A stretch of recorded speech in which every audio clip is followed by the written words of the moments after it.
Apologize for the technical difficulties there. In the Eric Ramey Felicia Wong match, Felicia left the big four in the ninth, has 146 up. Eric has a spare in the ninth with 131 in the eighth, so he does have a slim lead going into the 10th. So that match is coming down to the wire. Breck Strobel defeated Jeff Carroll 195-191 at the end. Jeff had a few issues. Breck was able to put together some strikes to pull that victory out. Jacob Fox follows his 246 opening with a 250 plus game, another victory. He is looking very strong at this point in the tournament. Eric just washed out.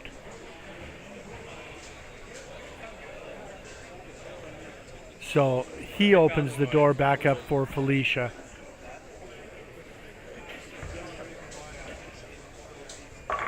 And Felicia strikes. So the best Eric can do if he converts is 167.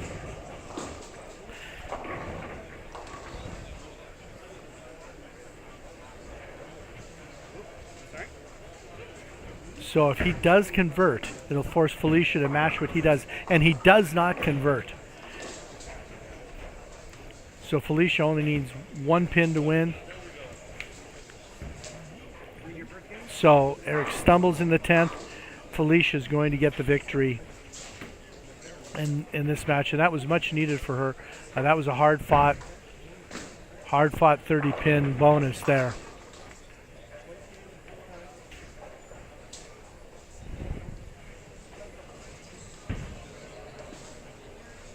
And Louis Dobie is cruising in his match. This time he's going to get the victory there.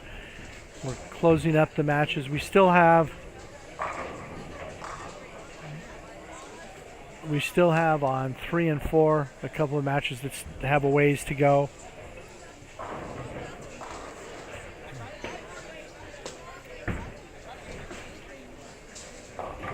Felicia doubles, so maybe she's finally found the right ball in line. She's going to try another toy here in the fill ball in the 10th. I know this is one of the aspects of her game that she's been working on a lot, coming up with the right strategy. What is the right ball, the right speed, right area of the lane to be playing to give you the best pin carry, the most room for error. And that carried. That was a light hit, but it did carry, so she may be finally dialing it in. And if that's the case, she will be a tough out the rest of the day. So we're getting ready here for round 3.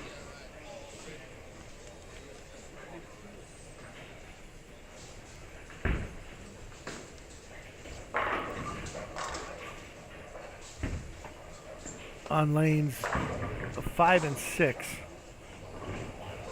David has a possible 188. That would shut out Dirk. Dirk did not strike, so he's going to lose that match.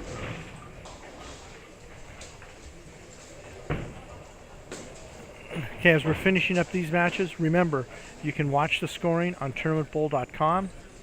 I'll give you the lineup for round 3. On lanes 1 and 2, Jeff Carroll versus Dylan Bigelow, Brendan Rogers versus Corey Clayton. Lanes 3 and 4, Eric Ramey versus Trenton Reeve, Tim Williams versus Dallas Burke. Lanes 5 and 6, Sean Hill versus John Conger, Dayton Willoughby versus Matt Damon. Lanes 7 and 8, Damon Winslow versus Felicia Wong, Dirk Thompson versus Ryan Riders. Lanes 9 and 10, Doug Hayes versus Breck Strobel, Anders Weaver versus David Cole.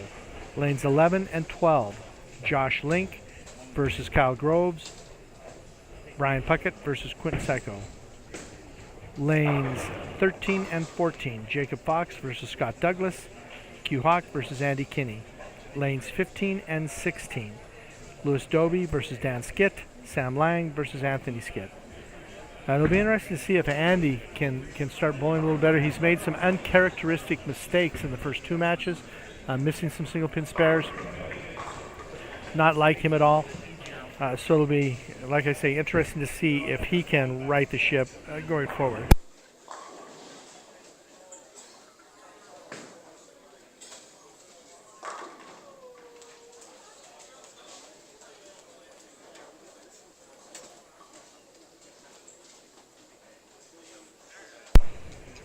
If you are interested in doing some bowling this year, I'll run down some of the tournaments that are on tap for the 24-25 bowling year. Next weekend in Billings, the Bowler's Edge tournament at Fireside Lanes. That's the 11th, 12th, and 13th of October.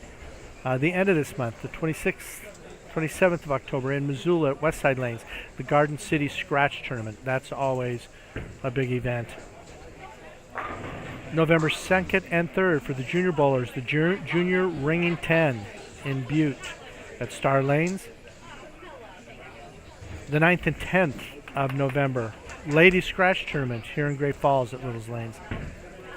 December 6th through the 8th, the 406 Open. That is here at Little's Lanes in Great Falls. It is an interesting concept, a new tournaments concept for Montana. Many divisions, many opportunities to bowl over those 3 days. It looks like it will be a lot of fun. That's what I would encourage you to look into. In February, actually January 31st through February 2nd, in Shoto at Alicant Lanes, the Carl and Sonia Dane Memorial Tournament. Always a great tournament. Packed house. Paul and Karen do a great job up there. Come and support that tournament. February 14th through the 16th, the Scratch Tournament in Ronan, Montana at Lucky Strike Lanes. Tim, Lisa Corbett always do a great job there, and that field is always pretty much a PBA regional field. So another good one to support. March 21st through the 23rd, Star Lanes in Butte, the Ring and 10 tournament, a great tournament. Huge entry list usually. And May 3rd and 4th in Big Fork, Montana, Grizzly Lanes, the Battle at Big Fork. So if you're interested in bowling, there are opportunities out there. And that is not the only opportunity for tournaments. There are many other tournaments around the state of Montana throughout the bowling season. The proprietors in Montana do a great job supporting bowling. Bowlers, please support the proprietors and support these tournaments. It is not like this in a lot of other areas. I know the Canadian bowlers that come down to Montana, they come down to bowl here because they have limited opportunities to bowl tournaments in Canada. I know a lot of other states, the bowlers that come here, they complain that Montana bowlers are so lucky. The proprietors offer these tournaments and we don't get anywhere near this number of tournaments. So please go out there and support tournaments, whether you want to bowl a scratch tournament, whether you want to bowl a handicap tournament somewhere. There are tournaments for every level of bowler, and I'll plug one at Westside Lanes in Missoula that I'm involved in. The Dave Evans Memorial Tournament every year. It'll be in the end of November this year. It is a 9-pin, no tap, no split. Throw a split, you get a strike. No handicap tournament.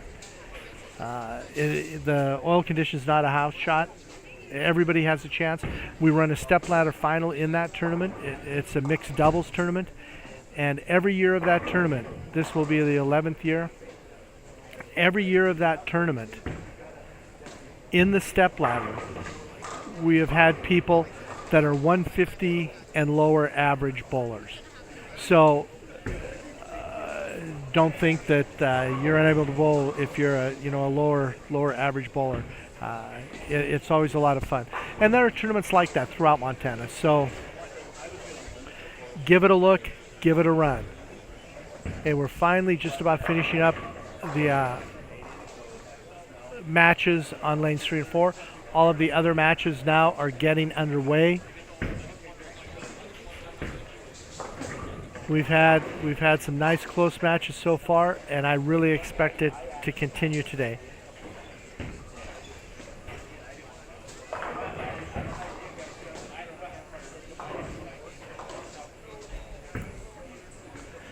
And Felicia still does not carry the first 2 frames on 7 and 8. Still nine pins. Her opponent, Damon, has struck both the first 2. But Felicia, again, continues to battle, clean up frames. She has made very, very few mistakes today. She's made the best of what she's been given. She just needs to find a way to carry, and things will go her way, I'm sure.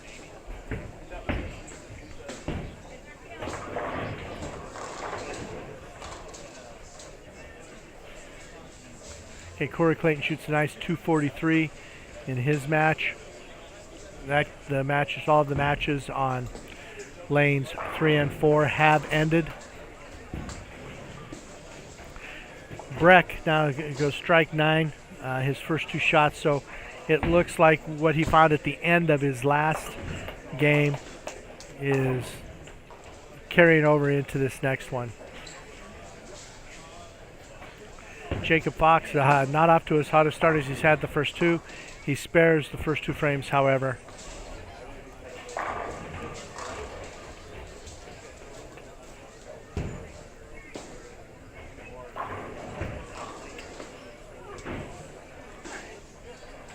And Andy Kinney now is looking a little bit better.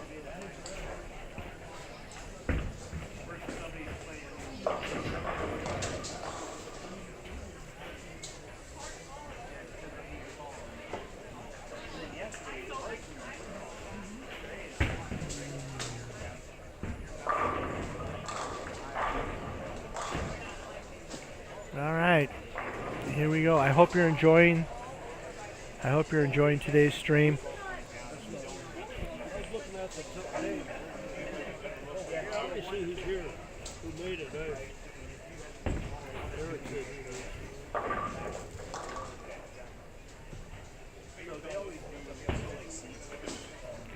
If you want to see the scoring, you want to see where people are standing right now, tournamentbowl.com. You can go there and check out the scores.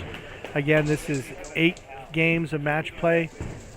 The 8th game is position round. At that point, we'll cut to 16, and then 4 games of position round, cut to the top 5.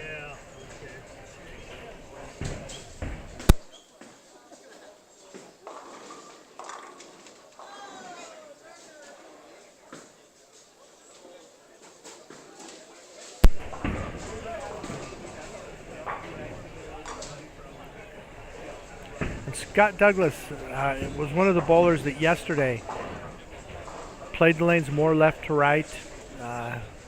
He didn't play very square angles, and he made it work. One of the few that did that. Today he is playing the lanes the same way. So we'll see how that works as the day goes on.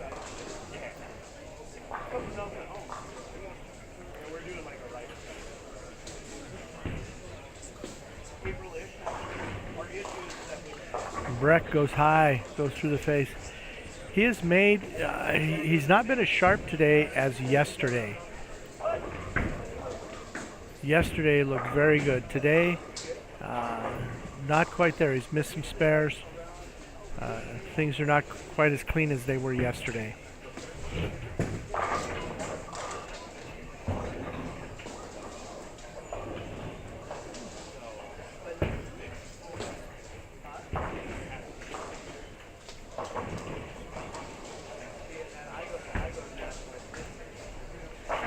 I will give you a rundown after the first 2 games. Your top 16 are Jacob, Corey, Matt, Lewis, Breck, Sean, Anders, Jeff, Anthony Skit, Brian, Brendan, David, Dallas, Felicia, Kyle, and Damon. Trenton and Dayton are just out of the top 16.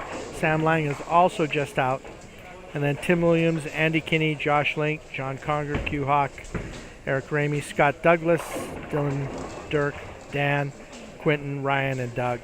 The surprise there, really, I think, is Andy being 21st at this point. I would have expected him to have a much stronger start than he did. But still, plenty of time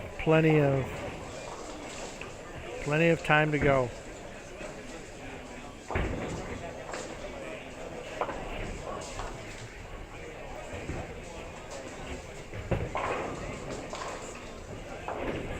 Dallas has managed to stay in the top 16 without the benefit of any bonus pins.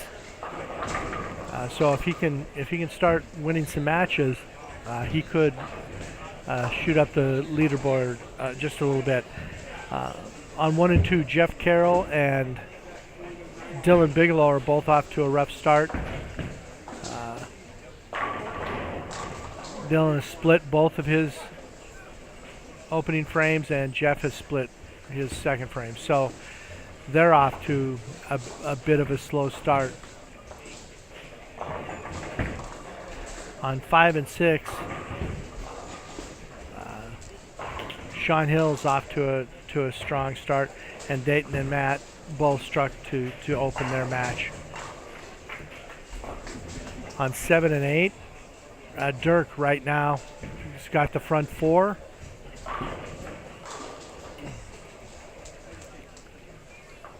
Felicia is still struggling to strike, and that's one of the first mistakes she's made today. She left the bucket and did not convert. So that puts her in a hole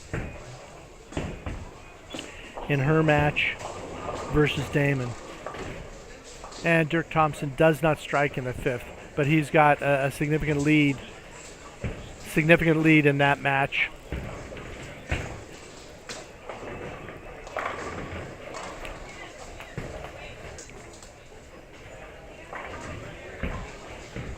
Ryan just stoned an 8-pin.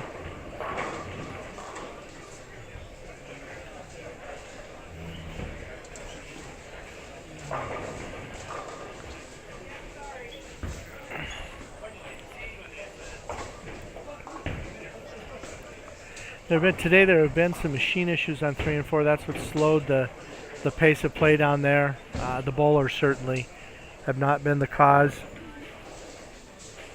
But there have been a few machine issues there.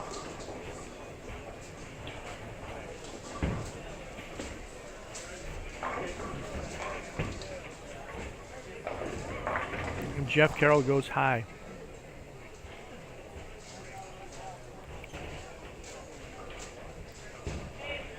So for Jeff and Dylan, the struggle continues.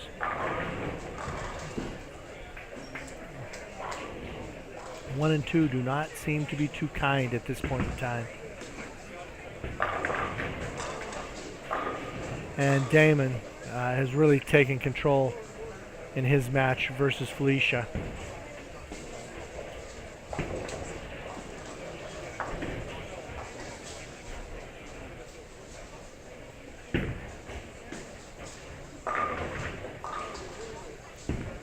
Matt Damon a little high.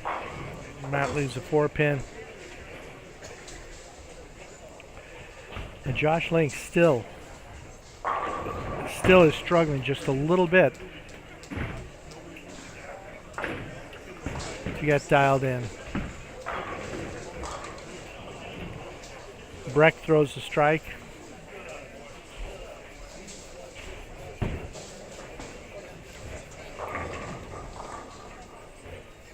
And he is starting to take a little control versus Doug. Josh opens. He makes a mistake, and he is trailing in his match. Oh, and we had Quentin just with a nice conversion. The 3-7-10 converted.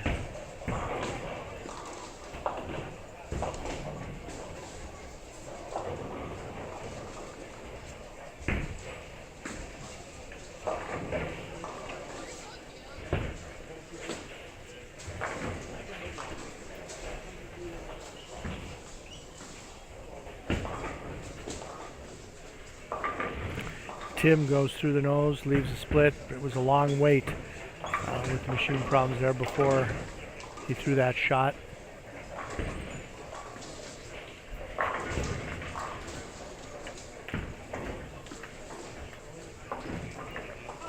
Okay. And Damon is really dialed in. That's a 4-bagger for him.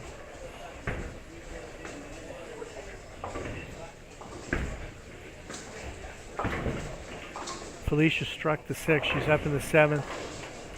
See if she can double up. Tim converts the split, so he stays close in his match.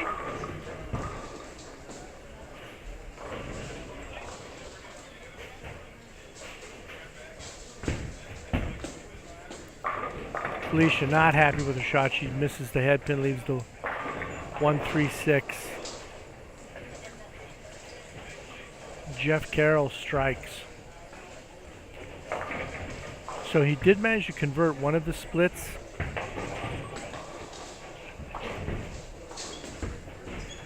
And with that strike, he is in control of his match with Dylan.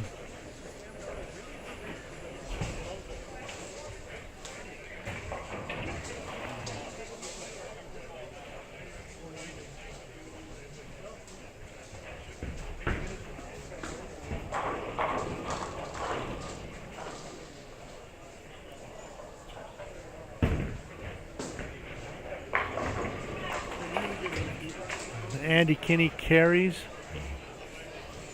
down on 13 and 14. He's in a pretty tight match. Things are looking a little better than they have previously for him.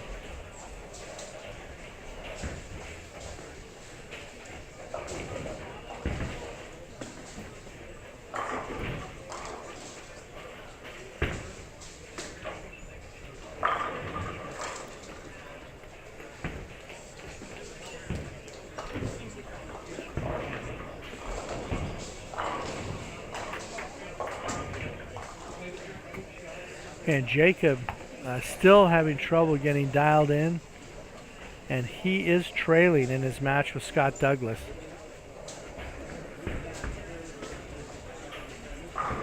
Felicia was solid on that shot and strikes. She has uncharacteristically made a couple of mistakes on spares this match, and Damon is well in control.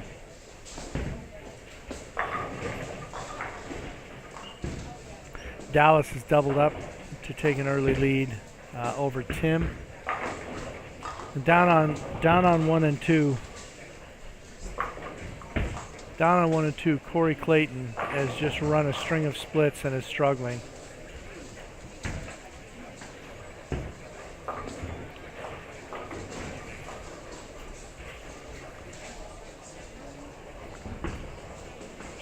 We'll see if Josh can get things going.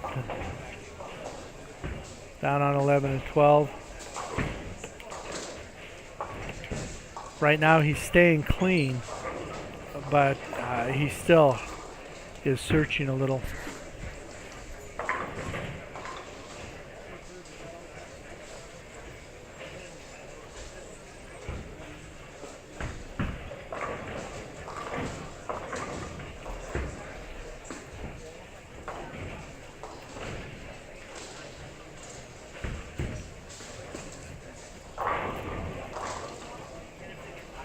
And Josh leaves a 7-pin. Jeff Carroll converts his spare. He does have a lead on Dylan.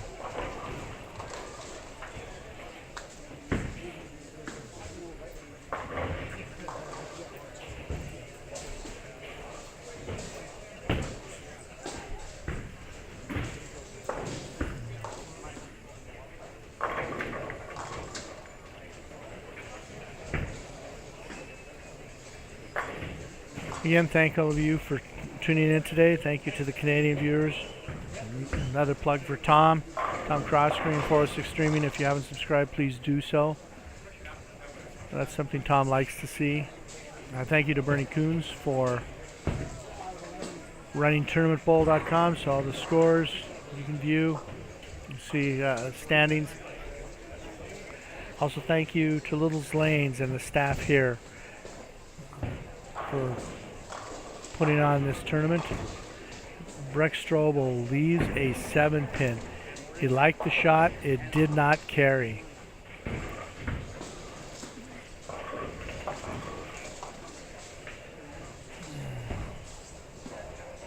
Okay, Corey Clayton. We have up in the 5th. Let's see if he can stop that string of splits. And he does. He finally throws a strike. He has some work to do to get back in his match.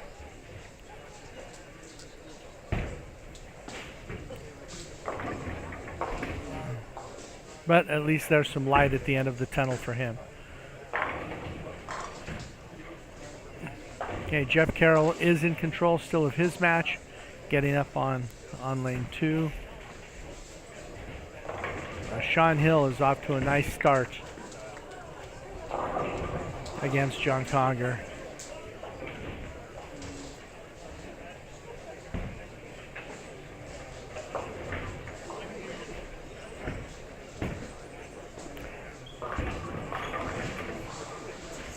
Tim Williams finally throws a strike. Get creep a little closer in his match. And Ryan is finally starting to find a little something.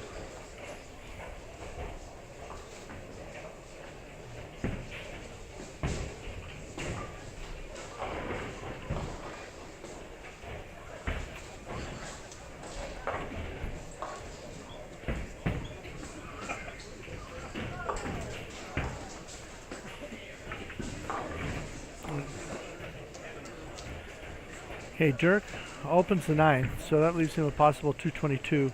Ryan, with that turkey up that he has, if he goes off the sheet, he can shoot 213. So he's not dead yet. Despite that hot start by Dirk in that match, Ryan does have a little bit of light.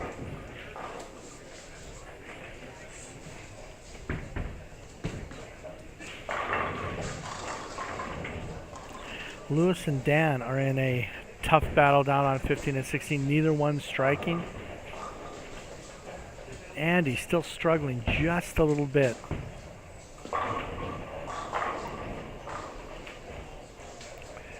Breck throws a strike.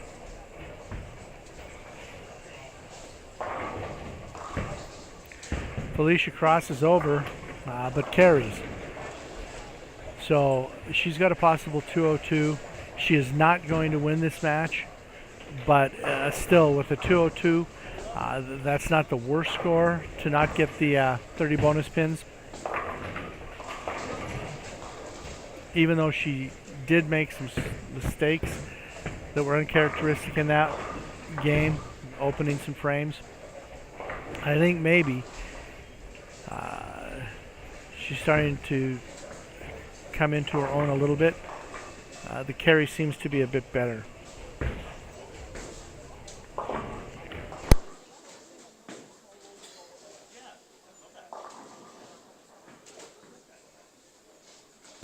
And after I say all of that, she misses the head pin for a 7 count.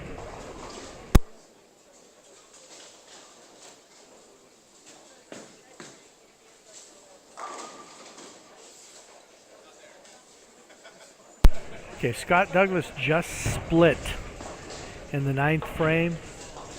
Jacob has a strike up in the 8th. He goes through the nose but leaves a makeable.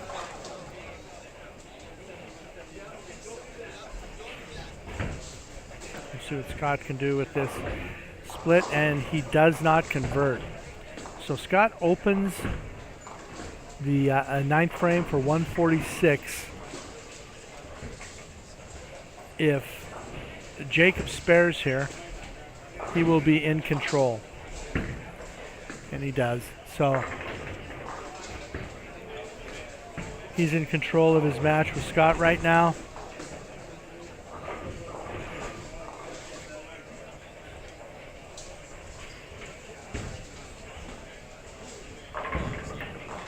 Early on, Scott had his chance to take charge there, and it just didn't happen.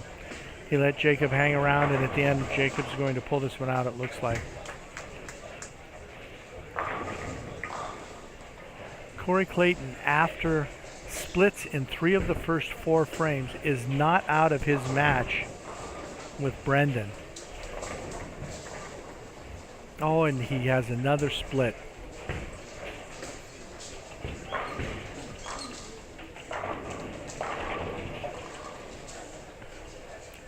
We'll see what Brendan can do here. So Brendan goes through the face, leaves the 3-6-10. Corey leaves a split. Corey's trailing by 5.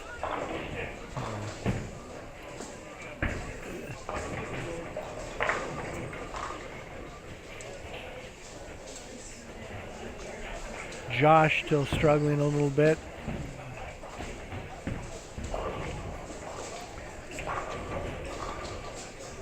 And Kyle has just taken advantage down there.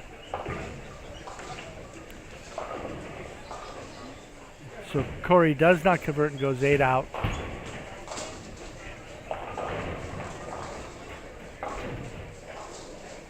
Brendan does convert. So he is in control in that match with 2 frames to play.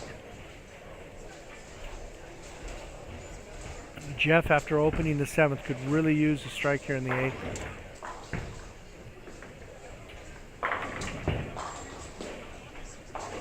And he gets it. So that puts pressure on. That puts the pressure on Dylan to double here. And he does not.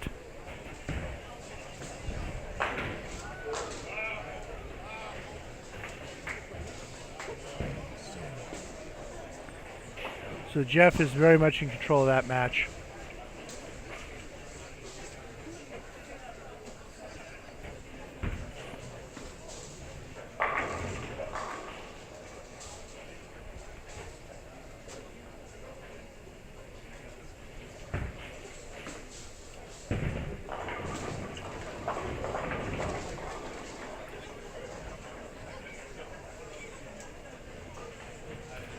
So we've got the match between Jacob and Scott.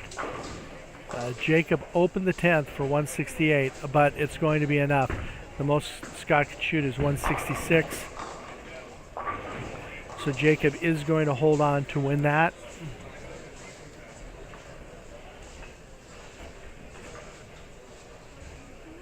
Lewis is in a battle with Dan Skitt.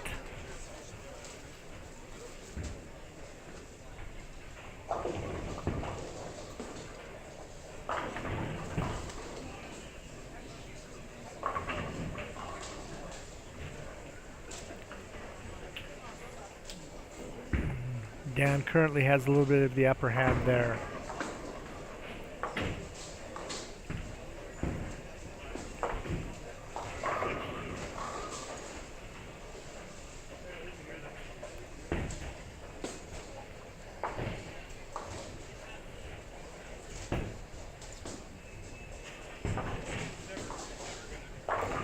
And Tim Williams stays clean.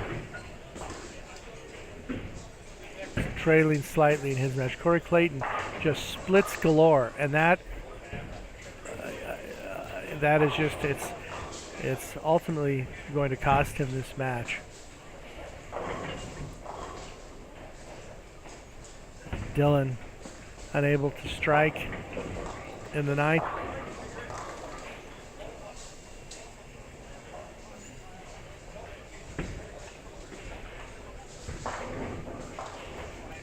And Jeff high. Leaves a 4-pin, but if he converts here, he will have a slim lead going into the 10th. Dylan converts. Pressure's on Jeff to convert.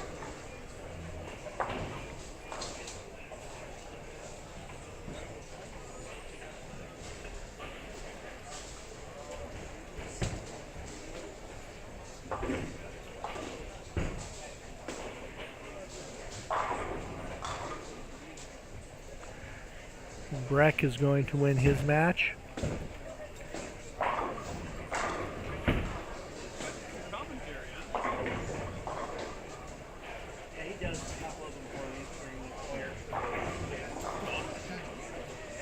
Corey, I think what he needs to do, now, is just look forward. That was very high again. He carries, but he needs to get off of the split train. That's for sure.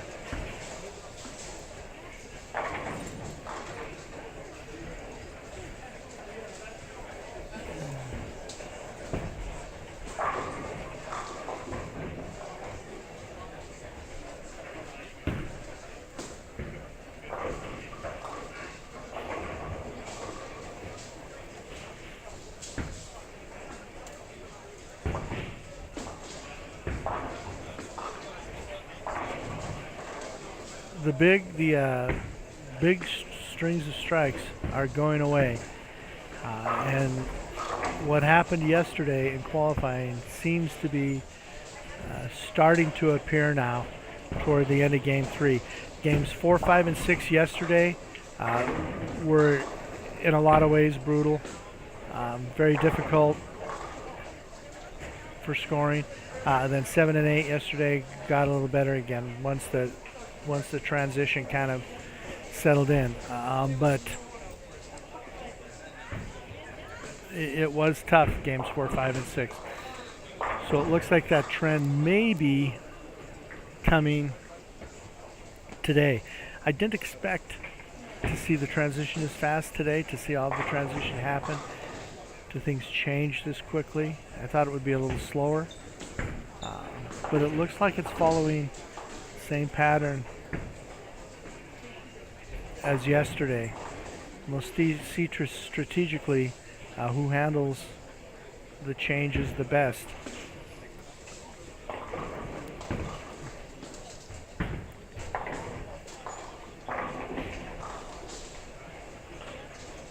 And Dylan finally strikes, but it is too little too late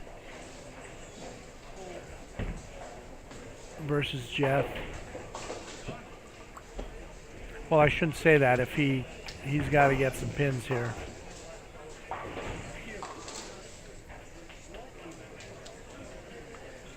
So that's... Oh, I'm sorry. I spoke too soon.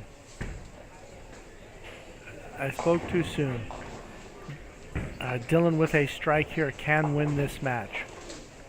I thought Jeff could shut him out, but my mathematics weren't the best. But it does not matter. Now Jeff does have the victory. Dylan can't get to him.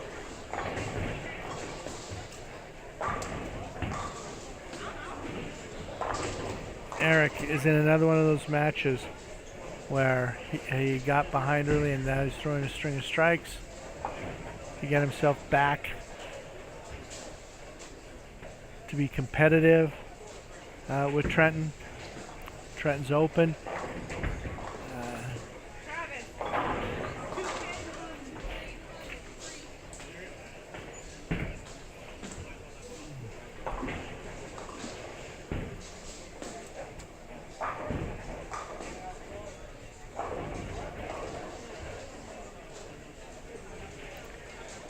And Josh is trailing versus Kyle. It looks like Kyle is going to win that match.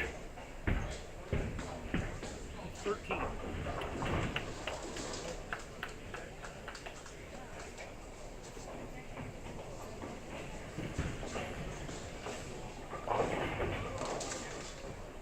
Kyle splits, but that's going to be a little too late for Josh. That's still going to be a victory for Kyle.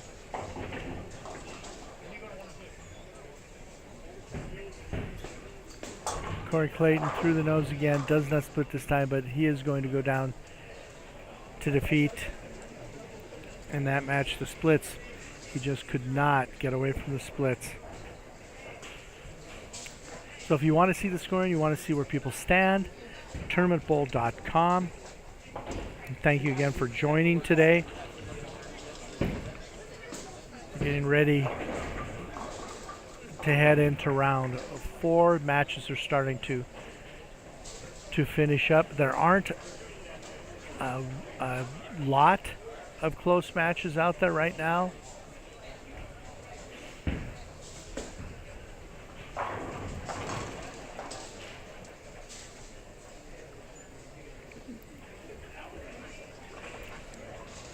Most of the matches that are still remaining are determined.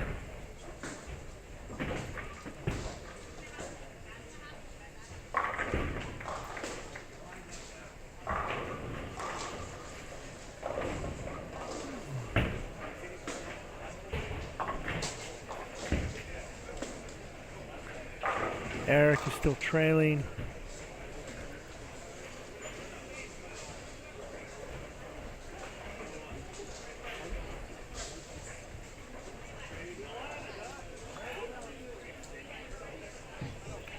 About half of the matches is concluded. Getting ready to go to 4. Give you a rundown of the sponsors again. Thank you to these great sponsors for the added money. Coors Light, Heritage Inn, Halftime, Carpet One, Storm Bowling Products, Giar's Casino, Howard's Pizza, Mattress Firm, Amigo, Bories, Great Falls Coins and more, Gusto, Bootlegger, and Fire.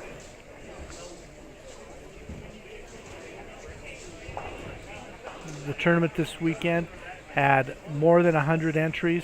Great turnout for this tournament. Today's been a good day so far.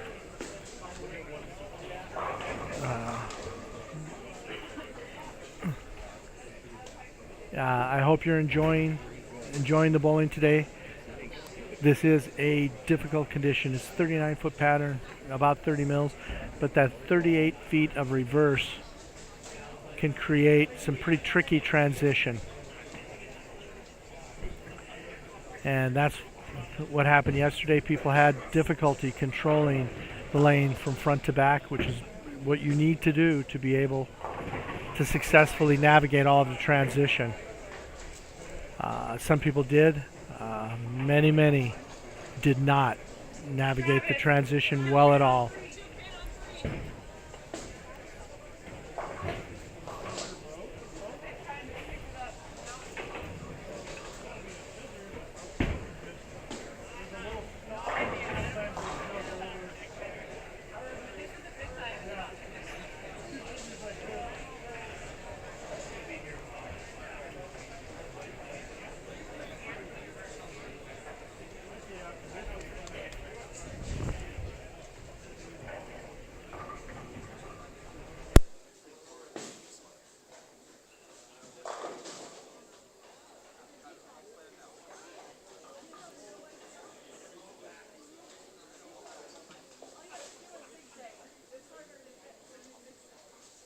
Still having a few difficulties with the machinery on 3 and 4, causing some delays. And so we're getting just a little out of sync here with matches. Hopefully we can get that taken care of in quick order and get things moving along so we don't have a lot of people waiting to continue their next match.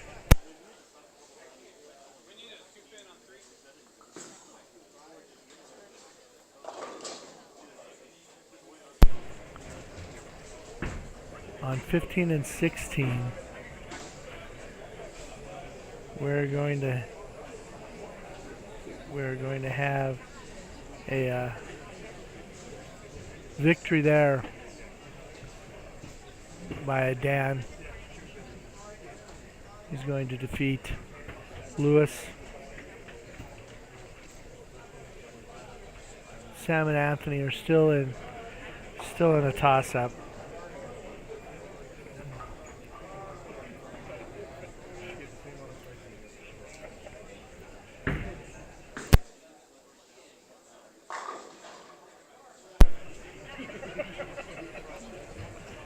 Matt throws a strike to start the 10th. That gives him a possible 205.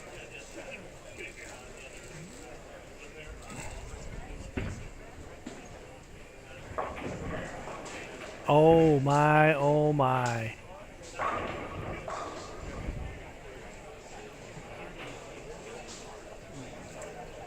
Matt's opponent, Dayton, splits the first ball in the 10th.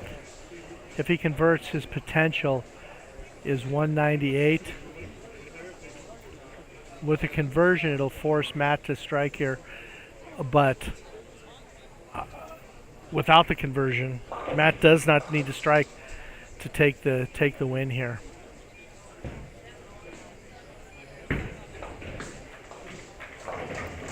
Oh, Matt, nearly a 2-8-10, leaves just the 10 pin.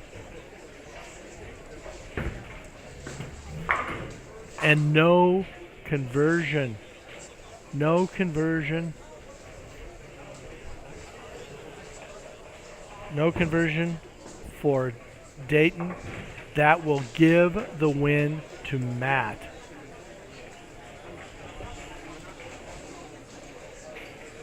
What a turn of events in the 10th frame.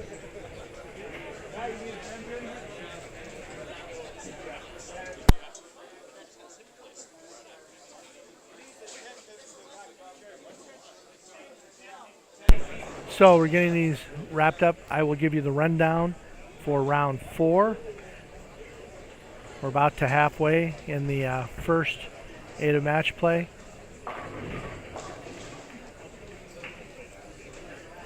Your round 4 will be lanes 1 and 2.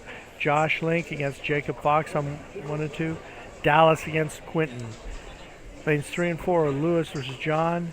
Matt versus Brendan. Lanes 5 and 6, Trenton versus Damon. Q-Hawk versus Ryan. Lanes 7 and 8, Sean versus Breck. David versus Anthony. 9 and 10, Felicia versus Kyle.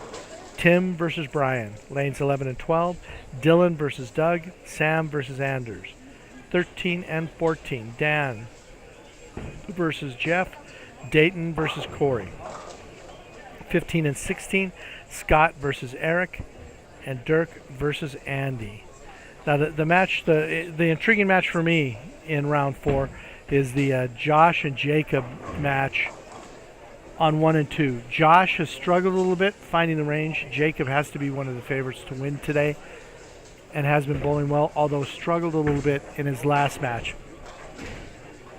So that one, is Josh going to finally get locked in a little bit? Is Jacob going to return to the form he had the first 2 games, or is he going to continue with a little bit of the struggle that happened in game 3?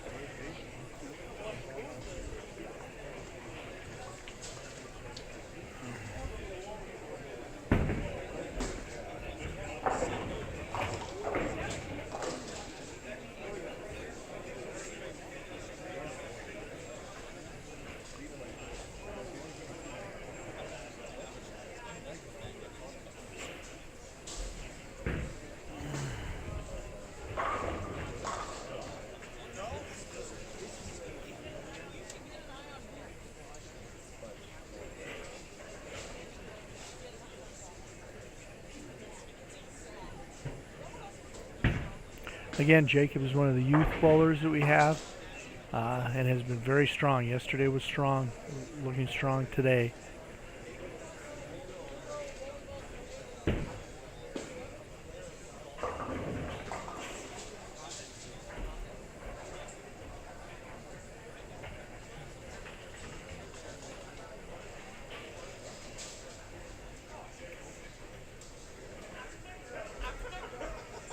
Tim's struggling to find the pocket.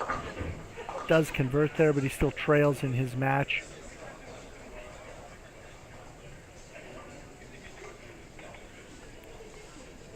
While we're waiting to get round 4 started here,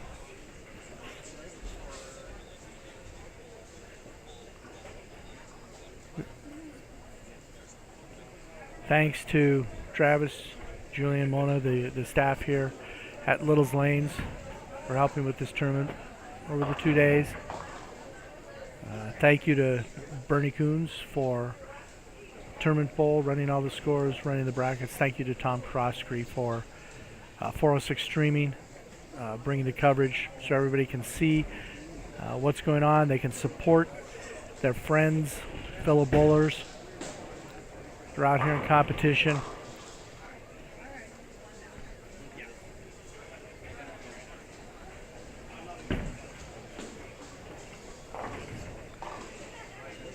Eric is still hanging on in his match. Although it's just hanging on.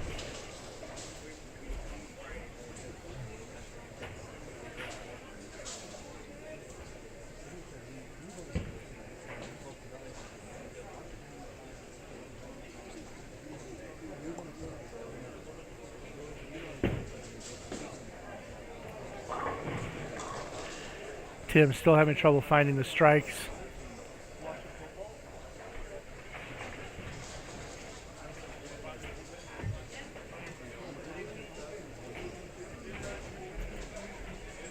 Hey, I'll give you some tournament rundown. If you're looking at bowling, plenty of tournaments to bowl. Next weekend, the 11th through 13th of October in Billings at Fireside Lanes, the Bowler's Edge Tournament. The end of this month, the 26th through the 27th, Westside Lanes in Missoula, the Garden City Scratch Tournament. For the junior bowlers, the 2nd and 3rd of November in Butte, the Junior Ring in 10. The 9th and 10th of November here at Little's Lanes in Great Falls, the Ladies Scratch Tournament. December 6th through the 8th here at Little's Lanes also, the 406 Open. It's a new tournament format for Montana. There are several divisions, a 199 and under, an open scratch division, a senior division, women's division, many shifts to bowl, many opportunities to make the cut to Sunday. I really encourage you to check that out. In the end of January, January 31st through February 2nd, up in Choteau at Alley Cat Lanes, the Carl and Sonia Dean Memorial Tournament. A great event, always packs the house. Paul and Karen do such a wonderful job. The Scratch Tournament at Lucky Strike Lanes in Ronan, February 14th and through the 16th. Basically a PBA regional, if you look at the field there.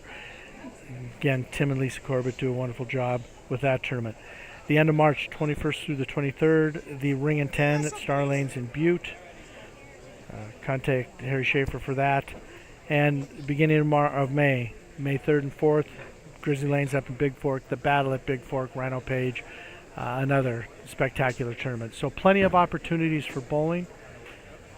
In addition to those tournaments I just named off, there are many, many handicap tournaments throughout the state of Montana. Please check them out. Please support bowling in the state. The proprietors do a great job here.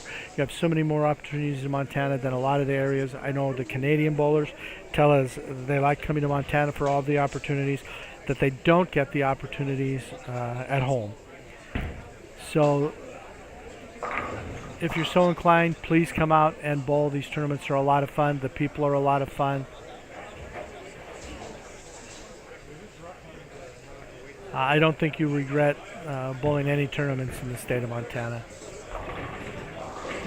We're still getting the match in round 3 finished up on lanes 3 and 4. A lot of the other matches for round 4 are already underway. And again, I think the most interesting match in round 4 is the match between Jacob and Josh on lanes 1 and 2, and they have not yet started their match.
Okay, we are underway pretty much everywhere now in round 4 of match play. Again, this is 8 games. The last game is a position round. At the end of the 8 games, the field will be cut to 16. Then 4 games of position round match play, and the field will be cut to the top 5.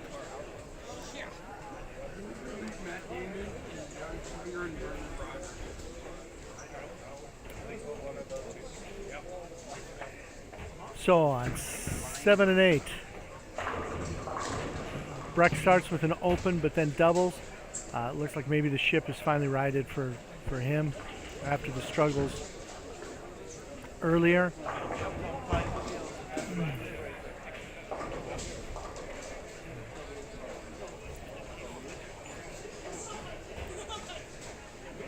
Down on 13 and 14, we're 3 frames in to the matches there. Dan and Jeff. Dan has an early lead over Jeff. Jeff's open the first 3 frames, and Dan has gone spare double. Josh opens with a strike down on lane 2.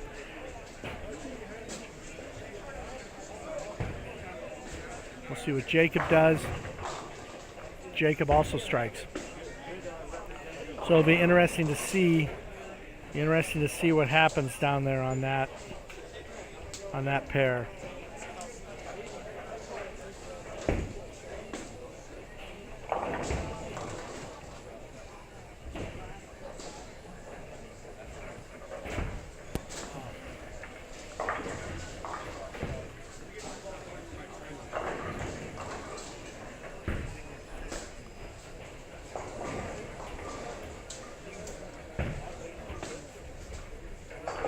And we're about lanes 3 and 4 is it looks like the only pair that we don't have a match started.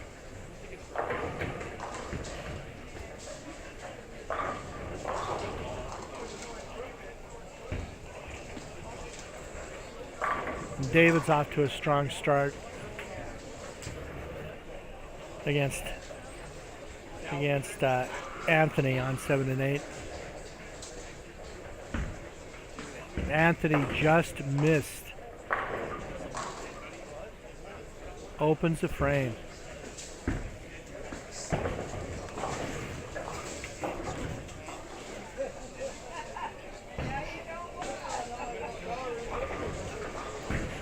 This match between Breck and Sean should be pretty interesting.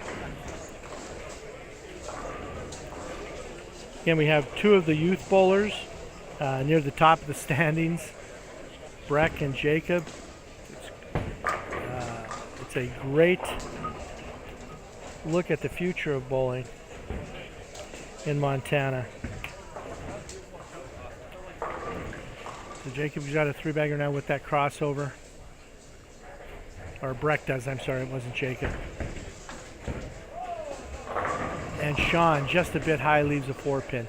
So Breck's taken, after that open in the first frame, a little bit of control. A little bit of control in that match.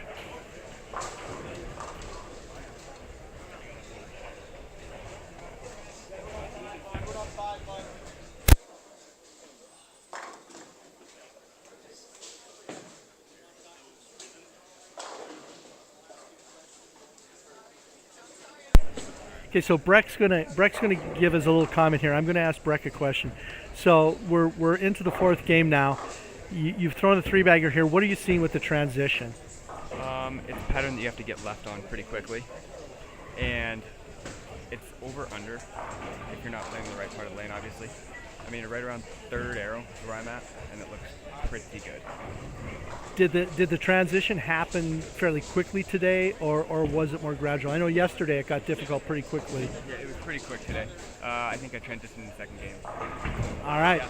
Well, good luck. Yeah, good luck. Thank you.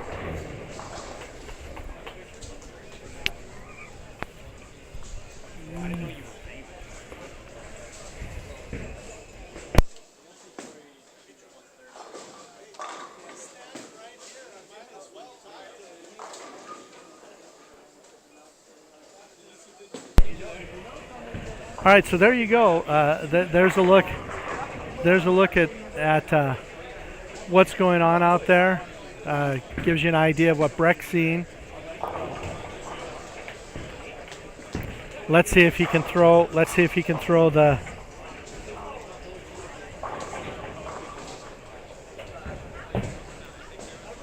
See if he can throw the fourth one here. We had Sam opened in the fourth. Breck can really take charge here. And it's solid, right in the hole. So, nice shot. He's got a 4-bagger, takes control of this match.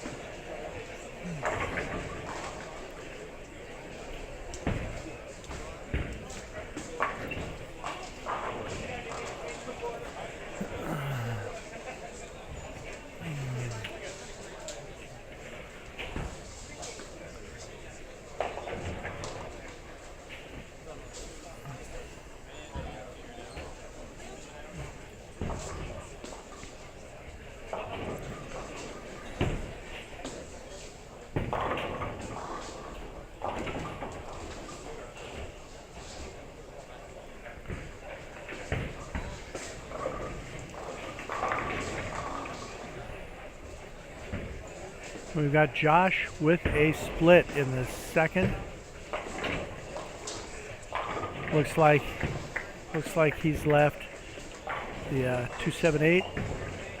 See what Jacob does. Gets wide, misses the head pin, but leaves a makeable. The split that Josh has is a makeable. See what he does. He does not convert, so he opens the second. Jacob can spare here to take an early lead in that match.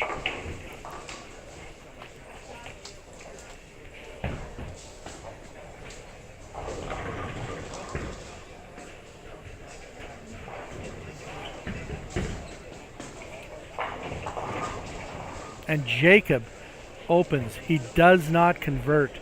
So Jacob and Josh remain even, both opening the second frame.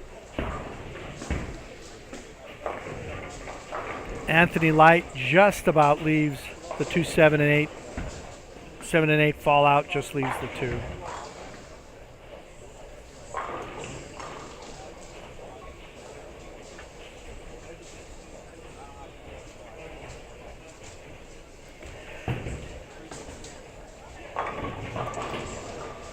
Matt Damon has made a run of victories here, moved himself near the top of the standings. He's been not spectacular, but steady. Jeff Carroll also has managed to win all of his matches with not spectacular scores, but steady, and he's kept himself well in the mix. Corey Clayton has managed to withstand the 134 he shot to sit in 12th.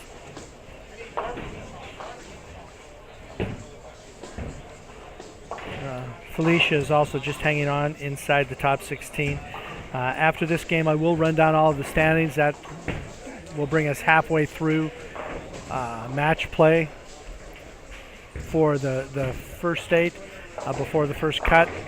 And Breck strikes again. So he's got a 5-bagger after that open in the first. Sean has opened the 4th and 5th. So Breck's well in control of that match.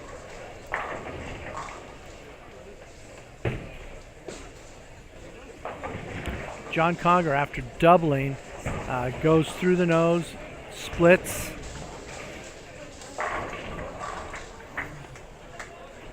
Lewis has a double to start, so a strike here will give him the early lead.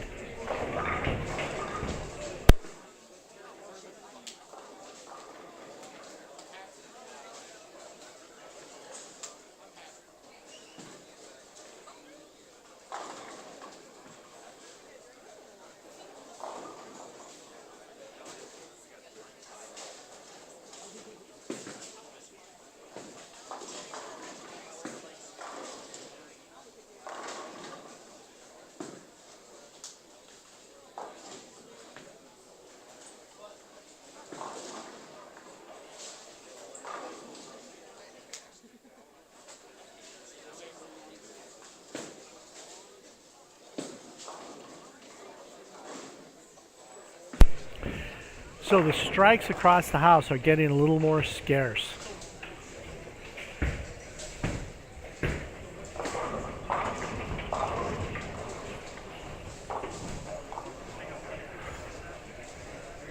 Breck and David Cole seem to be able to strike at will right now.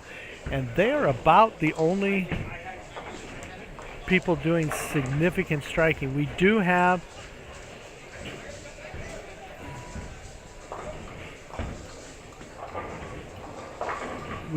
down on 13 and 14.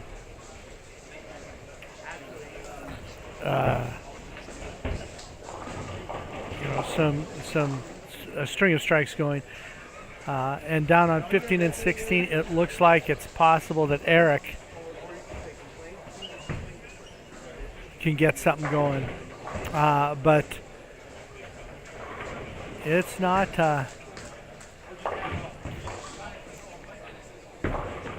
not crazy strike fest across the house.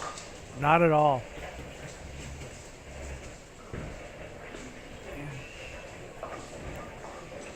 Breck's string stops. Oh, and he whiffs the single pin. Unlike Breck to make that sort of mistake. Fortunately for him, he has a significant lead in his match with that string of strikes.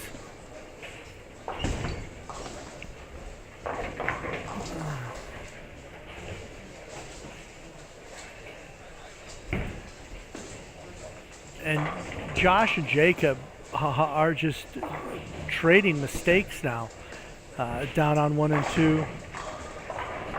Neither one is really taking charge.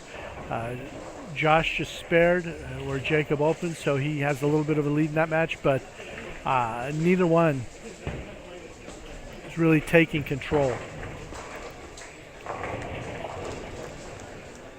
Louis Doby has taken control in his match against John Conger.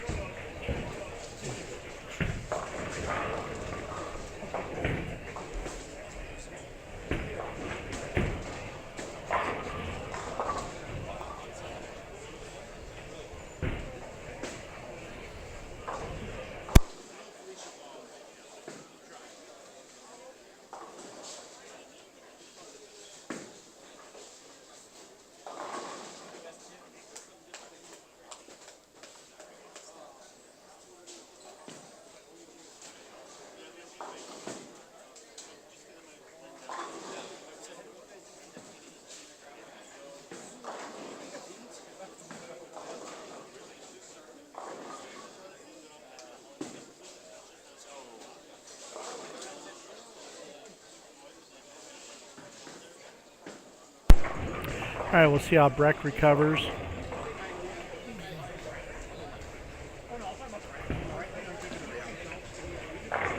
And he strikes. Messenger takes the 10 pin out.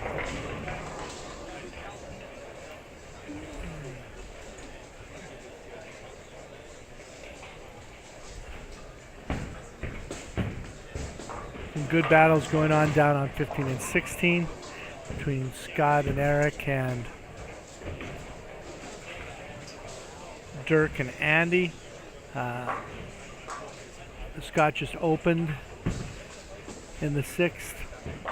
Eric struck. Eric is in charge of that match. Andy and Dirk. Andy can take control here with the strike. Oh, solid for Andy.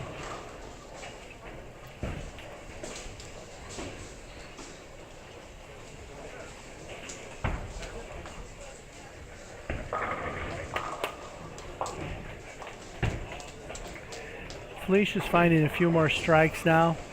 Her match versus Kyle, very close. Still anybody's match.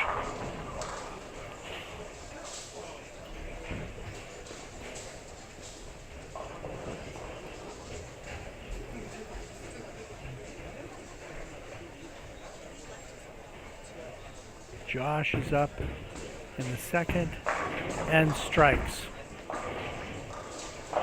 He's got a 10-pin lead over Jacob, and he's putting some pressure on Jacob to strike here. And Jacob strikes. Lewis leaves a 10 pin, but he's in control. He's in control over John right now.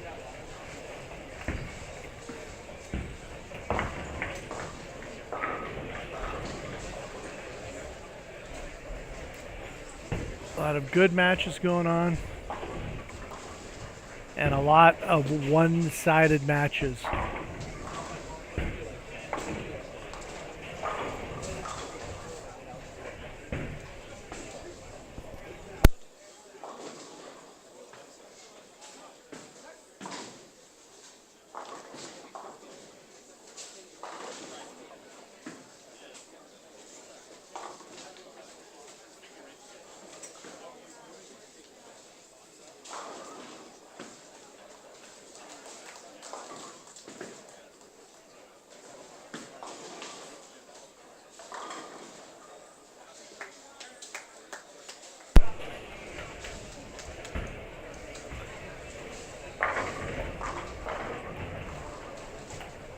All right, Q-Hawk finding some strikes now. Breck a little high, leaves a 4 pin.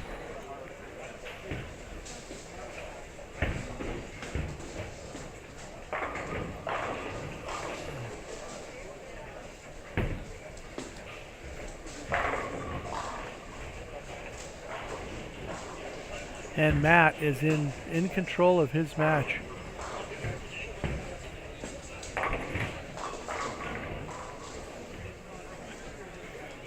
He is in control. And Breck converts that single pin. So avoided another mistake. Converts the single pin.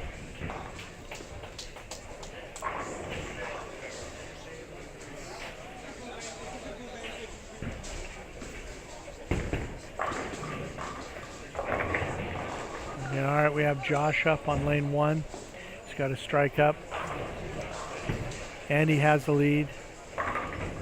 And he strikes, so he has a double. Puts a little bit of pressure on Jacob to strike as well.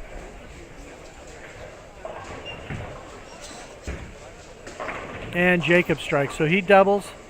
So he and Josh remain close.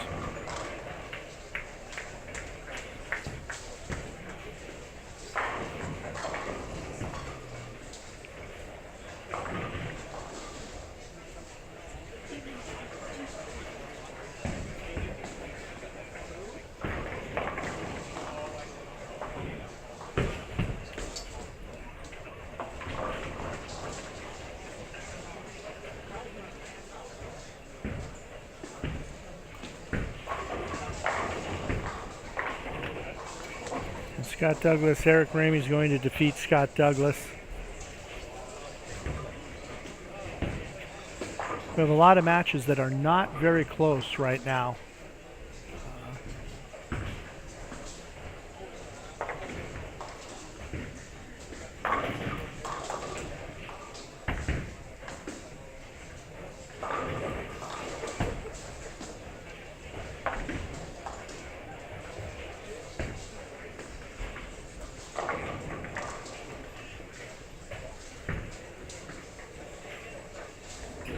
Breck has a 10-pin standing.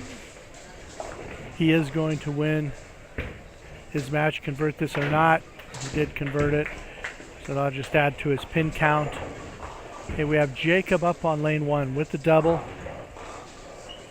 Needs another strike to keep things rolling against Josh, and he leaves a 10-pin. So Josh can really take control here with a strike.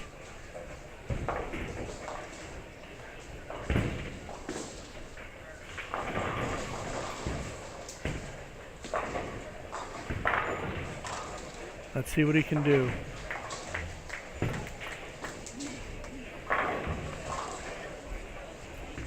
Yes, he strikes. So he's got the 3-bagger. He is in control over Jacob. And this is really, for Josh, this is an important time to get a win. And Jacob does not convert.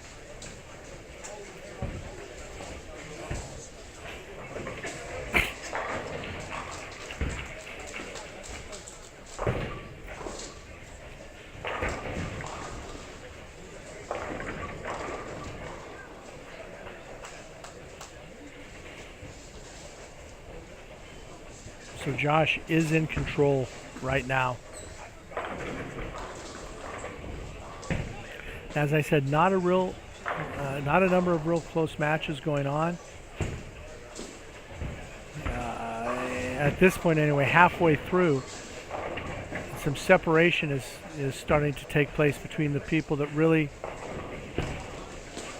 have something and the people that don't.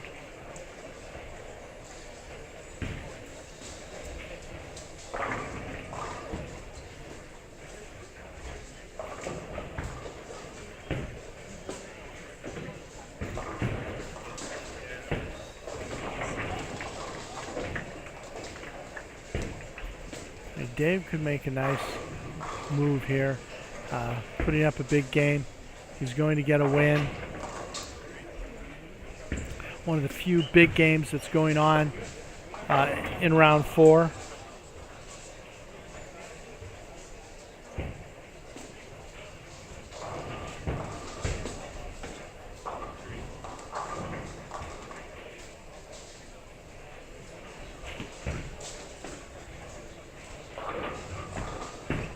Okay, Jacob struck in the 8th.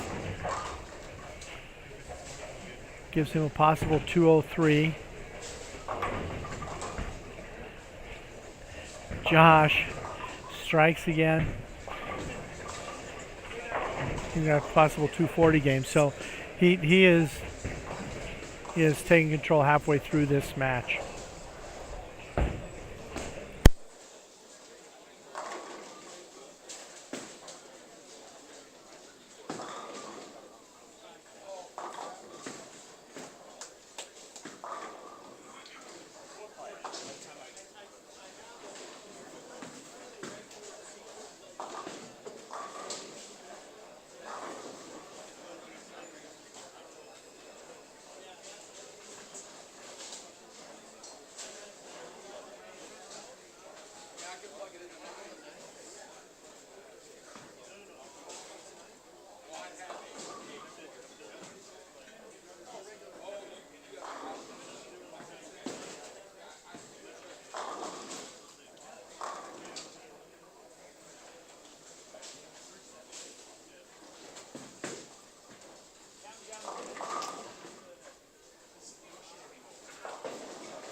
Thank you all for tuning in.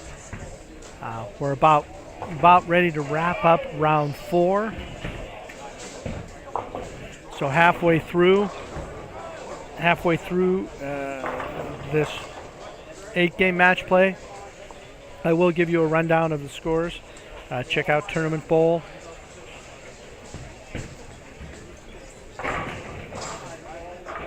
That's where you can keep up with the scoring.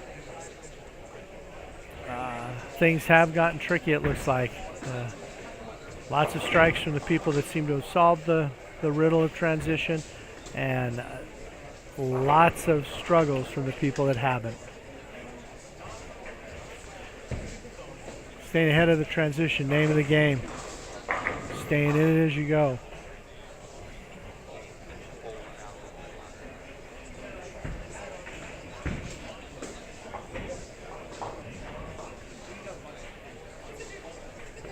Felicia's in a fairly tight match.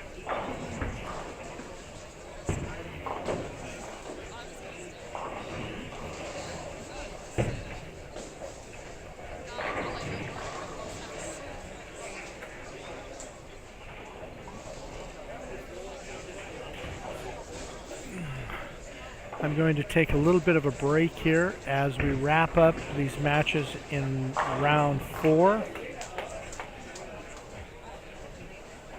Once we get all the scores in,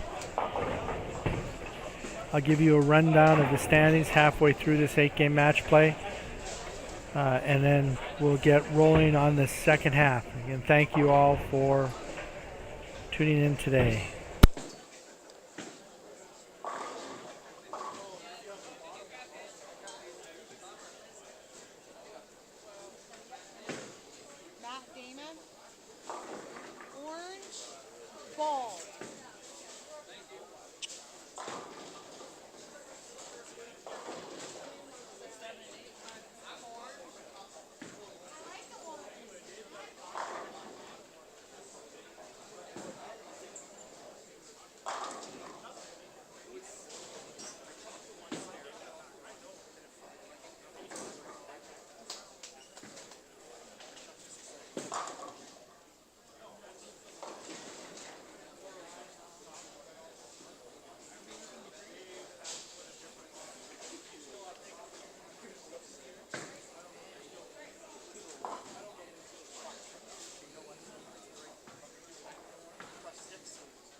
So on 3 and 4, Lewis is going to get the victory over John.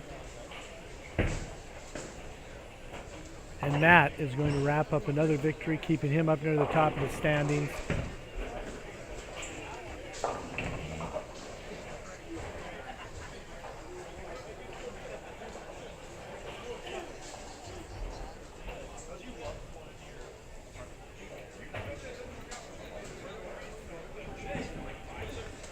Looks like Tim is going to get a victory.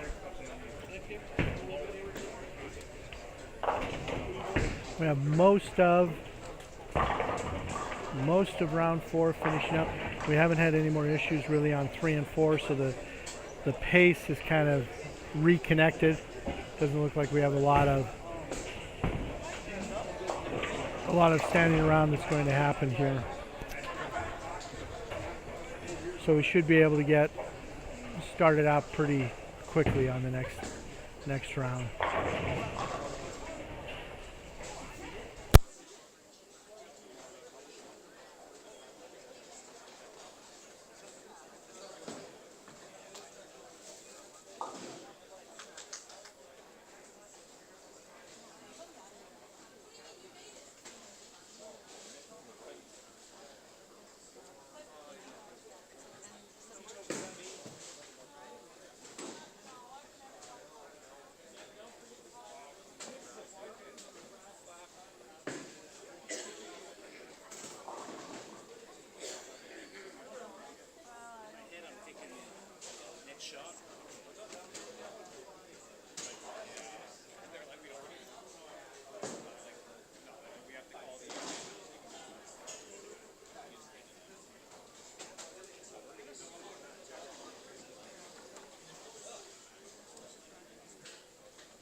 Where'd Dad run off to? Oh, there he is.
Okay, we are just getting some games started in round 5.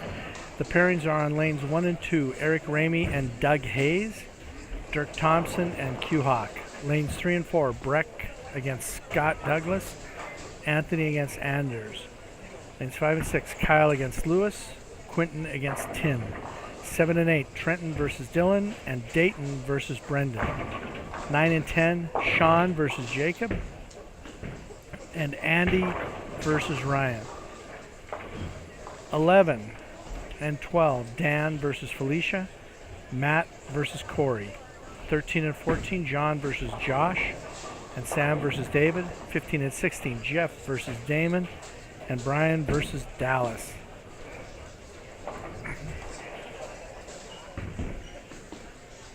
I will, as I said, as soon as all of the scores are updated at the end of round 4, I will give you a rundown where we sit at the halfway point of the cut to 16.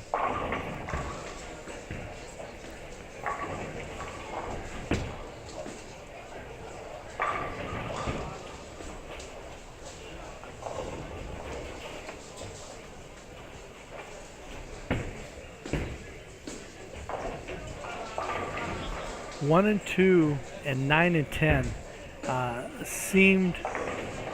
have seemed to become the difficult pairs.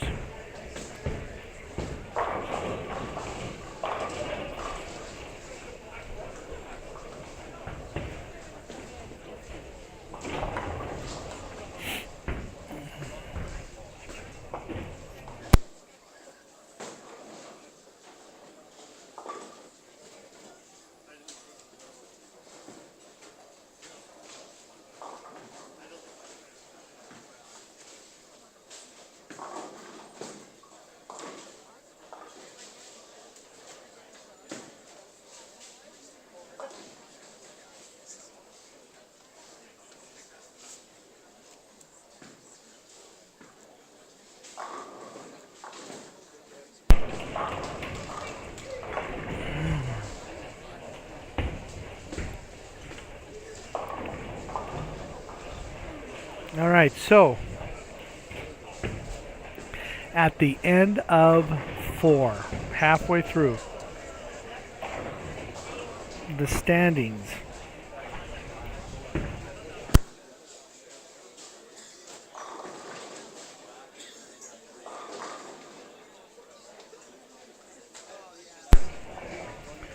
Matt Damon, Jacob Fox, Rex Strobel, Anthony Skitt, Dallas Burke, Lewis Doby, David Cole.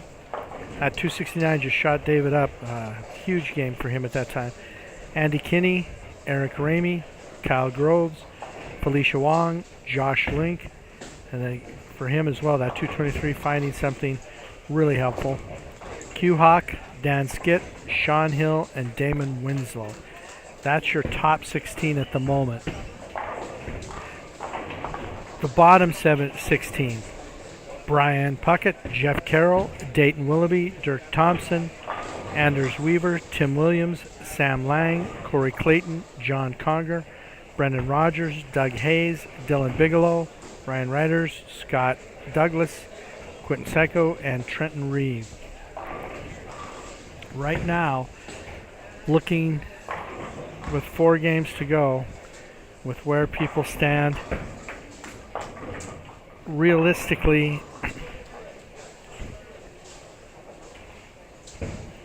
Corey Clayton and above. So Damon, Brian, Jeff, Dayton, Dirk, Anders, Tim, Sam, and Corey have shots at still getting into the top 16. The top 4 of those, Damon, Brian, Jeff, Dayton, Dirk, they have a good shot. But below that, John, Brendan, Doug, Dylan, Ryan, Scott, Quentin, pretty unlikely that they're going to make it. There were some things that are really going to have to happen for them to get there.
So right now down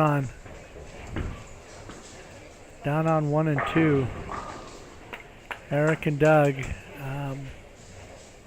No one's taking charge really in that one. Dirk and Q-Hawk. Dirk has jumped out to take a little bit of a lead there.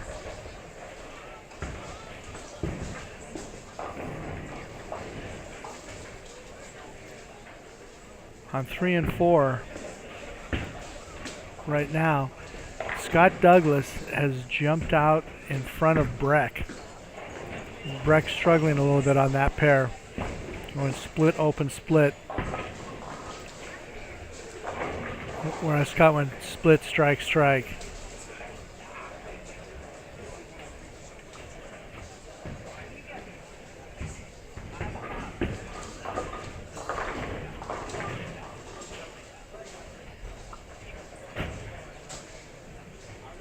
And on 5 and 6, Lewis started strong with the double, but then with the head pin. Quentin is struggling a little bit, and Tim Williams is doubled to jump out to a bit of a lead there. On 7 and 8, Trenton has got a lead over Dylan, and Dayton is not off to the best start against Brendan. 9 and 10. Jacob started strong with the double to jump out to a lead, but has since opened.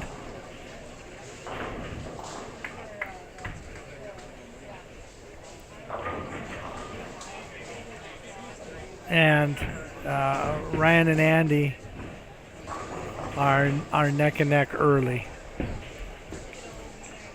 On 11 and 12, Dan is clean through 3, and Felicia has one. Or no, Felicia is also clean through 3. I thought the split was an open, but it is not. So they're toe-to-toe. Corey Clayton split the first, but has since doubled to take a little bit of a lead over Matt. And that would be an important move for Corey to win that particular match. Felicia's shot a little light, leaves the 7-pin. Now again, this is one of the things that she's been working on. She's been working on the last few weeks, trying to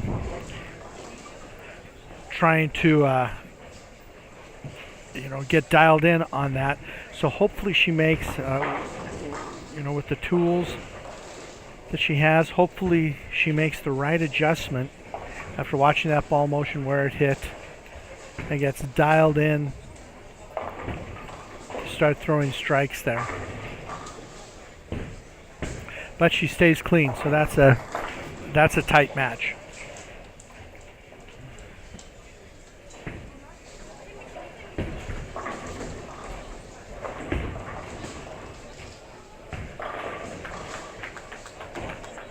And Sean Hill just opens, misses a makeable, and he really has turned control of that match over to Jacob.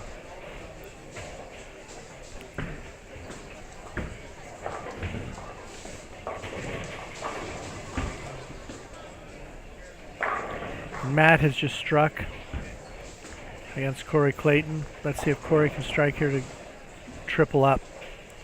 Oh, not quite. Leaves the 6-pin. He went high, tripped everything out, but the 6.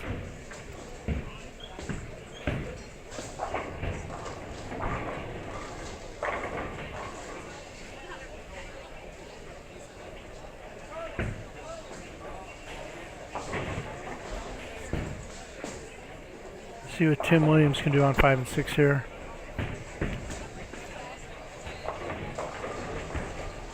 Ball goes high, leaves the 3, 6, 10.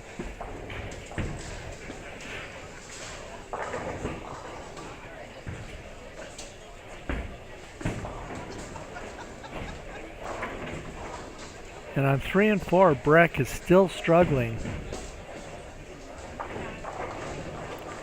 And he is falling behind in his match to Scott.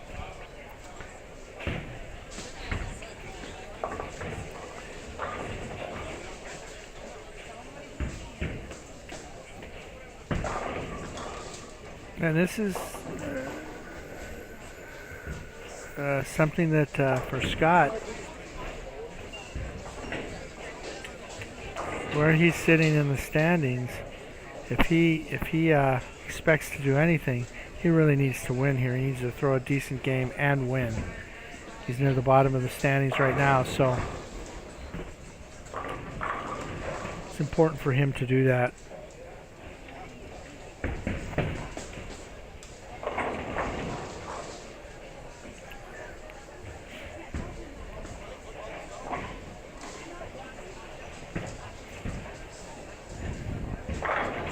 Hugh Hawk and Dirk Thompson right now have a tight match going, and they are the first pair of bowlers that I've seen on 1 and 2 that are able to just throw strikes. That pair has been tough.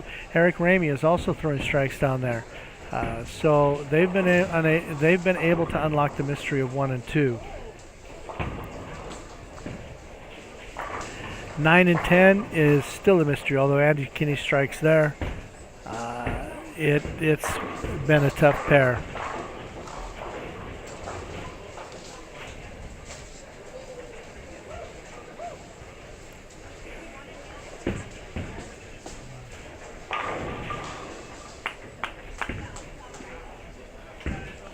And Tim spares to keep some pressure on. Louis Dobie now is up with a strike. Kyle has managed to double to put a little bit of pressure on Lewis.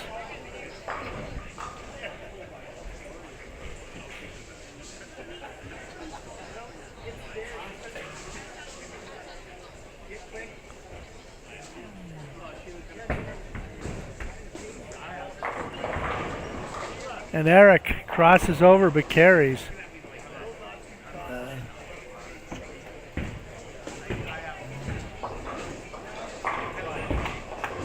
Scott Douglas is solid, so he's starting to open up some distance between he and Breck. Breck cannot find anything on 3 and 4, and he misses a little bit of a mental error there. That was a makeable. He should have converted and did not do so.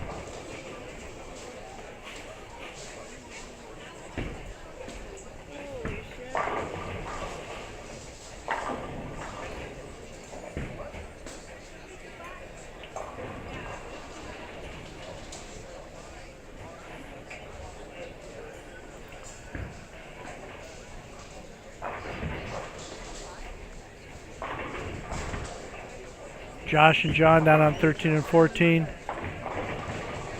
Josh is in control, has a slight lead there. Jacob converts a spare. Down on 9 and 10 to maintain lead over Sean. And Felicia leaves the 7 pin again. She did change balls, so she made an adjustment, but same result.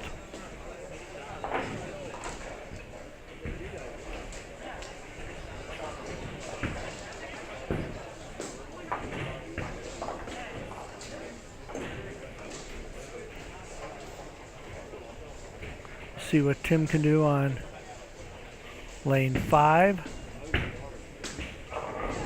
And he crosses over but carries.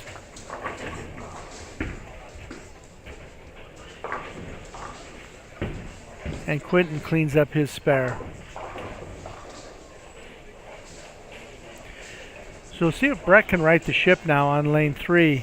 He has opened every frame.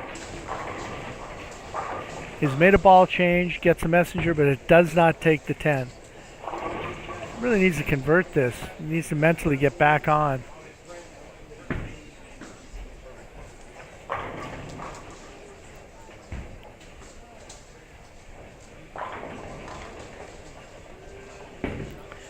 David Cole has really got it going. After a big game in round 4, it looks like he's going to be able to put together another one of those in round 5. And even though his opponent, Sam, has stayed clean, he's just drifted away. We'll see if Breck can convert this single pin. And he does. So finally,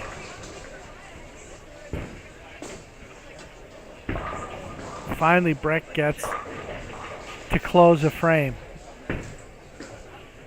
And really, as strange as this is going to sound, he's open through 6, first mark in the 7th, and he is not out of this match.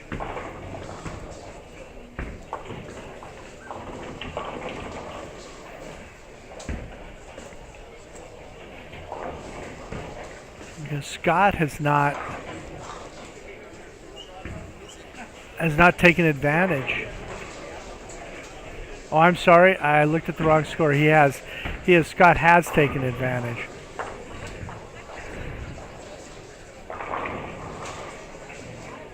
I was looking at Anthony's score.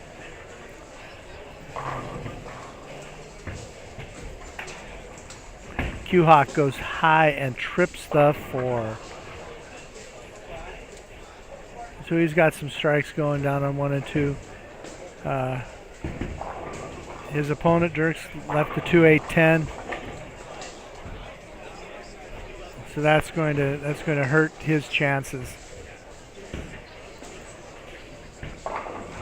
Lewis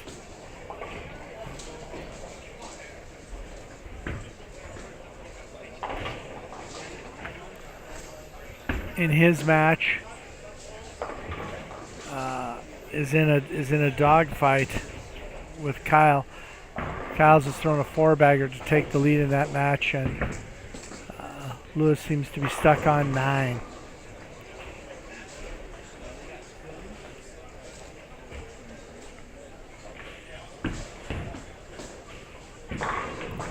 Breck throws a strike.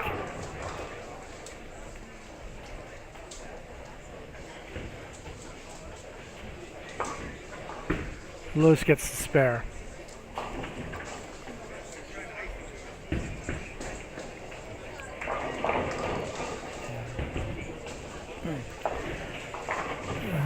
And Scott gets a strike, so he is in total control of his match with Breck. He needs to go off the sheet, shoot a number, and get the 30 pins.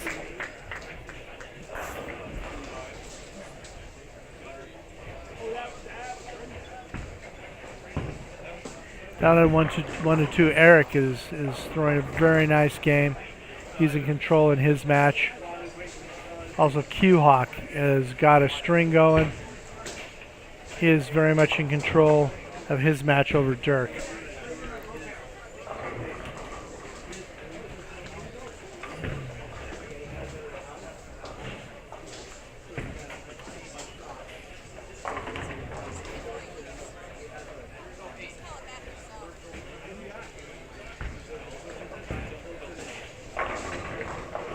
Let's see if Felicia can throw a strike. She's got a double, or no, she doesn't have a double. She has a single strike up after that ball change, and that was solid. Nice ball motion, solid. So she's been able to throw a double there.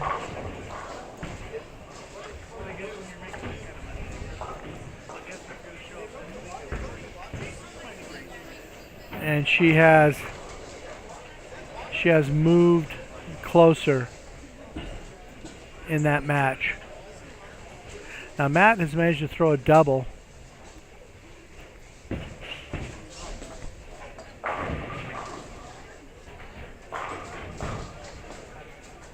Let's see if he can throw a strike. Yes, he does. So he's starting to put the pressure on Corey now. Corey did have a lead. He still does have a lead, but it is much tighter at this point.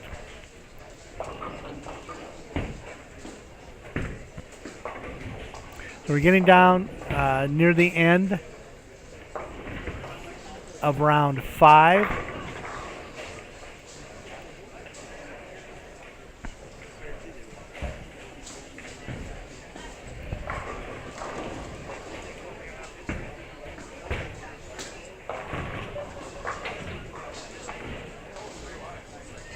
Corey Clayton didn't strike, so that match is really tightened up.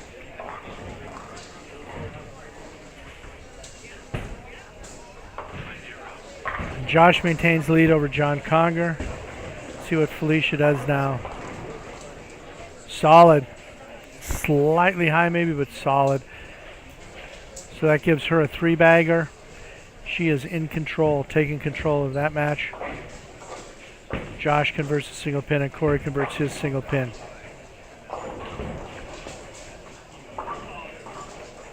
That match between Corey and Matt has gotten pretty interesting. And Breck chops another spare. So the best he can shoot now is 131.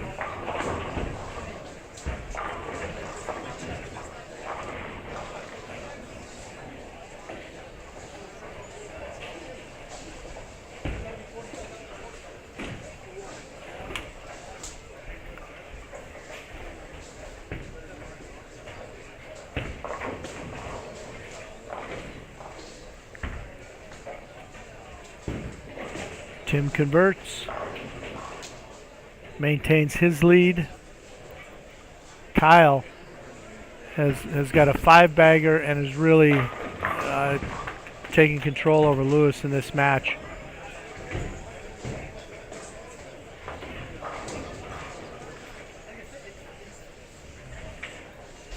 And Scott didn't strike. Best he can shoot is 195, so he is going to get the 30 pins, but as far as down in the standings as he is, he needs bigger games than that at this point to make any kind of move.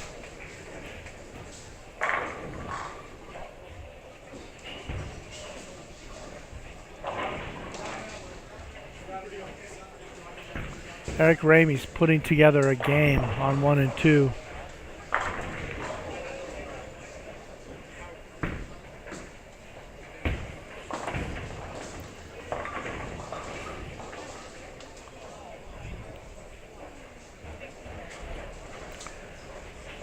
John Conger, big split in the 10th. Josh is going to win with a decent score. Tim breaks up the washout, leaves just a makeable 1-2.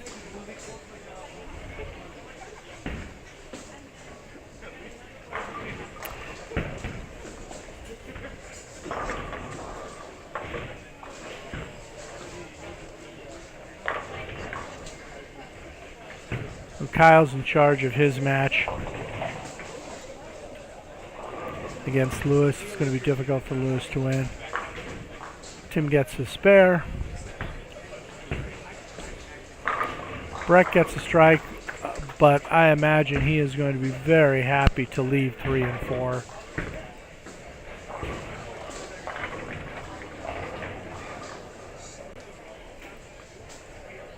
Eric had the first strike in the 10th. He still has a possible 266.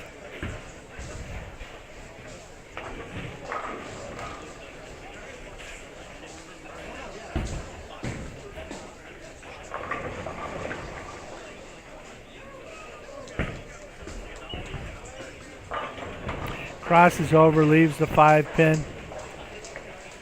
Possible 255. Great game with the victory for him.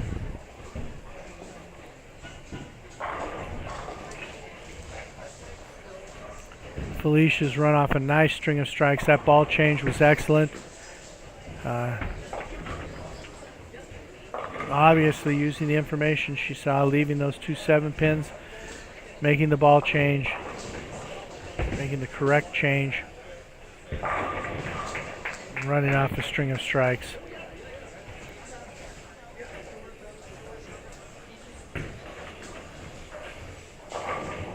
So closing out round 5.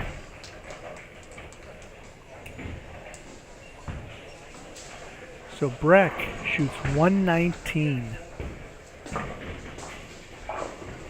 to lose. So that's going to drop him in the standings.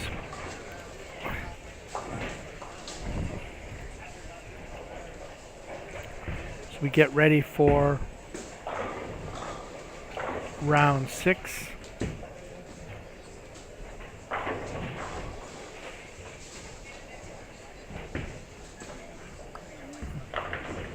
2 of the regular match play to go, and then we have the position round game to cut to 16. So it is winding down. People need to make a move now. Yeah, that will drop Breck considerably.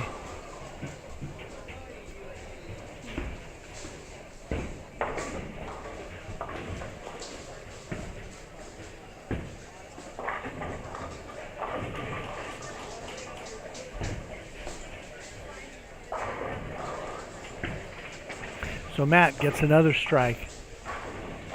So he has a possible 237. Corey Clayton has a possible 224. So this is must strike for Corey.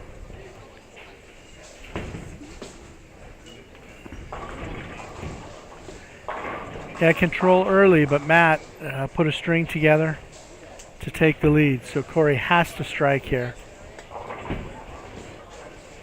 And he doesn't, 5-7. So Matt is going to come from behind to win this match.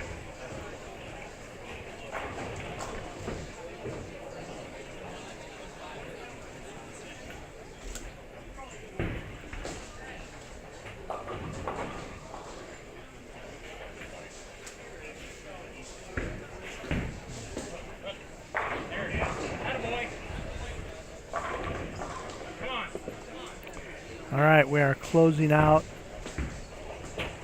We're closing out round 5. Getting ready to head to round 6.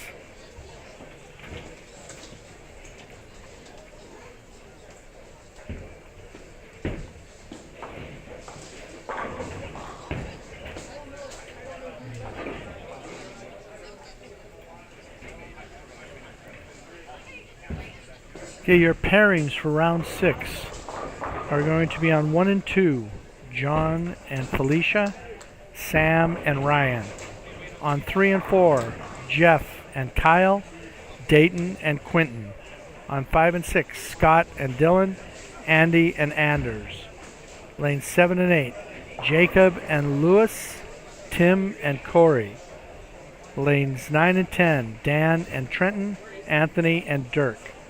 11 and 12, Sean and Eric, Dallas and Brendan. Lanes 13 and 14, Doug and Damon, Brian and Matt. Lanes 15 and 16, Breck and Josh, David and Q-Hawk. So the matches there to really keep an eye on, I think. Lanes 15 and 16, Breck and Josh. And lanes 7 and 8, Jacob and Lewis, and Tim and Corey. Some interesting matchups right there. If we need it, I'll plug it back in. Okay, yeah.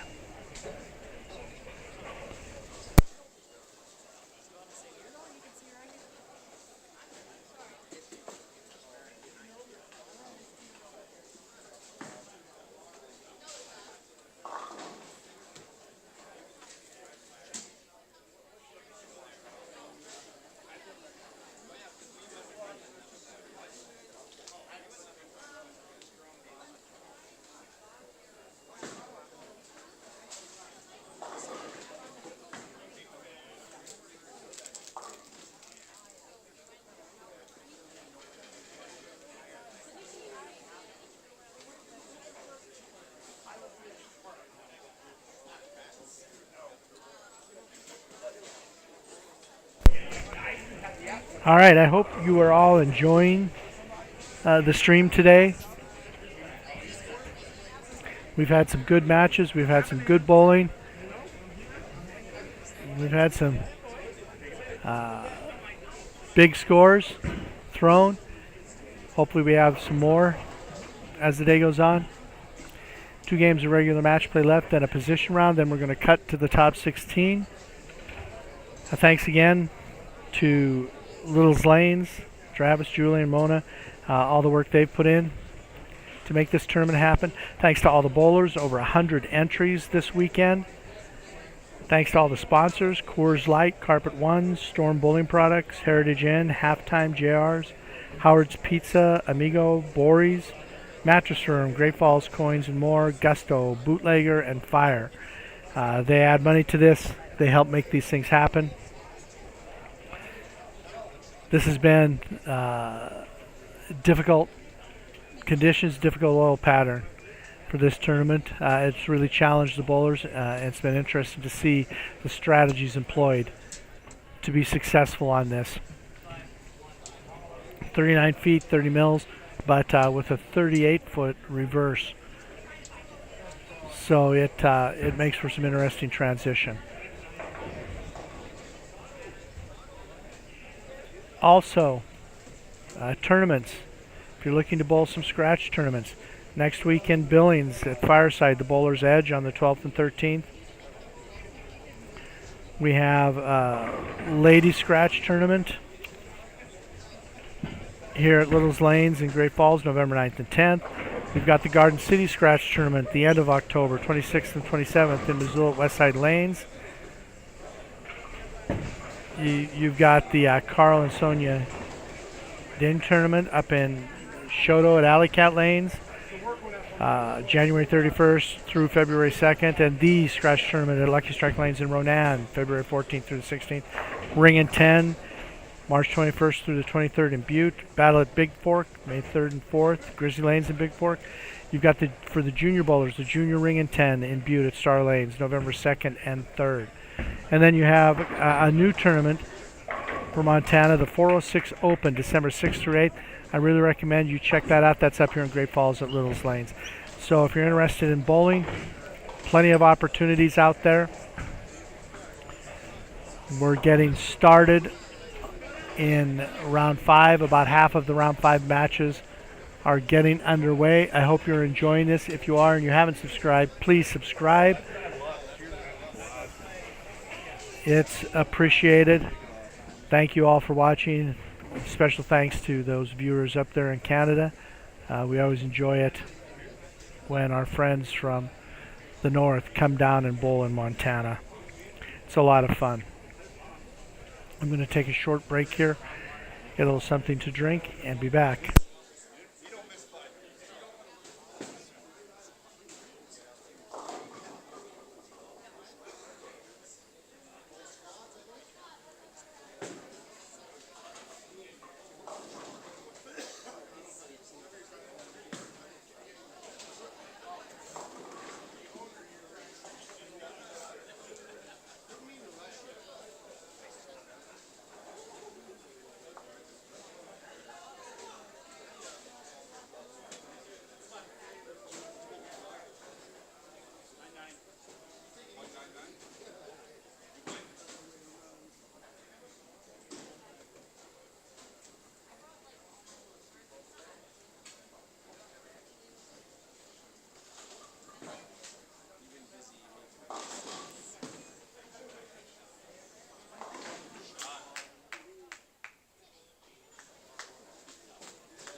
Okay, we have almost all of the matches underway in round 5. We're still waiting for Still waiting for the match on 11 and 12 to get started. But we're going everywhere else.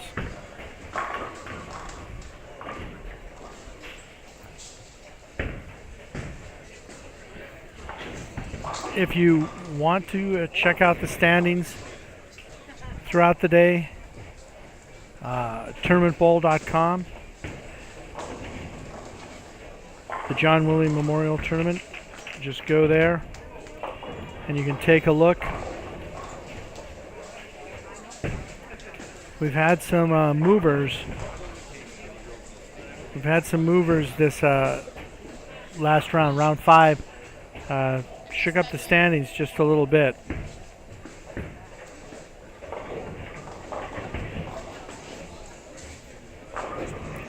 Once we get all the scores in, I will give you a rundown again because we are getting close to that cut mark.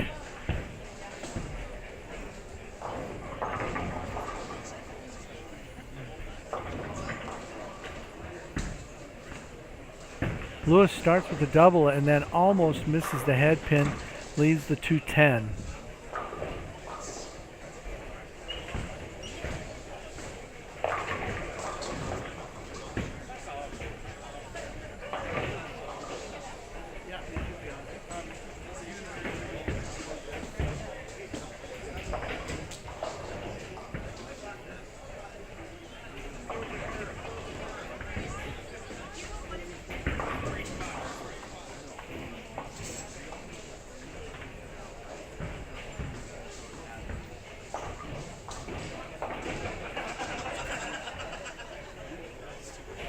And we do have now all of the matches everywhere.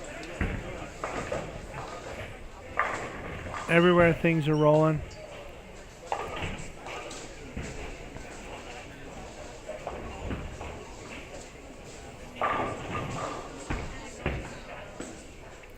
So at the end of 5, your top 16 are Matt Damon, Jacob Fox, David Cole, Eric Ramsey, Kyle Groves, Felicia Wong, Andy Kinney, Q Hawk, Anders Weaver, Lewis Doby, Trenton Reeve, Josh Link, Dallas Burke, Brian Bucket, Anthony Skitt, and Breck Strobel. So that 119 game plummeted Breck from the top 3 to just above the cut line. So he's got himself in a little bit of danger land now, and he needs to put together something to stay above it. Damon, Dan, and Tim are very close.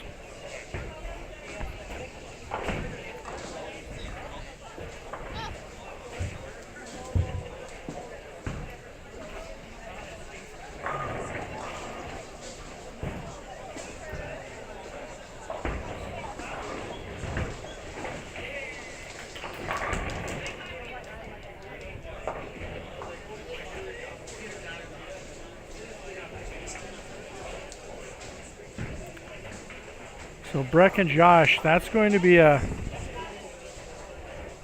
one to keep your eye on. Josh has been moving up the standings, and Breck just hurt himself in that last game. Both of them have started this match not the strongest, although Breck strikes there with a light hit. He did open the second frame. Josh split the first frame and got an open, but spared the second. Let's see if he can answer Breck's strike with a strike of his own. And he goes through the nose, almost crosses, leaves the 3-6-10. So Breck's shot was close enough to carry. It was light. Josh's almost went through the nose.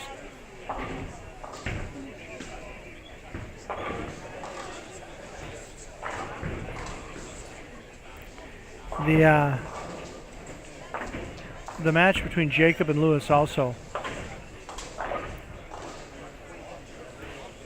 could cause some movement in the standings.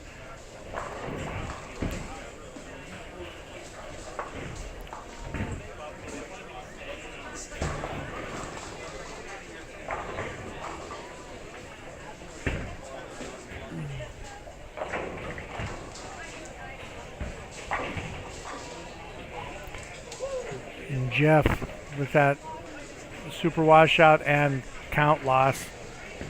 That doesn't help his cause at all.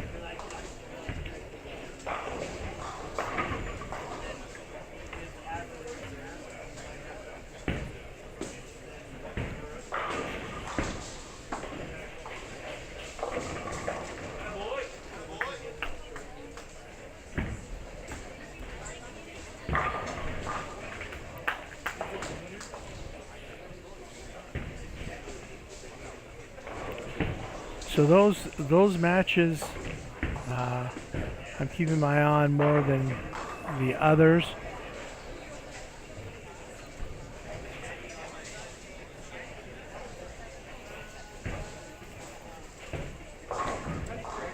If we see any big games going on. Breck wiggles the 10, but it does not fall.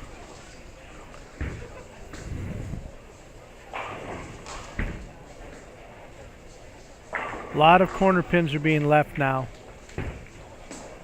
A lot of 10 pins are standing across the house.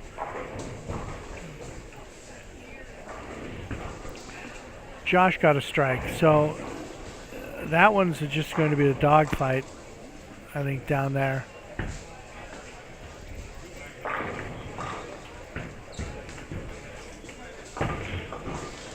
Corey just chopped the 3 off the 6. Scott Douglas playing that deeper line inside is making it work. He's got a double.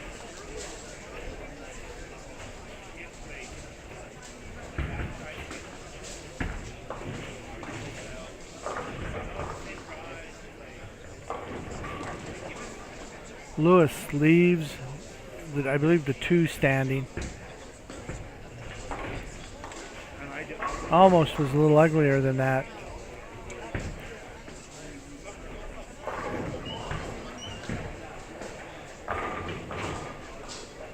And there is a strike by Jacob. So Jacob's got a slight lead in that match.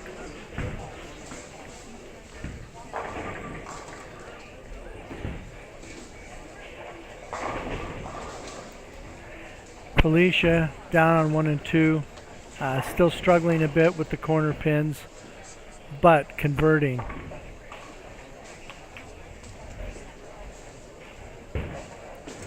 Certainly crucial. Phil frames.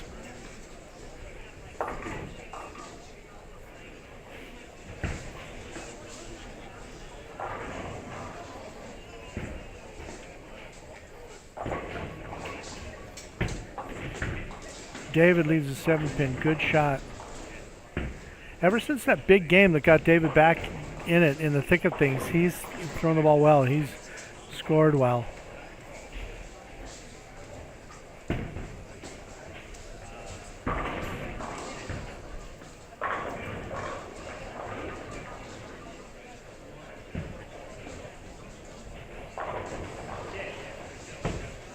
And Matt is not doing anything of note, really. He is leading slightly, but he's not really doing anything of note.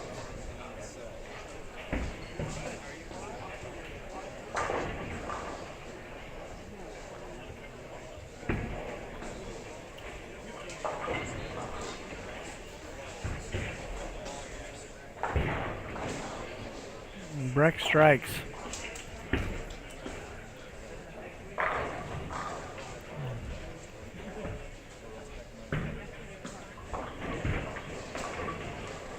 So he and Josh are still close. Josh can take some control in this match with a strike here to double up.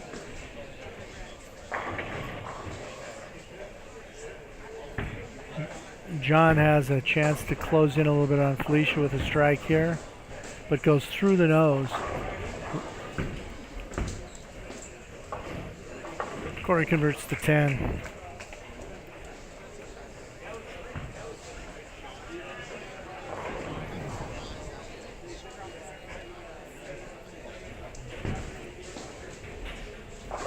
Okay, Josh did strike, so he's doubled up and he's taking a little bit of control in that match against Breck. Felicia spares to stay clean, keep a lead over John.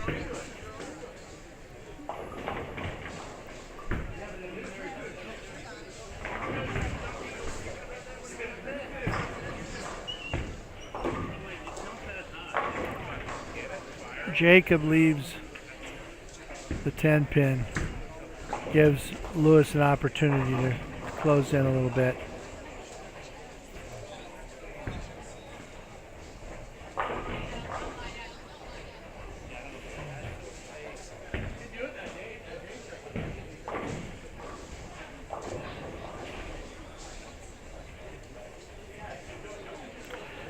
Yeah, seeing a considerable amount of corner pins.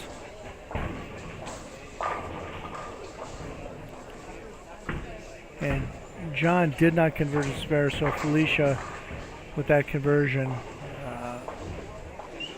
opens up the lead a little bit. Jacob converts his spare. Let's see if Lewis can convert his to stay close. That match still very tight.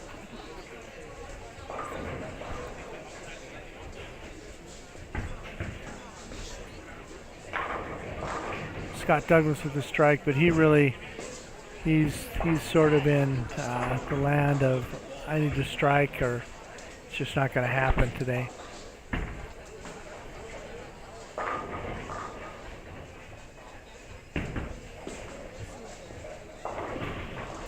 And Quentin's got a nice string going on 3 and 4. He's got a spare to start, but strike since. And he just throws another one. So he's got a 6-bagger or 5-bagger after sparing the first frame. So he's got a big lead over Dayton.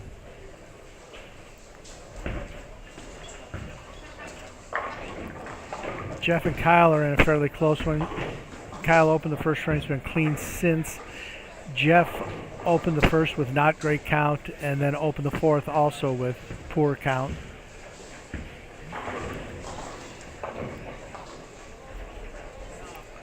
We're getting to the closing stages of round 6.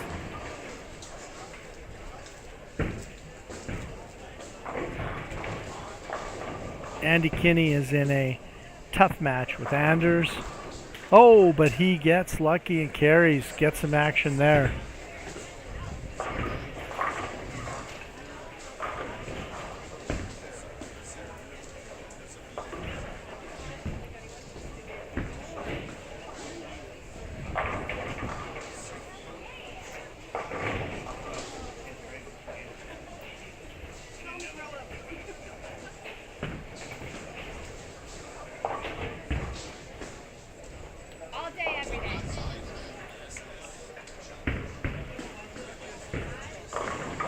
Jeff converts a spare.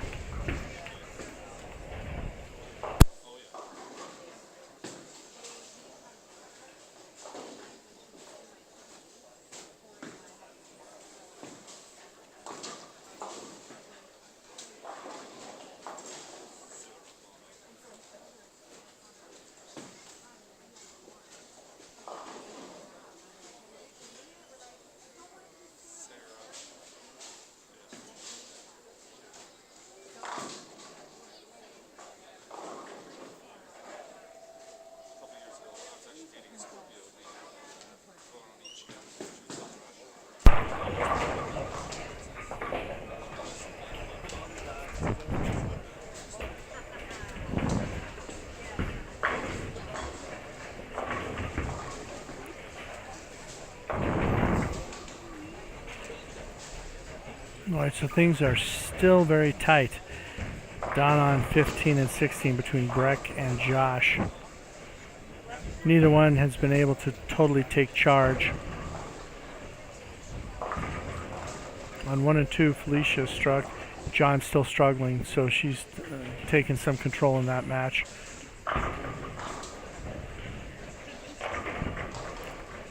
Corey leaves a 10 pin.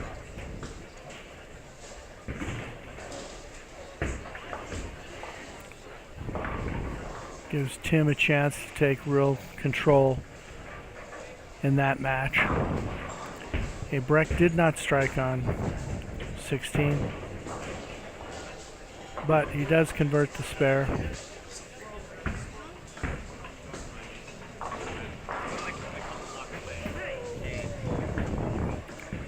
Josh can maintain his lead here.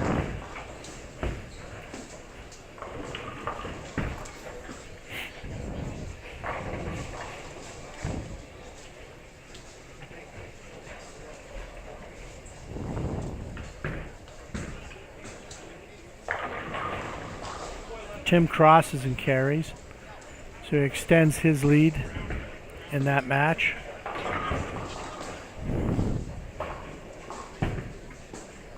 Felicia doubled, so she extends her lead.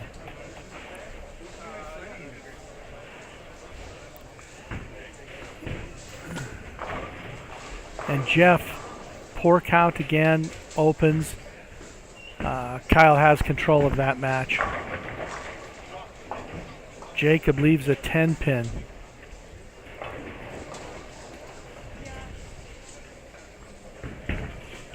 So I have several 10s this match. Lewis now has an opportunity to double and take the lead. And he misses the head pin, leaves the 1-2, and still will trail by a few pins going into the 10th, or 9th and 10th.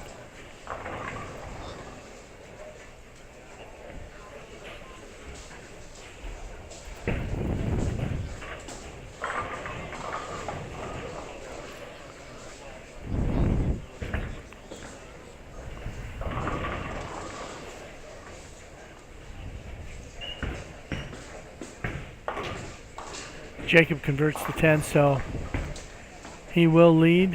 How close it is going to depend on whether Lewis converts the 1-2. I don't expect any problems there. And Breck misses the head pin.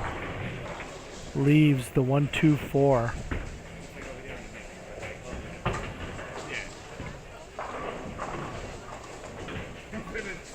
Josh is in control in that match.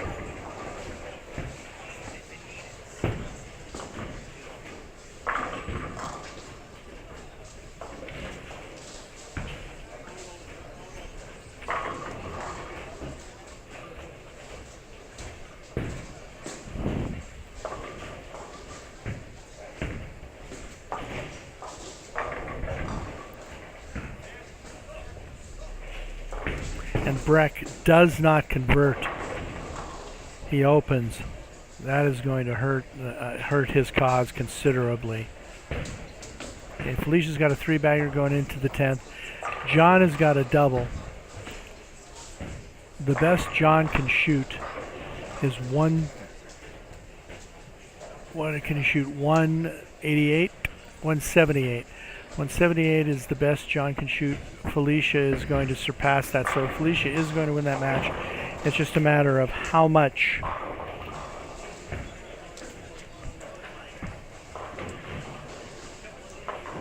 And she goes through the nose.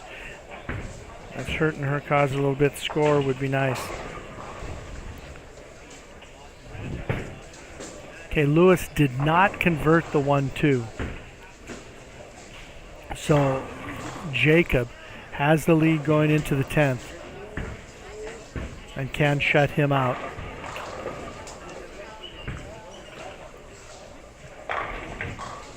And Jacob strikes.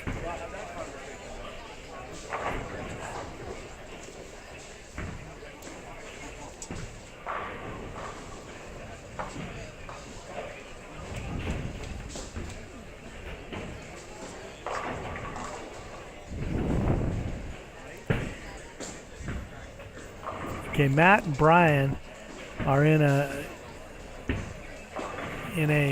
fairly a little bit close. Matt has control, but he is not shooting a very big score.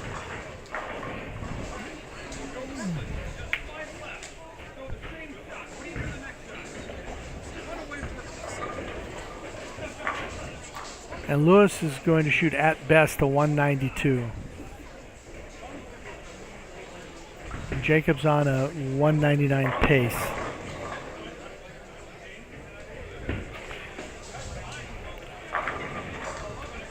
Josh has doubled on 15 and 16. Breck's open in the 8th. Really puts Josh in total command in that match.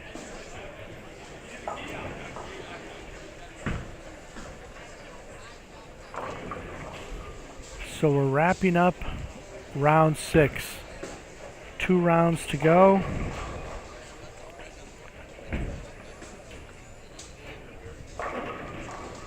And then we cut to 16.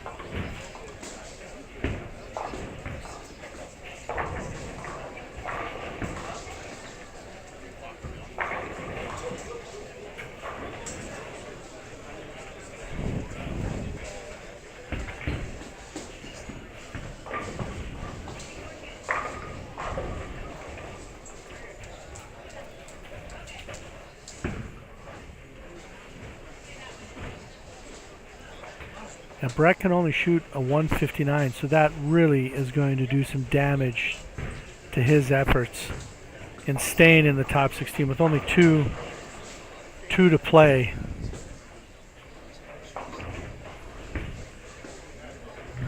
Jacob is in control over Lewis, and Felicia 1 versus John.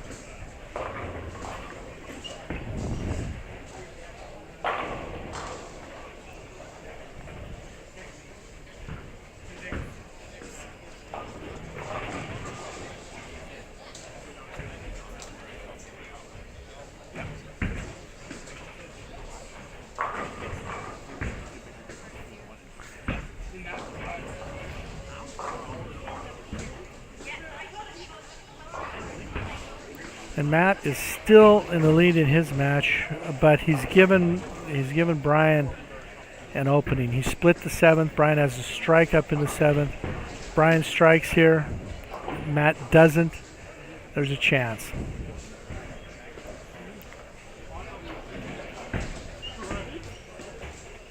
Brett gets a spare, so 149 is the best he can shoot. Oh, sorry. He can still shoot 179.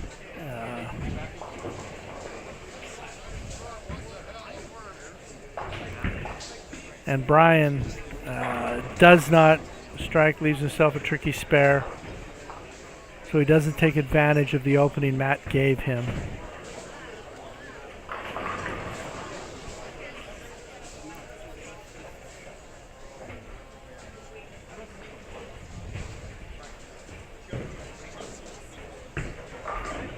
Jacob is going to defeat Matt, or Lewis, sorry.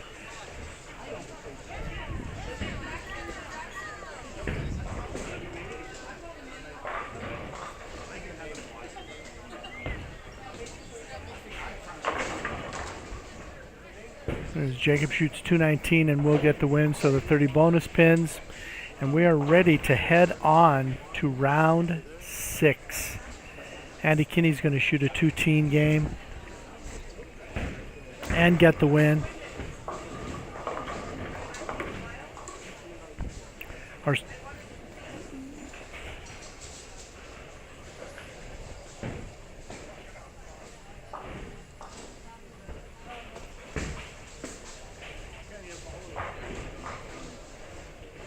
So, getting ready to roll on to round 6.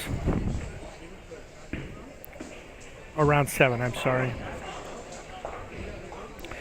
2 to play. This is the last of the general match play, and then we'll have a position round and cut to 16. So for round 7, on lanes 1 and 2, we have Sean versus Damon, Dayton versus Brian. Lanes 3 and 4, Josh versus Dylan, Sam versus Dirk. Lanes 5 and 6, Jacob versus Jeff, Corey versus Dallas. Lanes 7 and 8, Scott versus Dan, and Q-Hawk versus Anders. Lanes 9 and 10, Eric versus Lewis, and Matt versus Quentin. Lanes 11 and 12, John versus Trenton, and David versus Andy. Lanes 13 and 14, Breck versus Felicia, and Anthony versus Ryan. Lanes 15 and 16, Kyle versus Doug, and Brendan versus Tim. In this next round, that David and Andy match, the Breck and Felicia match, those two are going to be important. The Eric and Lewis match, those are all going to have pretty big implications in how things sit before the position round. So as soon as the standings get updated, I'll give you a rundown of where we stand. If you want to follow the standings, just go to tournamentbowl.com. Take a look at the John Willey. This is the 39th John Willey Memorial Open here at Little's Lanes in Great Falls. There were over 100 entries. Great tournament. Sponsors for this tournament were Coors Light, Carpet One, Storm, Howard's Pizza, Amigo, Bories, Bootlegger, Fire, Gusto, Great Falls Coins and more, Mattress Firm, JR's, Halftime, and Heritage. So, great sponsors. If you get a chance to support them, please do that. Thanks to Travis, Julie, and Mona here at Little's Lanes for the work they put in this weekend. Thanks to Bernie Coons for running Tournament Bowl, and to Tom Croskery for giving you the opportunity to see what's going on, to take a look at your friends, fellow bowlers, through 406 streaming. So I'm going to take just a short break here before we get going in round 6, or round 7. We just ended round 6. Round 7, and I will give you an update in the standings once all the scores are in. We have a few matches still to complete in round 6. This will be the last of the regular match play pairings, and then round 8 will be a position round.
We still have one match in round 6 to get completed. No one has started round 7 yet. A couple more balls get thrown, and then we'll be able to move on.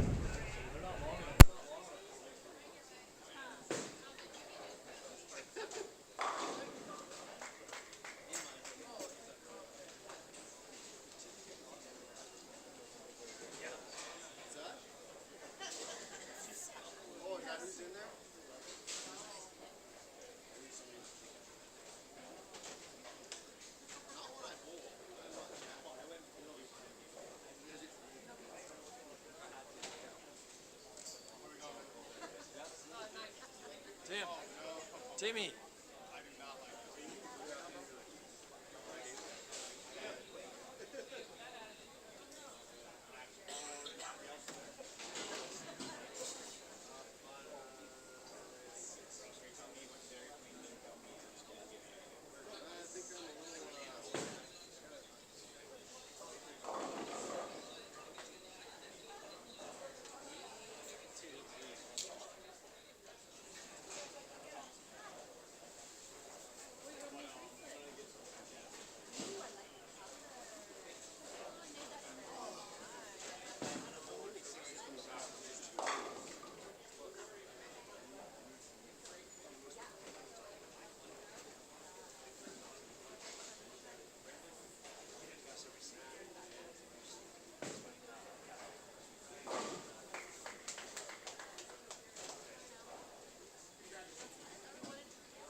All right, we have finished up all of the round 6 matches.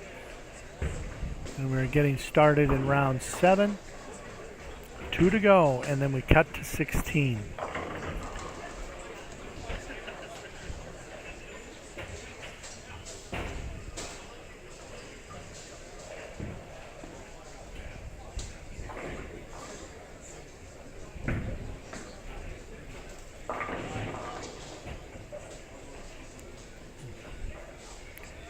Josh still has not gotten to his happy place today.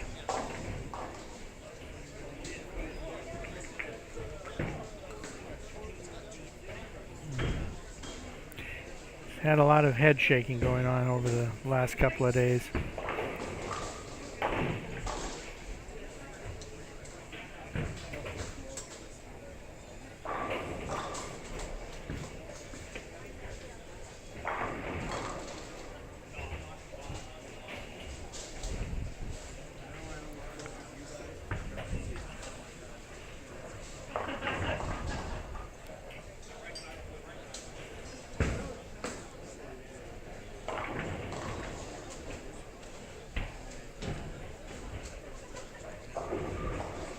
Eric Ramey's ball reaction is looking very nice right now.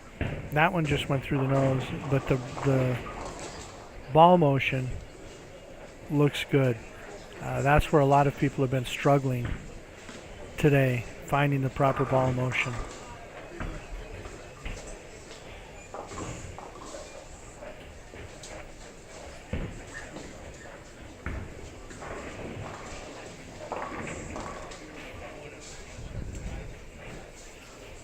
Almost have all the scores in from round 6, and I will, once all the scores are entered, once Bernie has them all in the system, I will give you a rundown. of what we have. Breck has he has changed lines significantly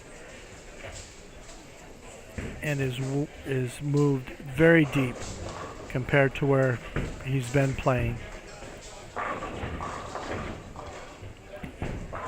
Josh also has moved in and struck. And Felicia has struck.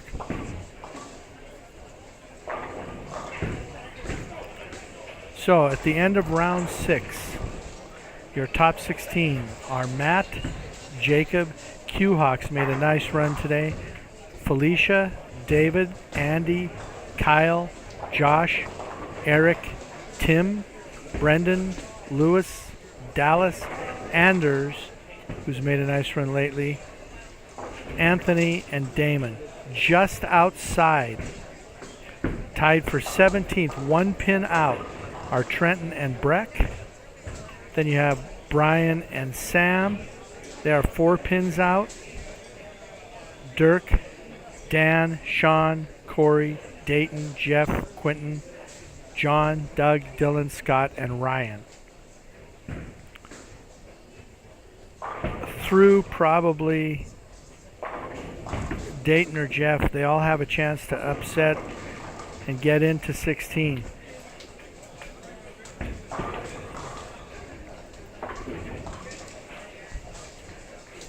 So right now we have Jacob as the last man standing in the youth bowler movement in the top 16. So it'll be interesting to see how this shakes out.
All right, so right now Josh Link is off to a hot start in his match with Dylan. The people that are just out fighting to get in. Breck and Felicia. They're in a tight match, both off to good starts. Breck is fighting to get in. Felicia's near the top.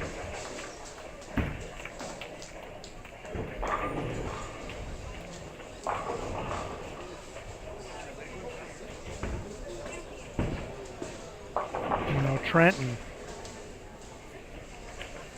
What is Trenton doing against John?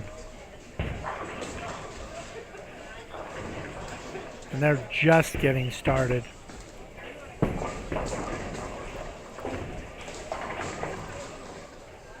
Sam. Sam is off to a good start in his match against Dirk. He needs that if he wants to get in. Dirk also, if he wants to get in, needs something to happen.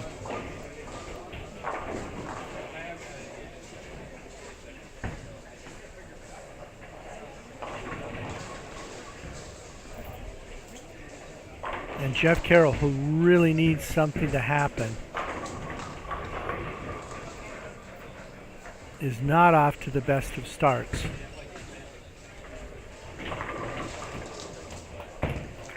You open the first frame, got a strike, and then a 9 count here. See if you can convert the spare.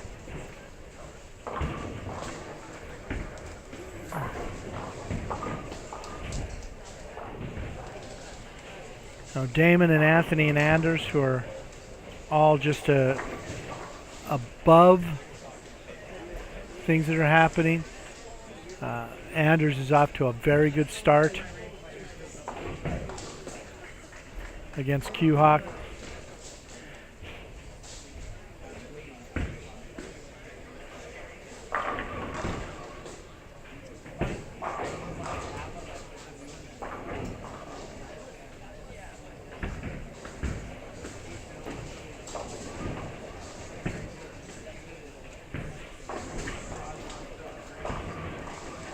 And Anthony is not off to the greatest start versus Ryan, and that could hurt him.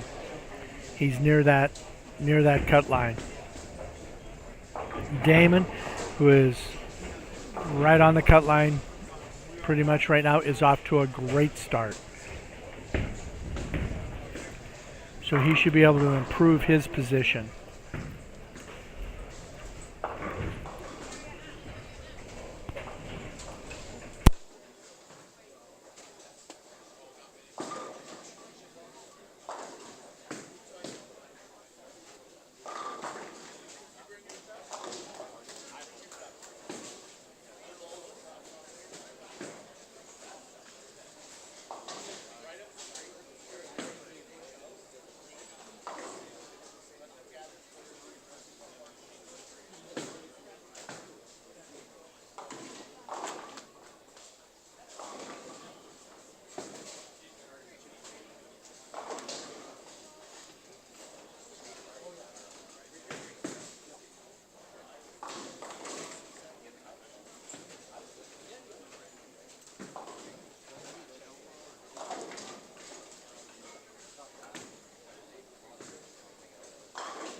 Breck has thrown a double to take the lead over Felicia, which is absolutely crucial for him.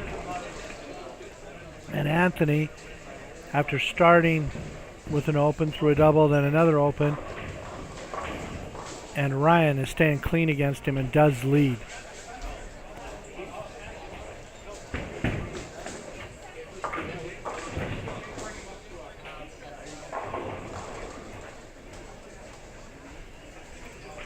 Damon starts with a 4-bagger, so he is really trying to solidify himself in the top 16.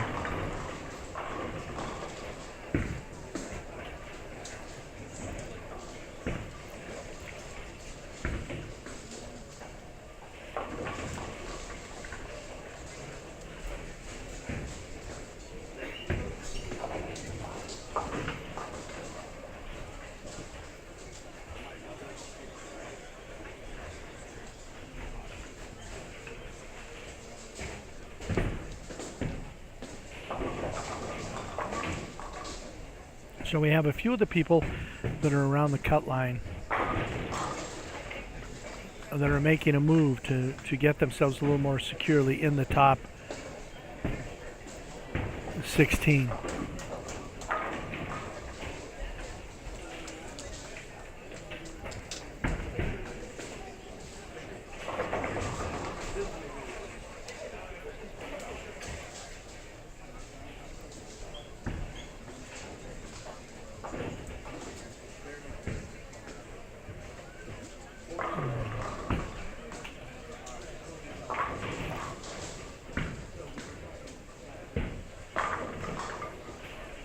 Anders just a 3 count on a 4-bagger, but then converted, so minimize the damage.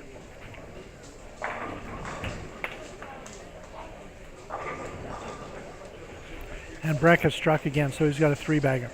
So finally has righted the ship.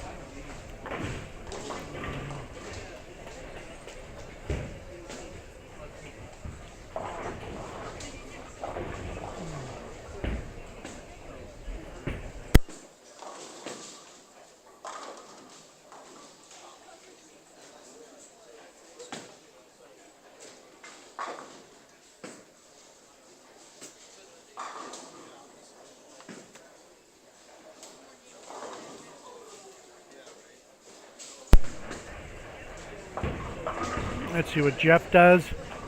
He really needs a strike here. He gets it. He doubles. And so he's in a position where he really has to start putting it together.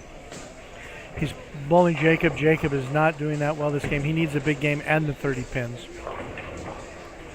Josh Link started strong, but now is struggling just a bit.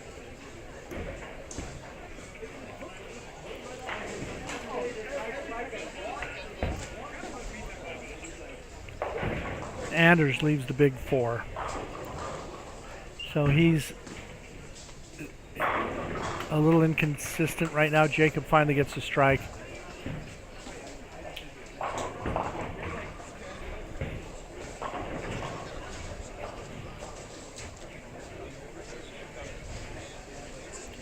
Felicia and Breck are in a pretty good battle.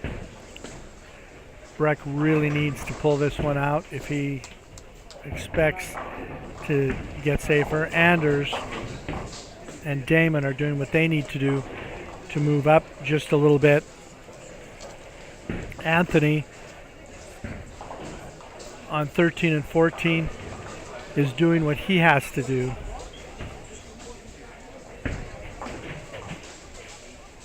So those 4 are doing right now what they need to do.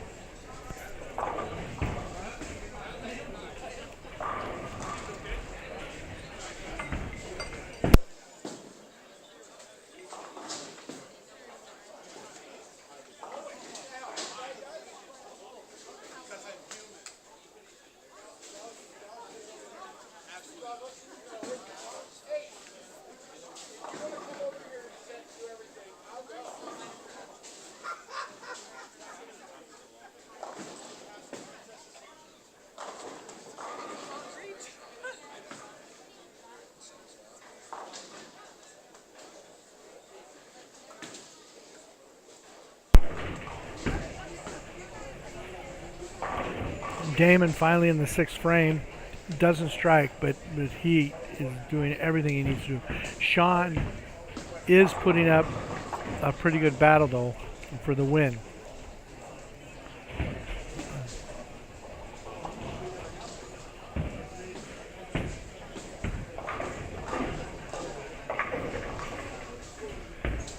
Jeff Carroll did not strike there. He really has got to get some strikes going.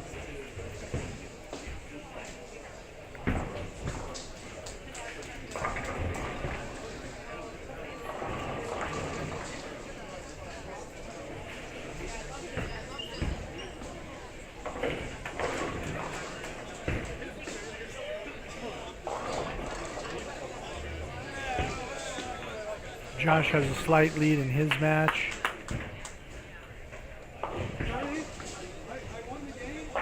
Anthony spares, so he's plugging away.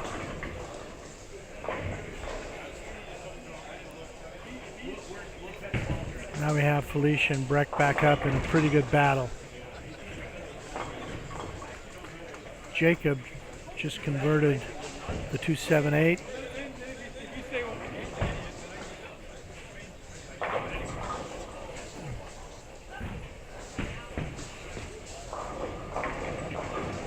Breck crosses, leaves only the 6 pin.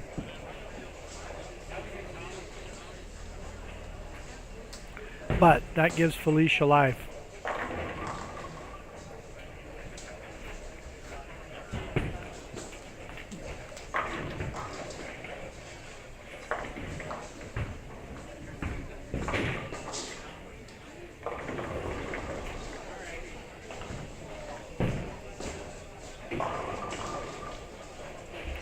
And Felicia strikes. So she's coming back against Breck a little bit. And this is one that it would be nice for Felicia, but it's crucial for Breck. So that's an interesting match there.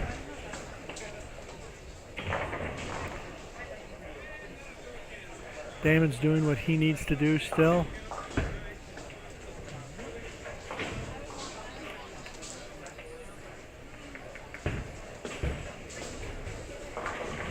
Anders has opened the last 2 frames, so he's doing some damage to his cause, although he still has the lead.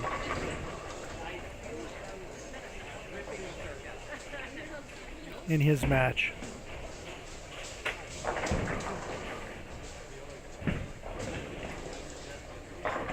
And Damon gets another strike. Jacob gets a strike.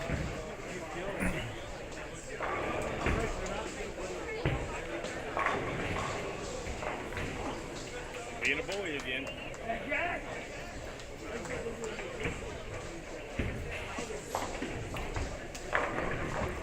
Jeff leaves the 10 pin. Anders really needs to throw a good shot here.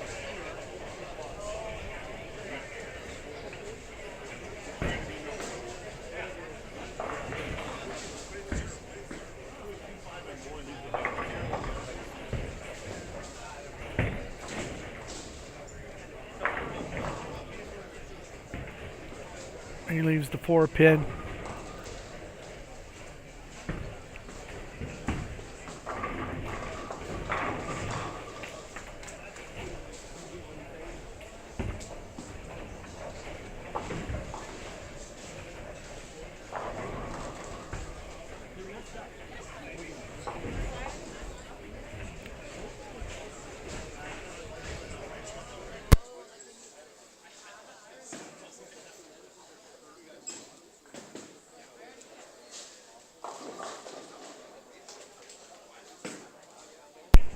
Breck throws a strike.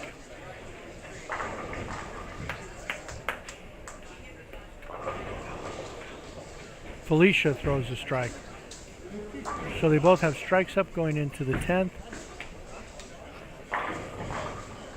Felicia's got a string going. This one's going to come down to the last frame.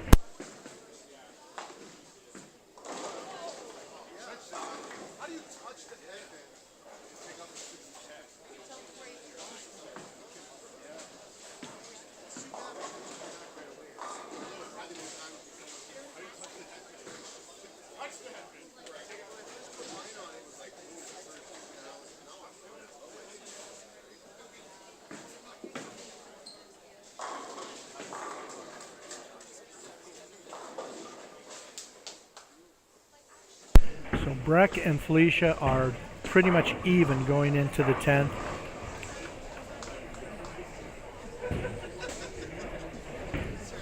Damon is continuing to put up a score, get himself more comfortably into that top 16.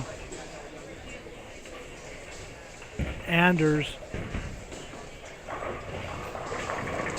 is not throwing the strikes he needs. Jeff is not throwing the strikes he needs.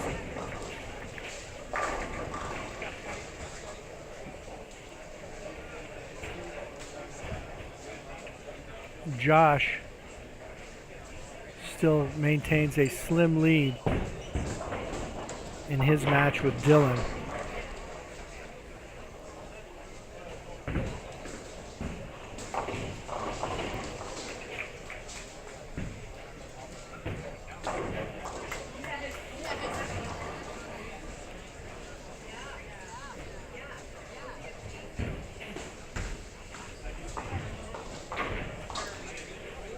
Lewis and Eric. Lewis did have the lead. Eric has taken the lead in that match. Lewis threw a strike. Try and stay in it. And Josh is doubled up. Let's put the pressure on Dylan to strike. Okay, Felicia is up.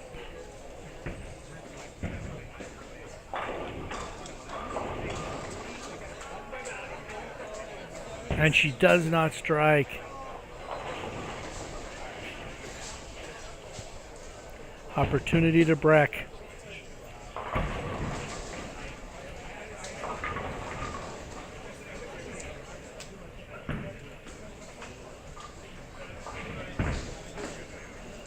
So Felicia has a possible 226. Breck has a possible 249.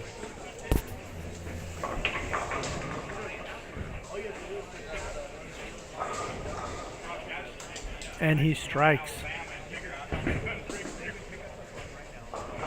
So that will be a victory over Felicia. One that he absolutely needed. A nice game with the 30 bonus pins. And that will move him up into the top 16 a little better as we go into this position round before the cut.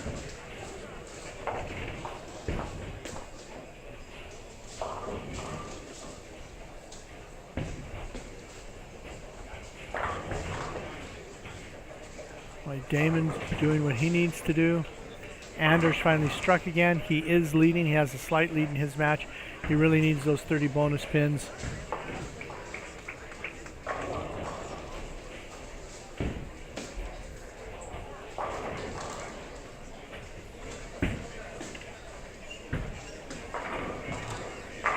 Eric is putting together some strikes again over Lewis. And Matt just slid the 2 in front of the 10 trying to convert that split. He still maintains a lead in his match, however, over Quinton.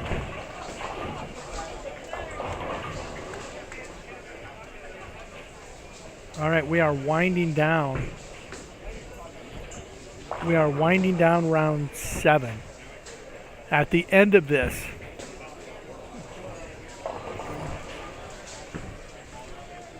it will be a few minutes to shake out the standings.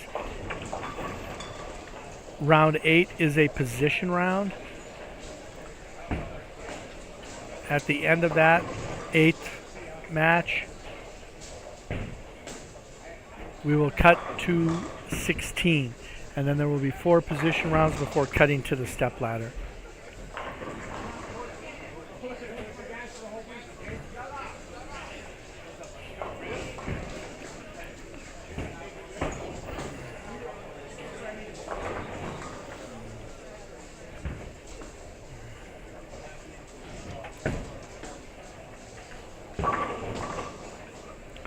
All right, as we are winding down here, again, thank you to Tom Crosstree, 406 Streaming, Bernie Coons, Running Tournament Bowl. If you want to see the scores, see the standings as they are, go to tournamentbowl.com.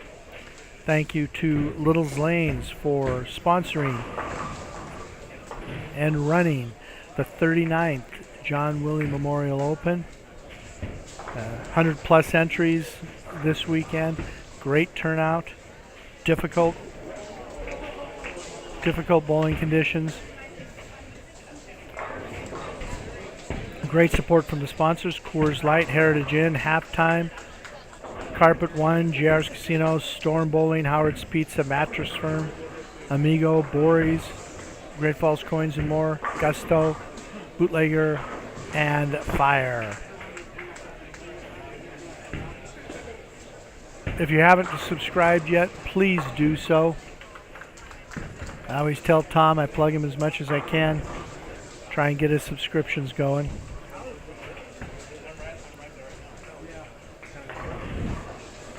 So hopefully you've enjoyed what's happened so far. And we will have continued good bowling and some close matches here as we get a little bit closer to crowning a champion of the 2024 John Willey Memorial Open. I'll take a quick break and give you the standings before we get to match play.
Yeah.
All right, we're getting most of the scores in.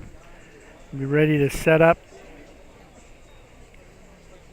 the final match play. Here, the final position round to cut to 16.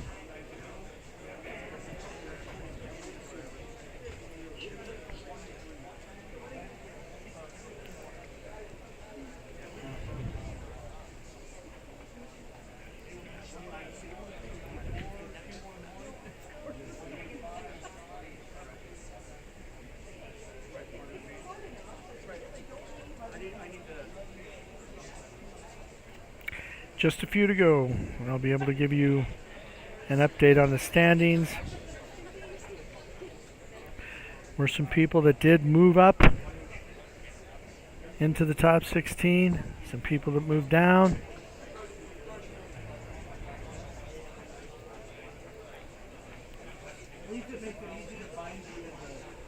Yes, sir.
the scores inputted in so we can get you guys down to the last position around here before we cut to the top 16.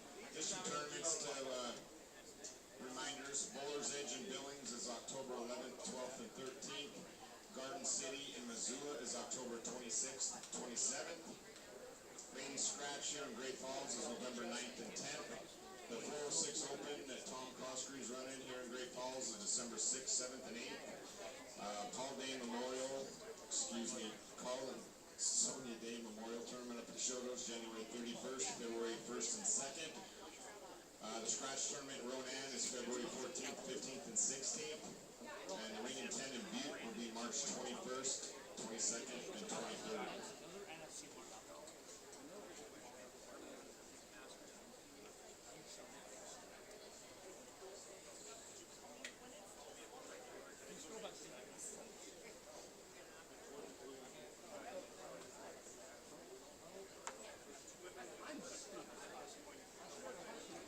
All right, we have scores in, and currently the top 16, and this we will have match play here now.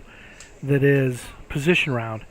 The top 16 are Matt Damon, Jacob Fox, David Cole, Josh Link, Eric Ramey, Felicia Wong, Andy Kinney, Dallas Burke, Q Hawk, Breck Strobel, Kyle Groves, Damon Winslow, Anders Weaver, Brendan Rogers, Tim Williams, and there's a tie for 16th right now between Louis Doby and Sam Lang. Just out, Anthony Skitt, Trent Reeve, Corey Clayton. Corey Clayton's 56 out, so for him to make it, you're looking at a big game plus a win, and then some help from above. Jeff Carroll, Dirk Thompson, Dan Skitt, Dan Willoughby, Sean Hill, Brian Puckett, John Conger, Doug Hayes, Dylan Bigelow, Quentin Seiko, Scott Douglas, and Ryan Ritters. So your pairings, you're going to have Matt Damon versus Jacob Fox, David Cole versus Josh Link, Eric Ramey versus Felicia Wong, and that's a rematch. They played earlier today, and it came down to the 10th. Andy Kinney and Dallas Burke, Hugh Hawk and Breck Strobel, two of the younger bowlers against each other there. Kyle Groves, Damon Winslow, Anders Weaver, Brendan Rogers, Tim Williams against either Louis Doby or Sam Lang, and then the other of those against Anthony Skitt. Trenton Reeve against Corey Clayton. Those are your contenders, and I'll be concentrating mainly on the bowlers that look like they have a chance to move in or out of the top 16. So as soon as I know the lane assignments, I will give you that as well. But that's where we stand at the end of Game 7, and we'll get ready for a position round to cut to the top 16.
Okay, so for the lane assignments, the standings are going to flow across the house. So you're going to have 1 and 2, Matt versus Jacob, 3 and 4 are also on 1 and 2. David versus Josh.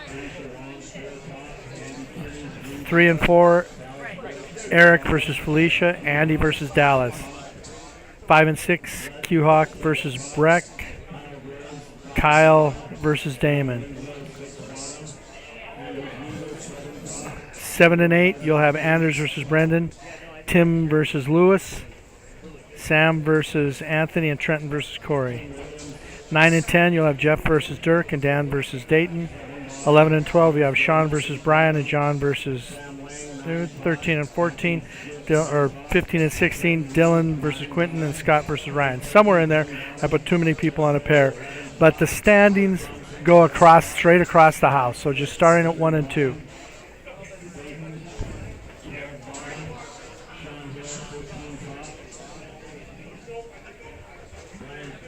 So at the end of this is one match, position round, and then we will head to 16 remaining.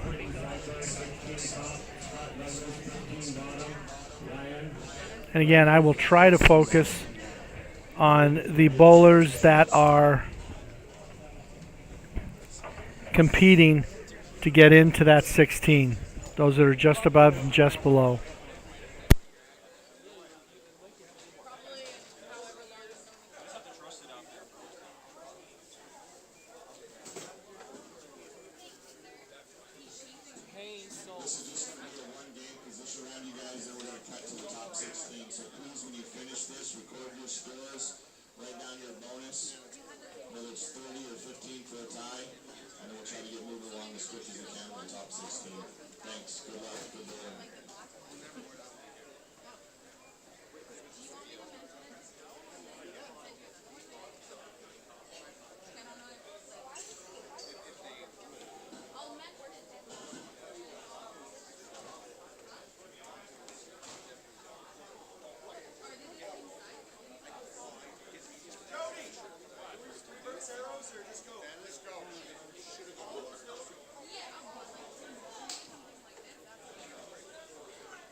All right, we are in place. We're about to start round 8. At the end of this, we will cut to 16. Breck throws the first shot, throws a strike.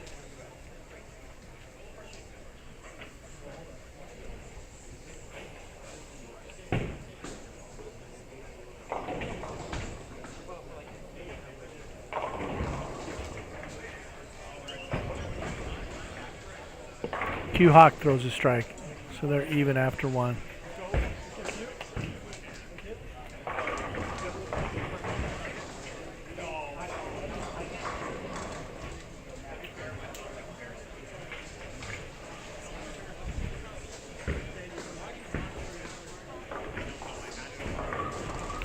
Anders starts with a strike.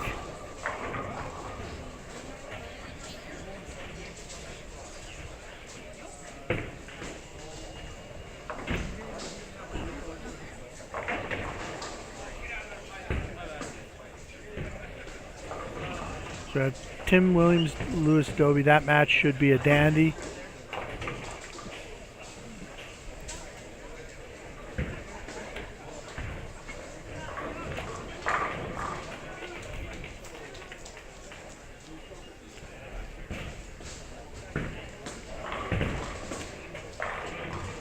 And Tim starts with a strike.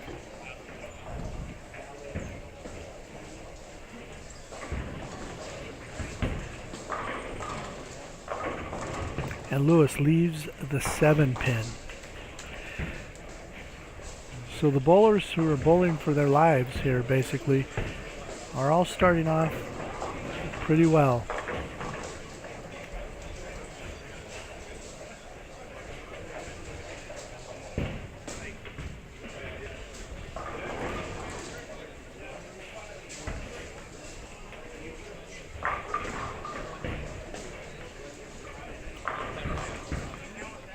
And Lewis needs to convert.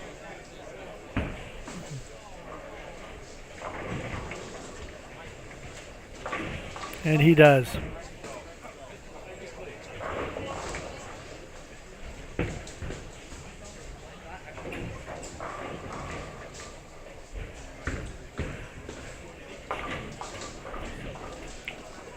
Breck converts his spare. See if Q-Hawk can convert.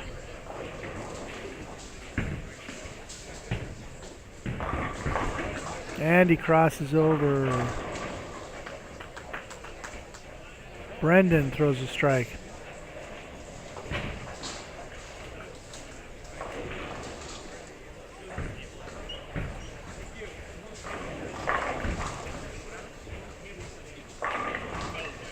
Anders throws a strike, so Brendan and Anders are even after 2.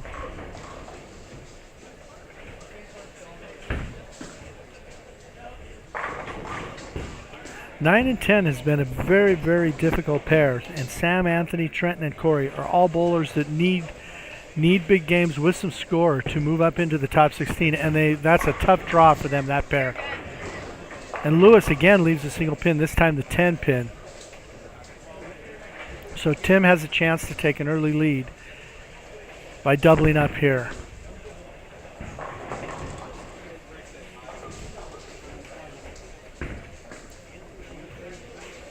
Tim crosses over and carries. So he takes the early lead. I spoke with Eric Ramey a little bit at the break here before we got to this round. And I asked him how he was able to, change. He struggled a little early and then was able to move up, throw some big games and beat a lot of people. And he said that he found an area of the lane that he could play that no one else was playing, and it was working. So he's been able to stay out of all the noise, out of all that traffic. And even as a right-hander, basically play the left-hander game and get out, play a part of the lane where he's alone. He said he didn't think he would be able to continue that. That what he was seeing at the end of that seventh game, was going to force him to move to where everyone else was playing. But that was his comment on how he was able to move up so dramatically today. Brendan Rogers strikes again.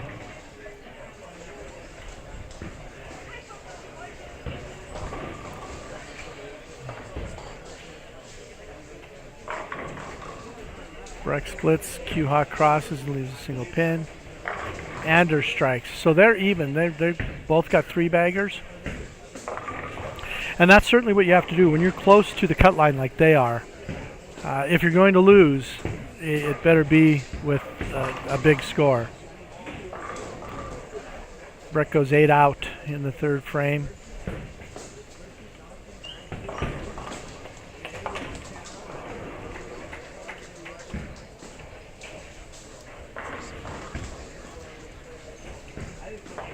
Q-Hawk gets the spare, so he takes the early lead. Now Lewis has got 9 counts each of the first 2 frames, flagged the single pin in the second.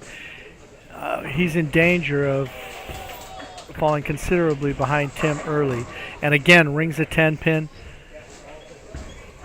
So he's gone 7, 10, 10 his first 3 frames. Tim's gone strike, strike the first 2, so we'll see if he can throw 3.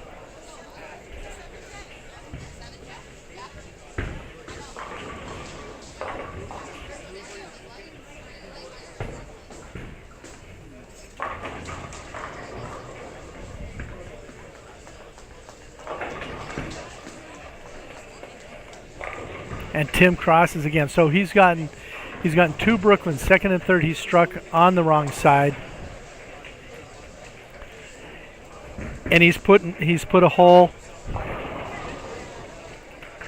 He's put Lewis.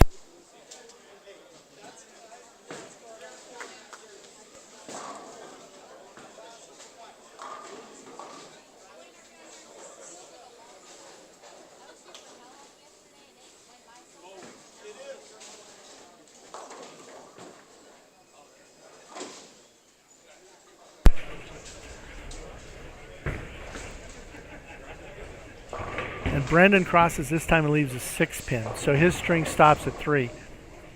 We'll see if Anders can continue.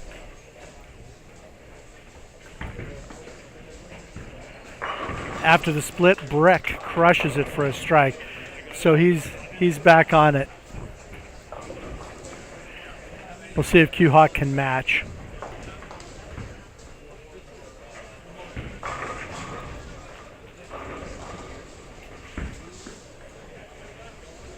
And Anders is solid.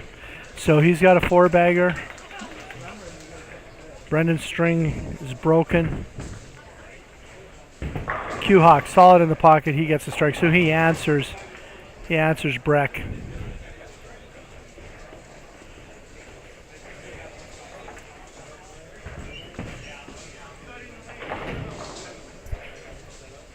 Eric is struggling a wee bit here. He's got a couple of splits.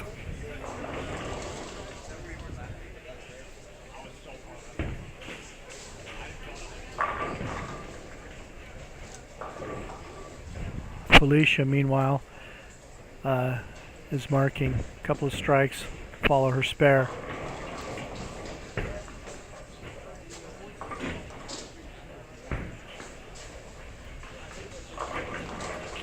And Tim strikes, this time on the right side, but it was by no means solid.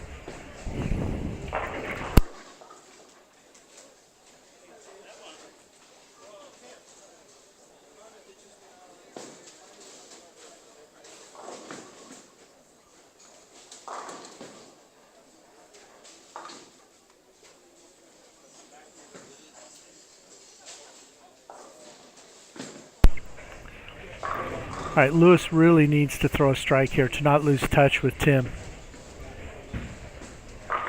And he finally does carry. That time the 10 got kicked out.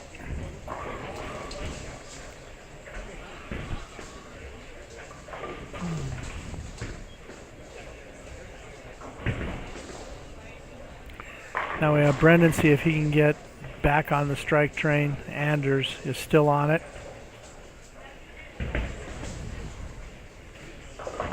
And a little high, leaves 4-7. It wasn't a fast 8, but it was 8. And Breck barely makes it back, splits.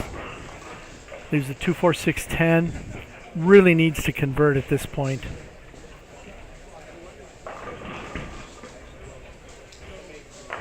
And Anders is solid once again, so he's got the first 5.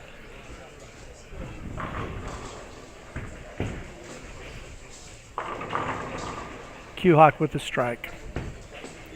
So he's doubled up. He's put Breck in a hole early.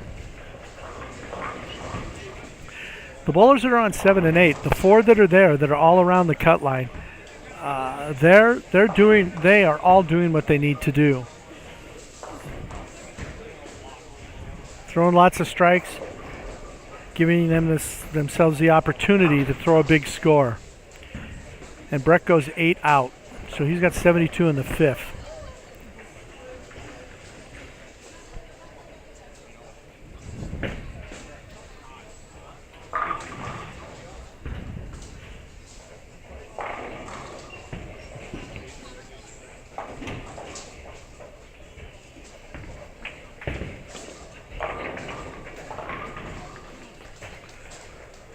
Hey, Lewis is up in the 5th.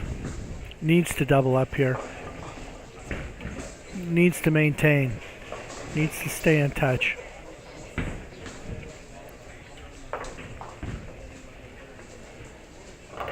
And he misses the head pin right, leaves the 1-2. That could be a costly shot, not only for this match, but for his score to stay in touch for the top 16. Tim goes high, goes through the nose, leaves the 4-10.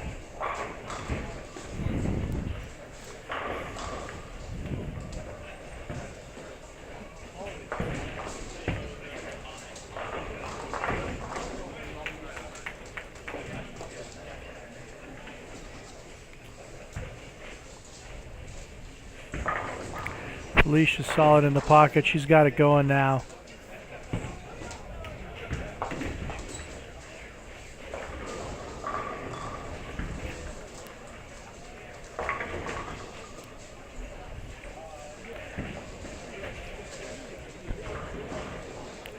See what Tim does with this 410.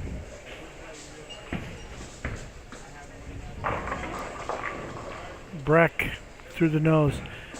Ball that he's using right now is reading a little early.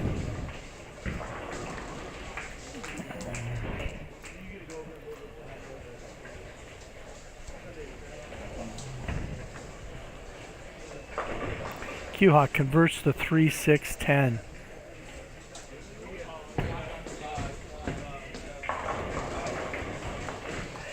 Tim picks 1, gets the 4, doesn't get the 10, so he goes 9 out. But he still has a substantial lead. Pulling over deuce. He just continues on what he's been doing. Wins, gets the 30. He'll be in good shape.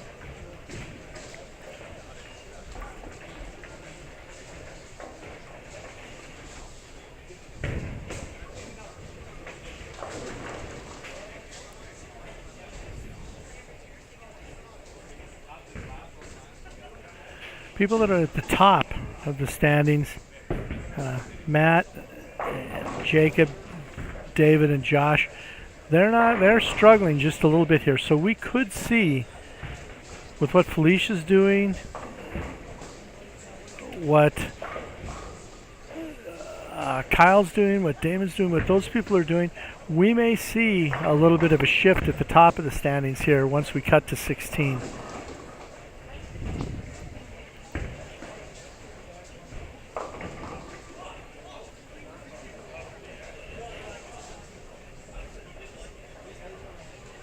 All right, we'll see if Lewis can convert the 1-2. And he does.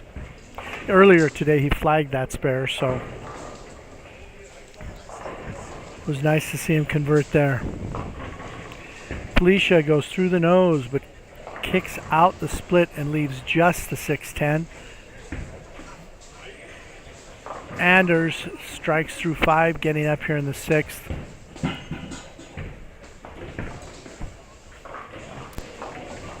Josh still struggling a little bit down on 1 and 2. There's no one that's lighting it up there.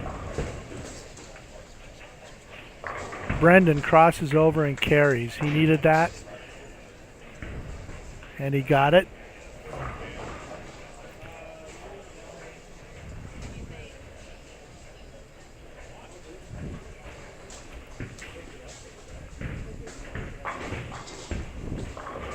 Anders, that was a little wide, yep, and he misses the head pin left. Leaves the 1-3-6-9. So his string stops at 5. Still in good shape. Breck is struggling a little. Q-Hawk is staying clean.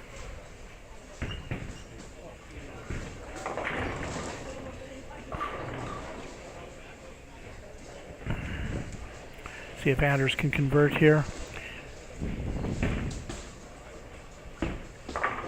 And no.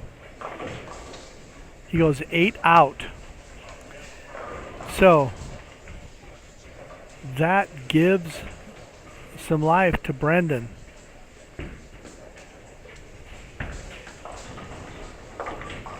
Breck picks up the 3-9. See what Lewis can do here. He's got a spare up. And he goes through the nose. 4-6-7. That's going to hurt not only score-wise, but in his match.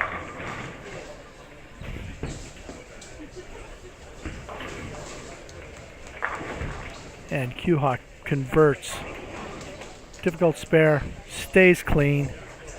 Keeps the pressure on Breck. Yeah.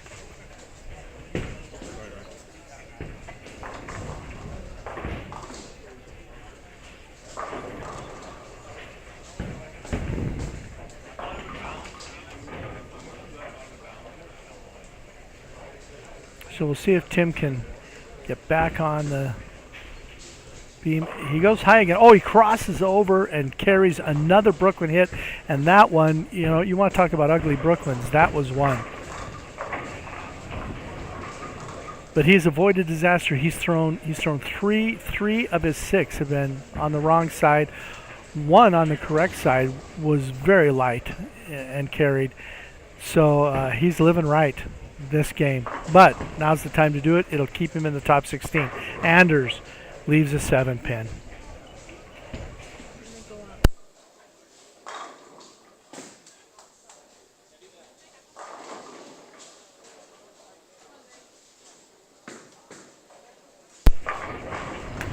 Kyle is putting a nice string together. We'll see if Brendan now can close some of the ground on Anders after his open. And yes, Brendan strikes. He's got a double up. He is right back in this. There's pressure on Anders to convert this 7-pin. Should be routine, but you never know.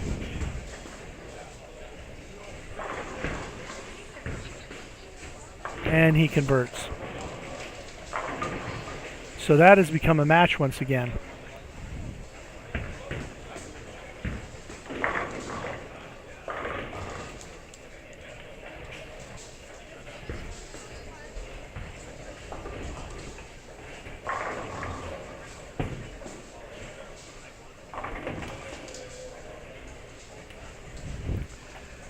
All right, so we have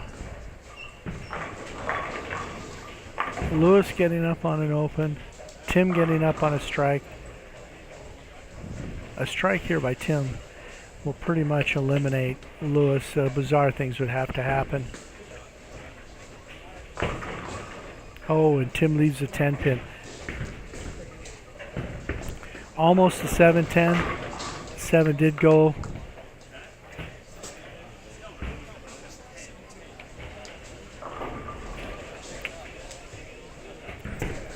He did leave the 10. Okay, Lewis needs to strike here, really, to have any hope. And he crosses and does carry. So a little right back at you with Tim. So 214 is what Lewis has possible.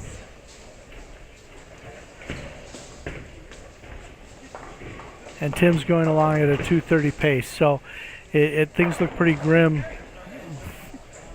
for Lewis at this point. The bowlers on 9 and 10 that are close are not doing anything to help their cause at all.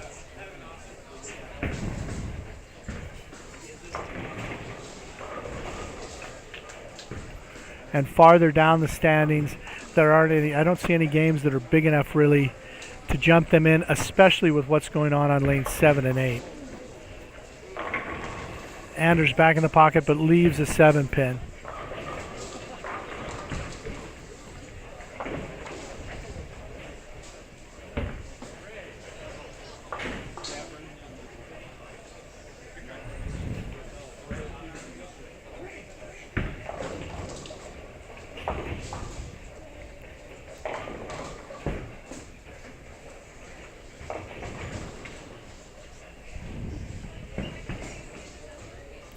Yeah, it is going to be tough for Sam, Anthony, Trent, Corey, Jeff, for those guys to move into the top 16 based on what Anders, Brendan, Tim, and Lewis are doing.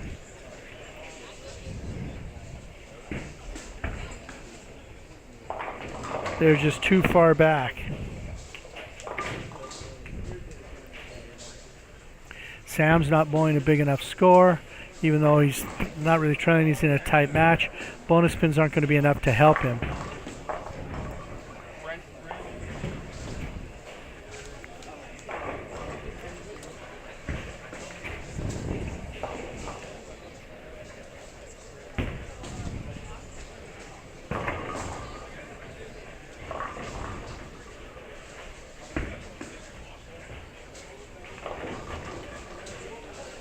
Tim almost rolled a 2-pin, not quite.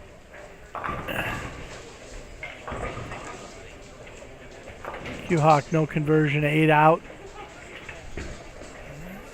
So that gives a little hope. Gives a little hope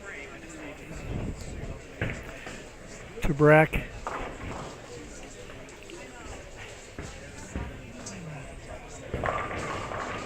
Lewis crosses, carries.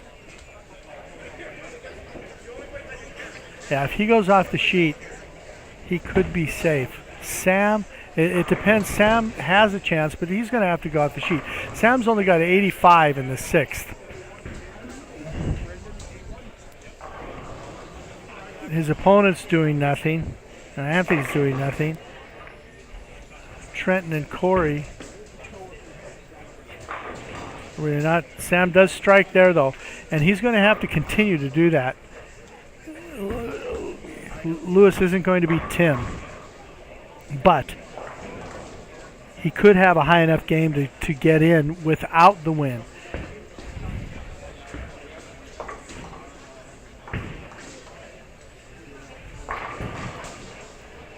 Now Sam has a possible 195. He would get the win.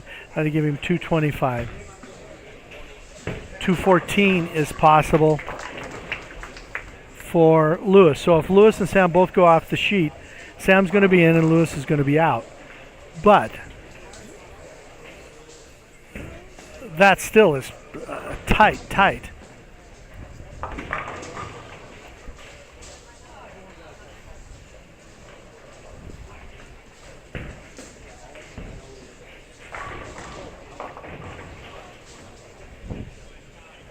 And Anthony just struck. But it's still looking like that one's going to be won by Sam. Brendan does not carry the 7. He's still in pretty good shape.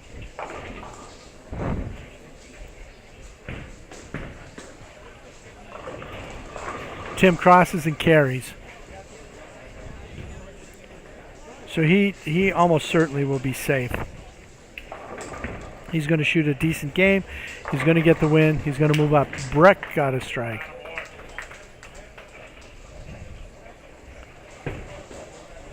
So Q-Hawk splits the 9th and 10th to hand the win to Breck.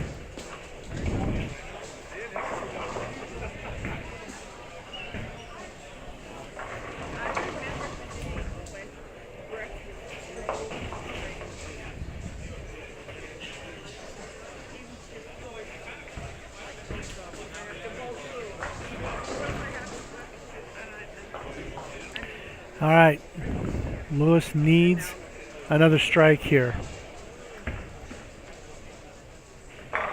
Breck strikes again. So he shoots 189, throws the last 4, come from behind to beat Q-Hawk, get the bonus. He's safe into the 16. Q-Hawk should be safe into the 16. Lewis needs a strike here and goes through the nose and leaves the big 4. That opens the door for Sam. That could be the end of Lewis for the top 16.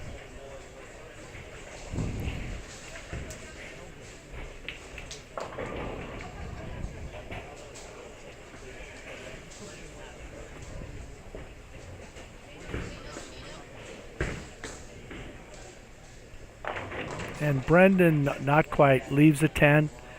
Week 6 on that.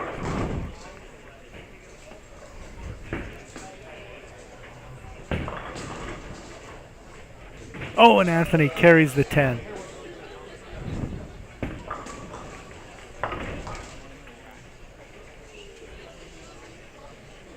So we have Sam getting up again. Now Corey Clayton has a lead.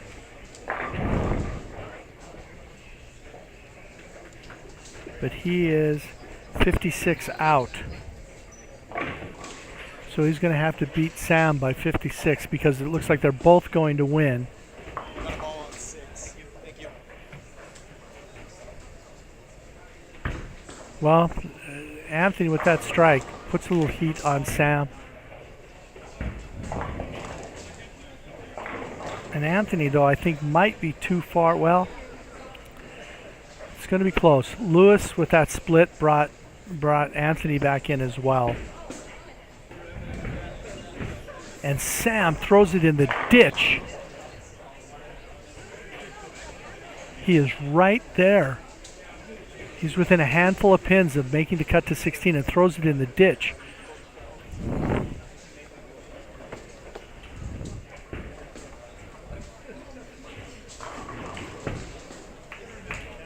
Corey Clayton gets a strike. So he is in position now where he can win his match. He can still shoot 193 and win. That could be enough to get him in.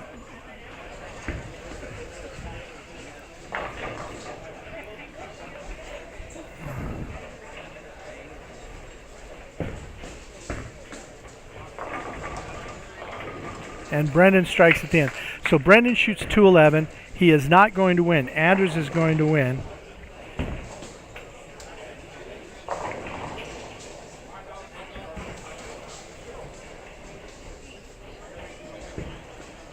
But he's enough ahead. I think that's going to be plenty to keep him in. Brendan will be in. Anders will be in. Tim will be in. It's going to come down to that last spot. I think there's only going to be one spot open, and that spot is going to be Sam, Anthony, Corey, and Lewis are going to be the four fighting for that final spot.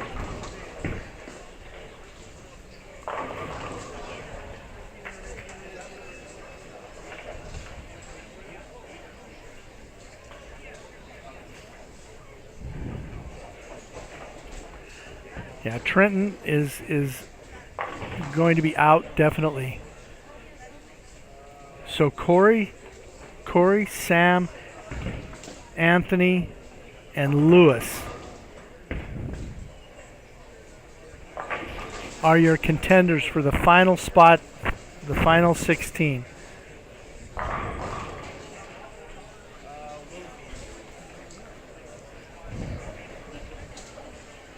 I don't see any other huge games below them that's going to move anybody up far enough. This is a big shot for Anthony.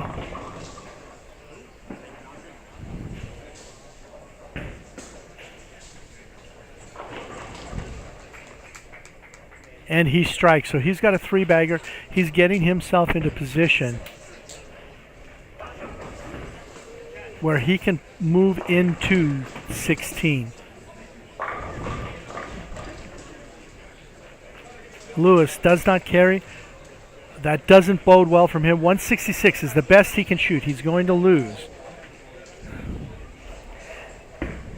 So Corey Clayton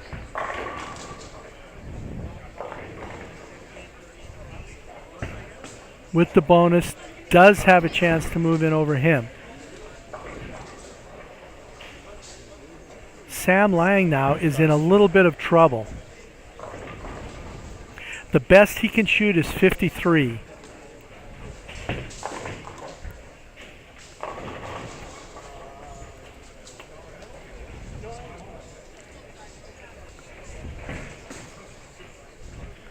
Anthony, the ball is away, and a 9 count.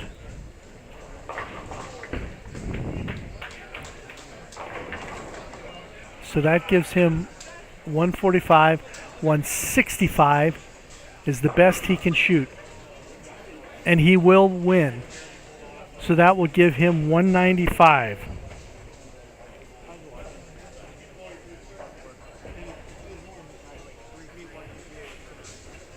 So he will leapfrog Sam.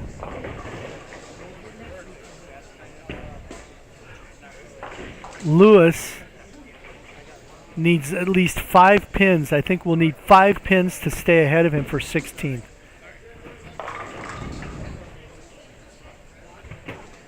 So that should be enough for Lewis to stay ahead of both Sam and Anthony. Now what about Corey? Corey will get the 30 for winning.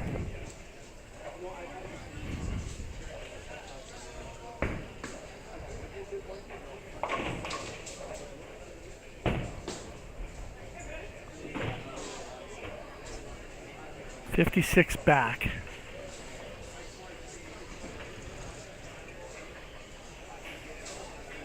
See, he'll get. So he's going to get 30. Lewis will stay ahead of him.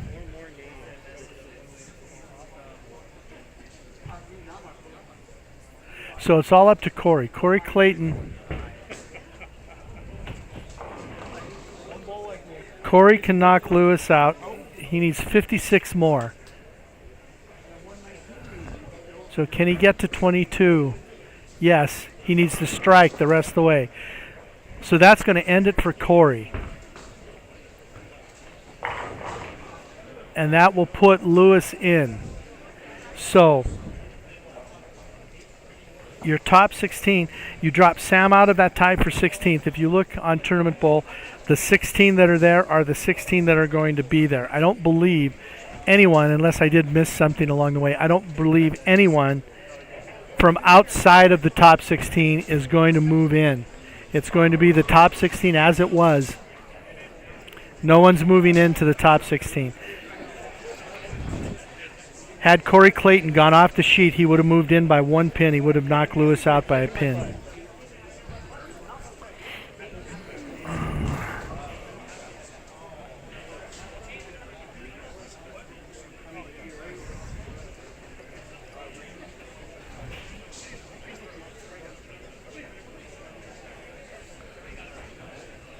So yeah, Anthony's going to be out by 5. He'll be 5 pins behind Lewis.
Is it?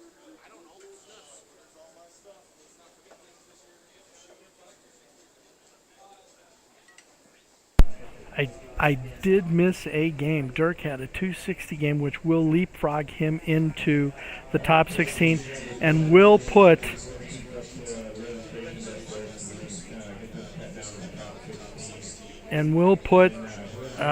Lewis out. Dayton also was able to jump up in there.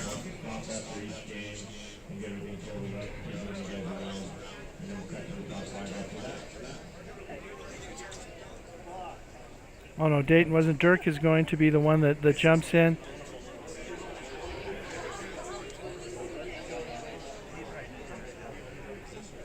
So I missed the big game. I missed that big game that Dirk was shooting.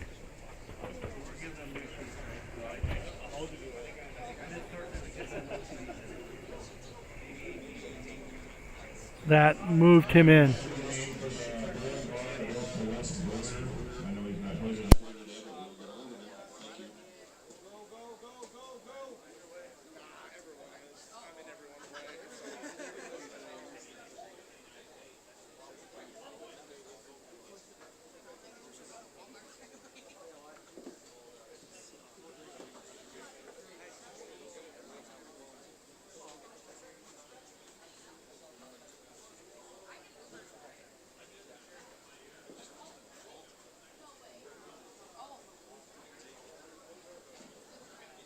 While we're waiting for you guys, I do want to thank everybody again for coming down this weekend. We really appreciate it, you guys. We'd like to thank Bruce and the staff here at Little Lanes for putting this on. So thanks everybody.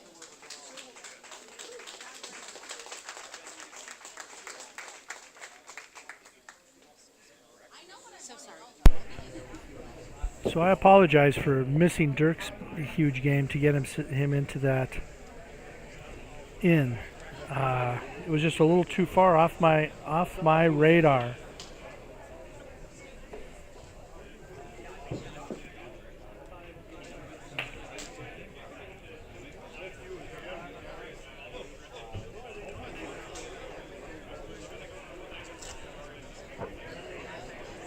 But that was a huge move. So now, all of the matches. There'll be 4 more here before we cut to the step ladder, and these four matches will all be position round.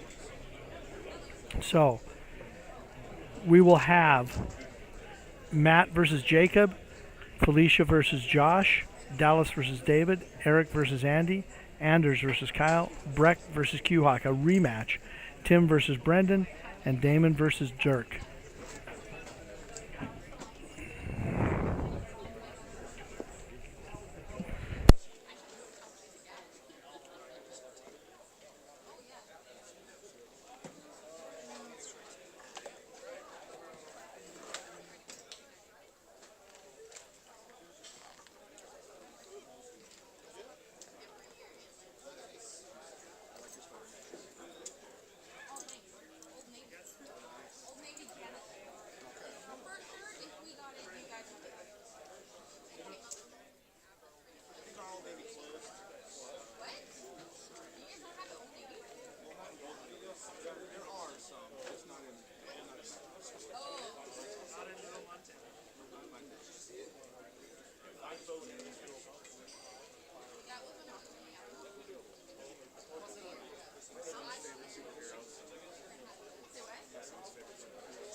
Well, he's 4, so it's Spidey and Friends. Okay. But he just loves Spider-Man, so it's all Spider-Man all the time. There's nothing wrong with that. No, absolutely not.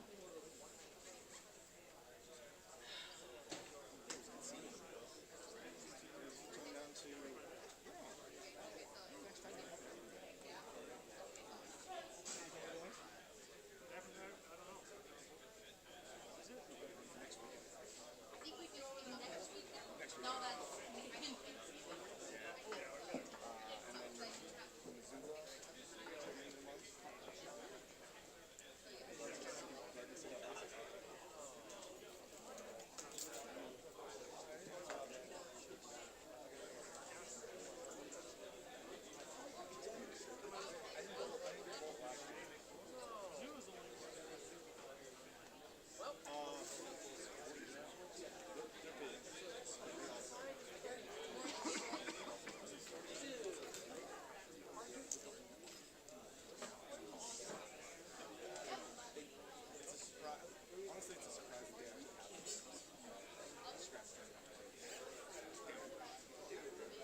congratulations to the top 16 here. Bruce is running the back, so the 17th through 32nd, I will have your checks here shortly. So, lane 1, Tim Williams. Lane 2, Brendan Rogers. Lane 3, Damon Winslow. Lane 4, Dirk Thompson. Lane 5, Matt Damon. Lane 6, Jacob Fox. Lane 7, Felicia Wong. Lane 8, Josh Link. Okay, so they're starting. Lane 11, Eric Ramey. Lane 12, Andy Kenny. Lane 13, Anders Rivas. Lane 14, Ralph Ross. Lane 15. They are starting on lanes 5 and 6. So, starting on lanes 5 and 6. you will have Matt versus Jacob. 7 and 8, Felicia versus Josh. 9 and 10, Dallas versus David. 11 and 12, Eric versus Andy. 13 and 14, Anders versus Kyle. 15 and 16, Breck versus Q-Hawk. 1 and 2, Tim versus Brendan. And 3 and 4, Damon versus Dirk.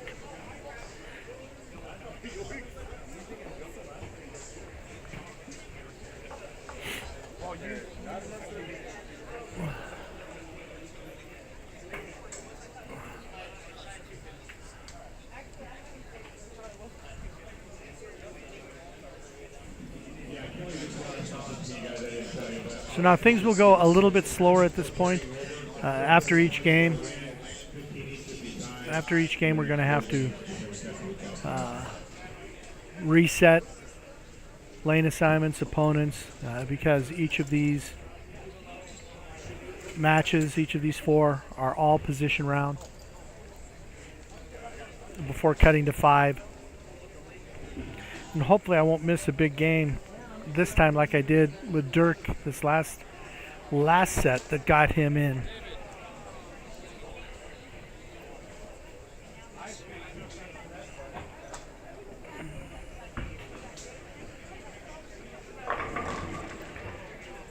So Felicia starts off 7-10. Frame 1.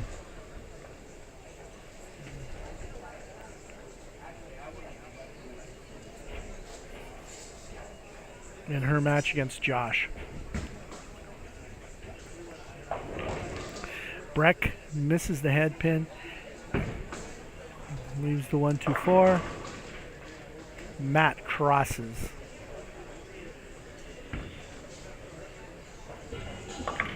Felicia takes 1. So 9 out, first frame for Felicia.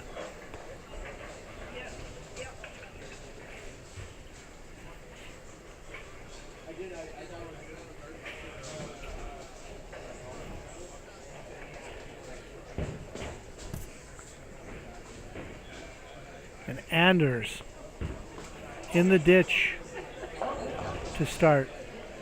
Breck converts. And Matt converts. Eric also in the ditch, first shot. And Josh carries wrong side. So he takes an early lead over Felicia.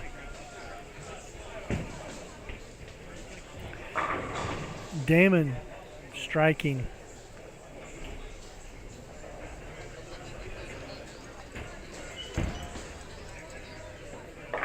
Jacob still using urethane, playing outside. Leaves just a 6-pin, goes high. And Dallas 2-8-10 to start.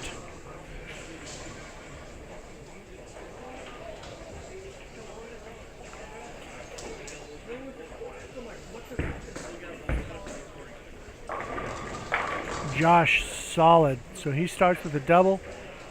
We'll see if Felicia can throw a strike here after starting with that unfortunate 7-10.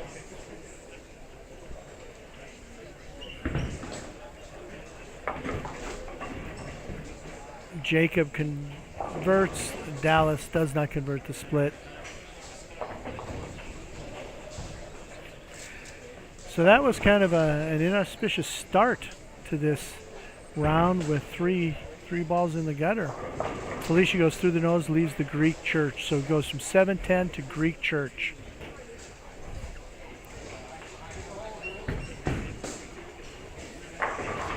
Jacob crosses, gets away with it.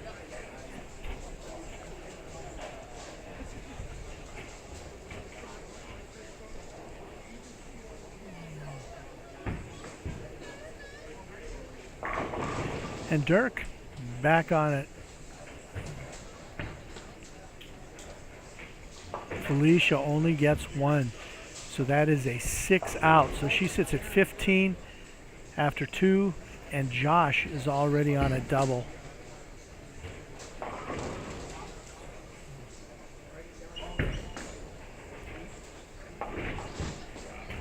So Felicia's making a ball change.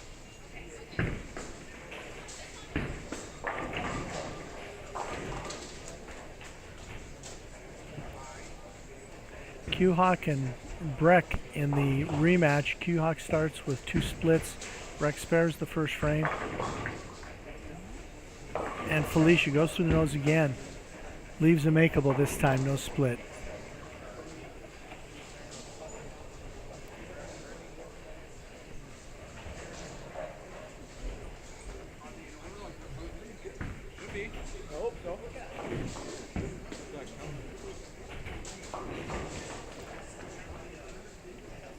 Washouts and splits. Washouts and splits. David crosses and carries. And Breck carries, but not the best shot in the world. So he opens up a bit of the lead to start. And Felicia converts. So she gets her first mark in the 3rd frame.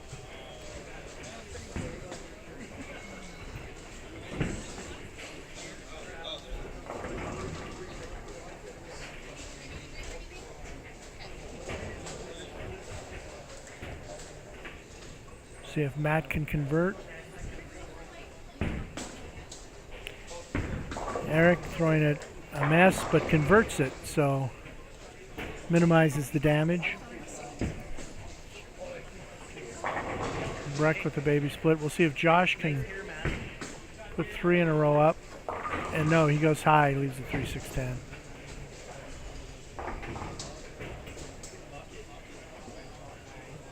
The match down in 1 and 2 between Tim and Brendan, just getting underway. Both marked the first frame. Dirk strikes again.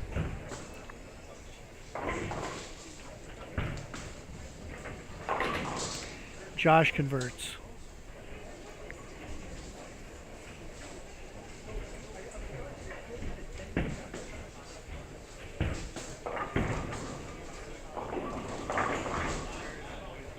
Matt crosses over, leaves the 2-10.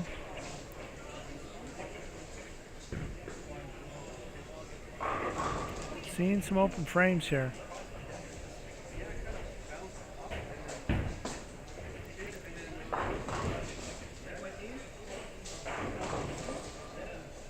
And Q-Hawk gets a strike after starting with 2 splits.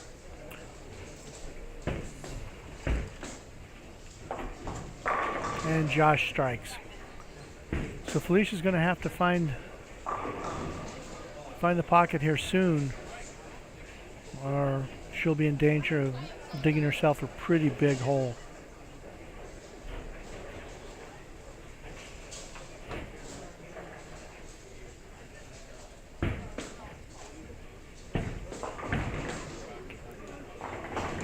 And Matt converts the baby split.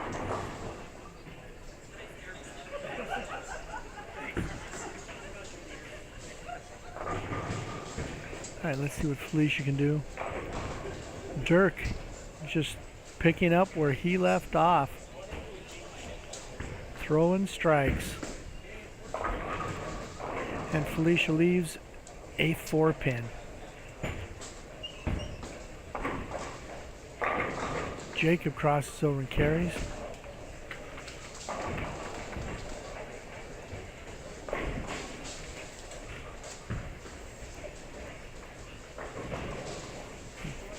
Breck leaves one.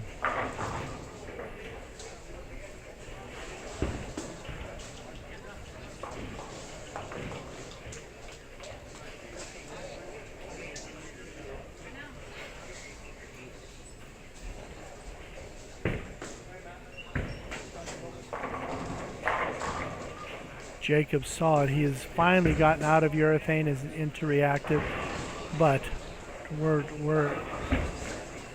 9 games in.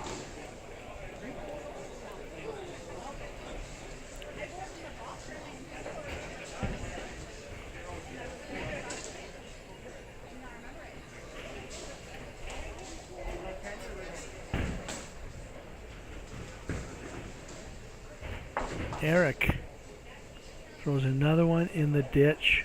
That's 2 this game. Matt light. Leaves just the 2 though, no damage there.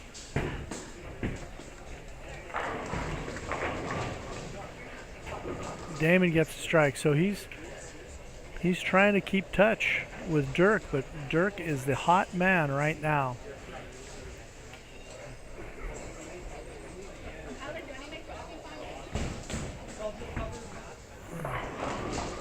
Felicia solid.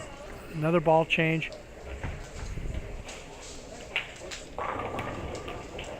And she is solid in the pocket.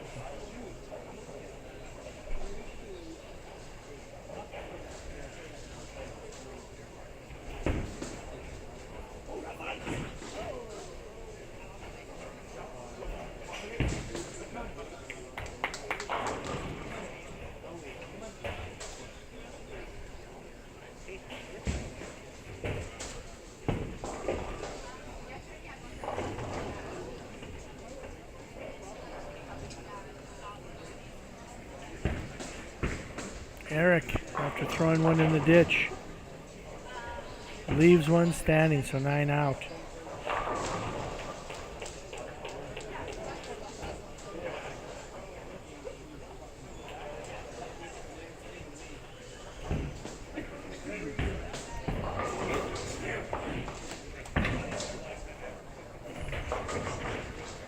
Oh, Matt trips out the 10, leaves just the 4-7. Q-Hawk with the strike, so he's righted the ship a little bit. Dirk still remaining hot.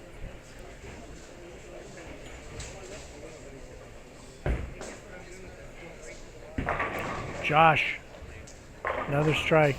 He's got Felicia on the ropes in this match.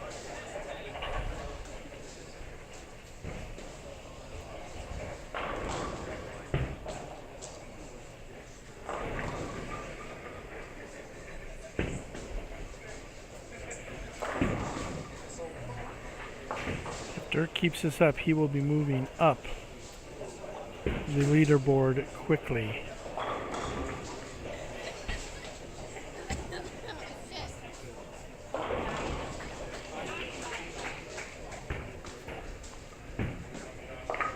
Felicia splits again. She's in a little trouble.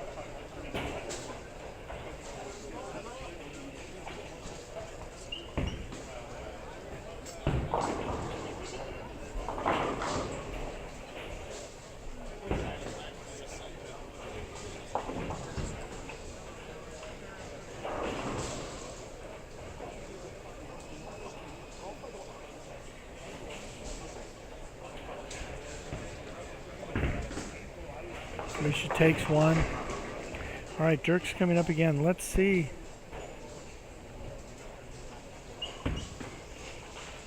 Let's see what he can do.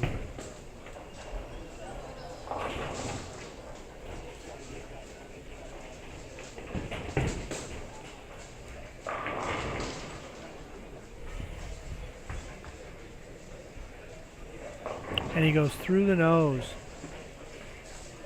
4-7-10.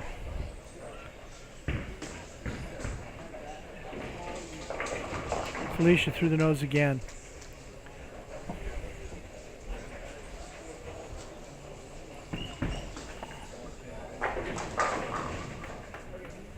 Since Jacob has left the urethane,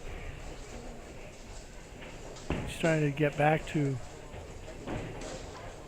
what he had earlier today. And Dirk almost converts.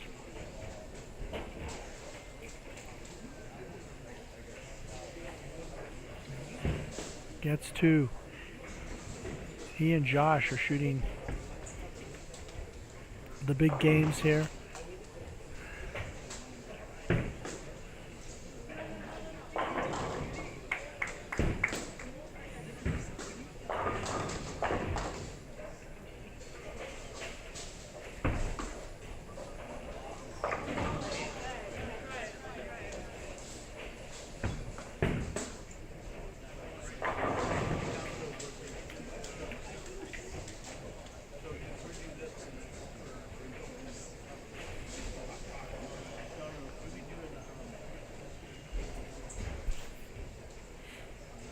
Anders is also shooting a decently big game after throwing it in the ditch on the first ball. He crosses over, gives him a 3-bagger. So he's shooting a game excuse me, that could get him moving up the standings as well. So right now, Anders and Dirk and Josh.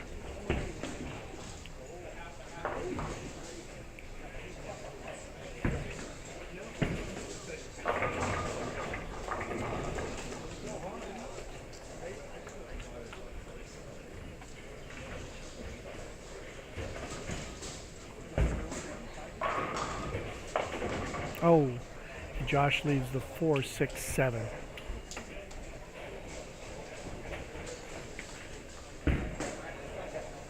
Matt is struggling this game versus Jacob.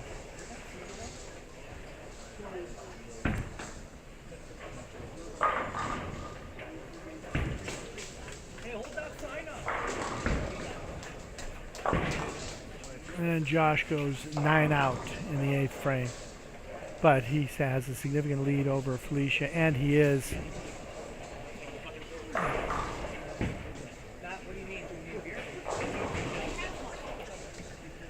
shooting a decent game.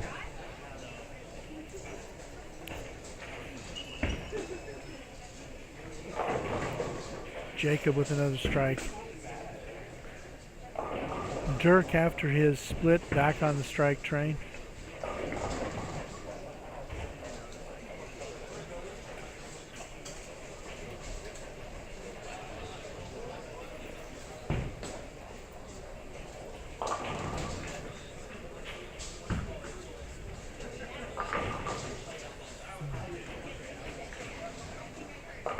Felicia high again. And Jacob just threw one in the ditch.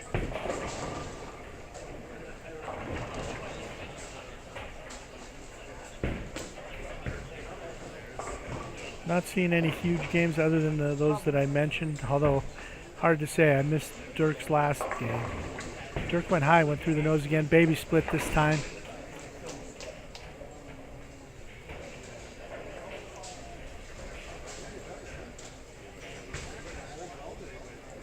Felicia cleans up the spare. Jacob, after throwing it in the ditch, crosses over and gets them all, so he gets the spare. Mitigate the damage to a degree.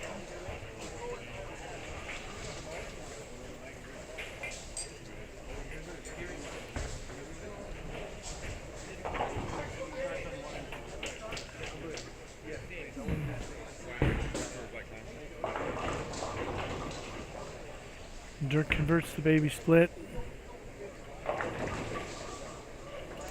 Leaves himself the potential for a 235.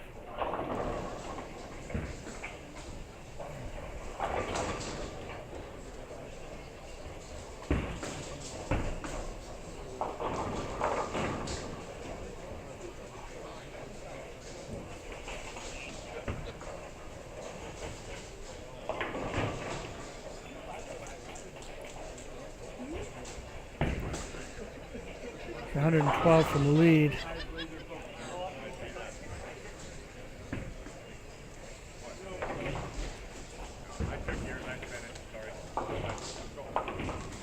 $112 from the cut to the top 5. He will definitely make some inroads there, get a little bit closer with 3 games still to try and get it figured out and get there.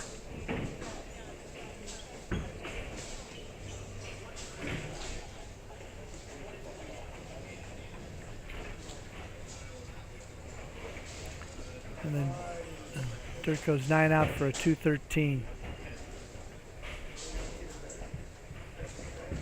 So he gives Damon the opportunity to sneak the win here.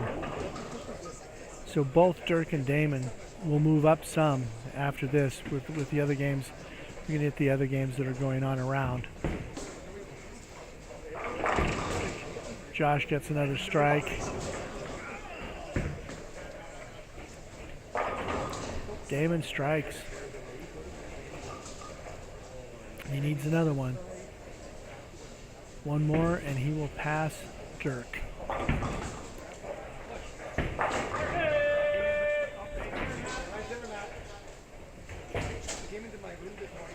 Matt gets a strike. possible 169 for Matt.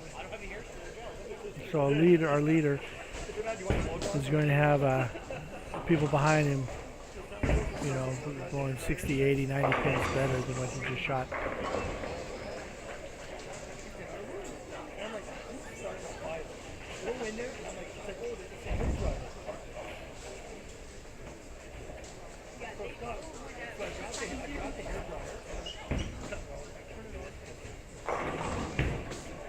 Jacob trips the 2 forward.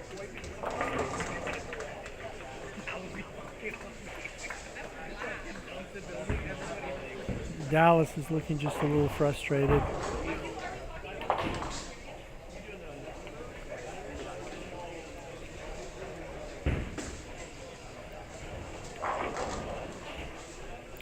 Eric throws the strike. So we're going to have some movement here after 1.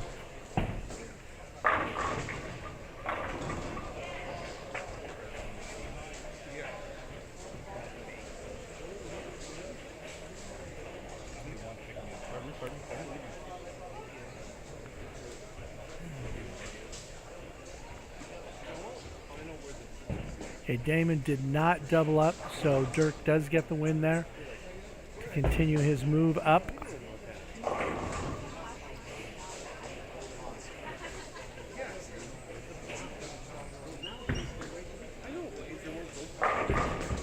When Jacob wraps a 10. So 190, he'll shoot 190 unless he whips this, get 30.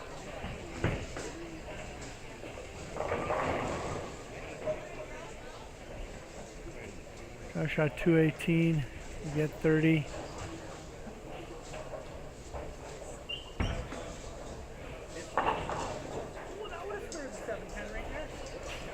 So Felicia will move down considerably. Josh, Jacob will move up. Matt will move down.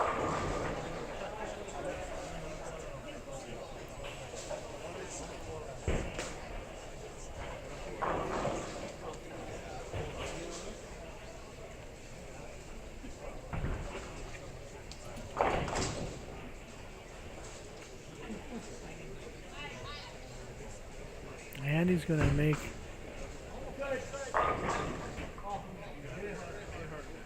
a bit of a move up potentially.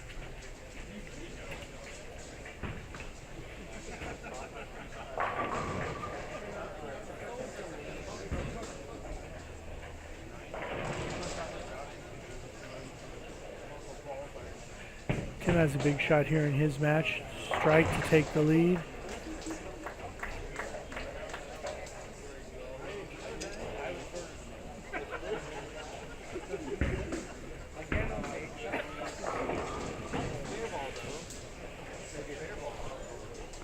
Andy gets them all.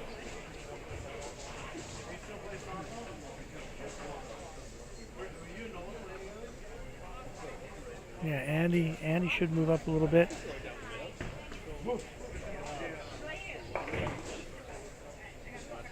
Felicia guts out at 160.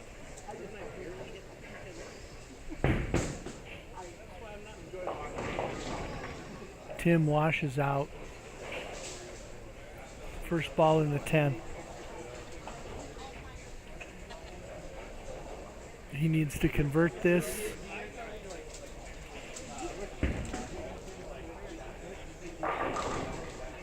And Andy gets a strike.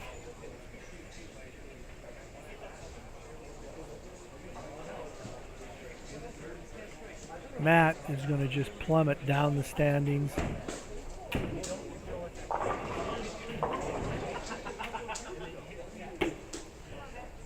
Tim gets 9 out.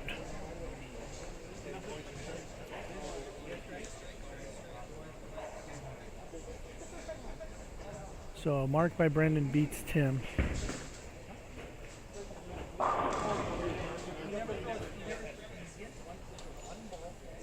And he shoots a $192. He will win. That will move him up. Eric has a potential 170. Which won't do him any favors. And a strike by Brendan, so he will beat Tim.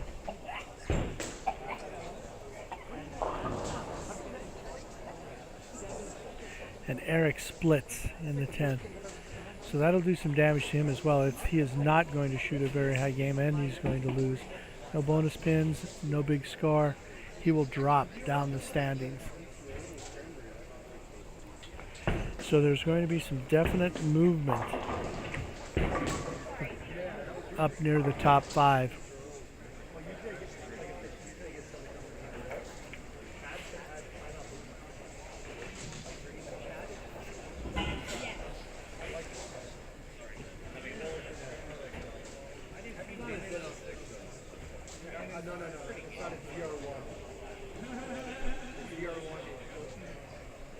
My favorite Corvette is 2001 Hero.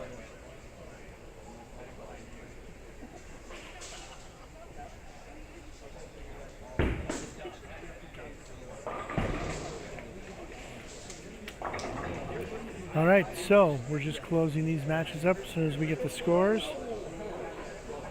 in. Take a look at what the second match will be.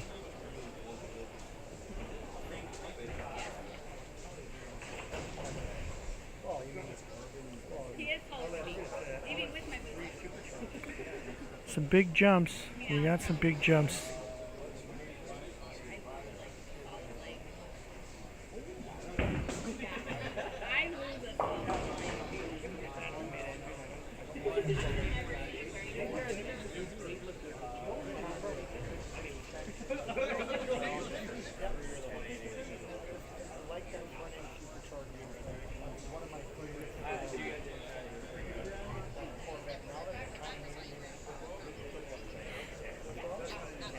So Andy made a great move there.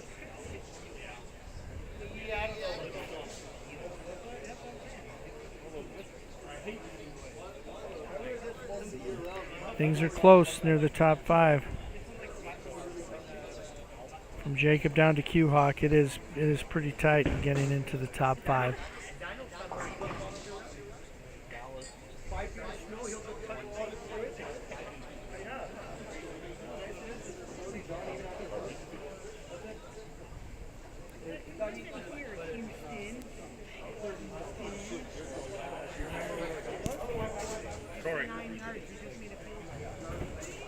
Corey. Thank you, sir. Thanks, man. Appreciate it. Thanks for coming down. All right, so right now, after 1, there are still 3 to play. Your top 5 is Jacob, Josh, Felicia, David, and Matt. So Matt went from leading to the bottom of the top 5. And he is only into that by 11 over Andy. Then you have Andy, Kyle, Q-Hawk, Damon, Brendan, Anders, Dallas, Tim, Eric, Dirk, and Breck.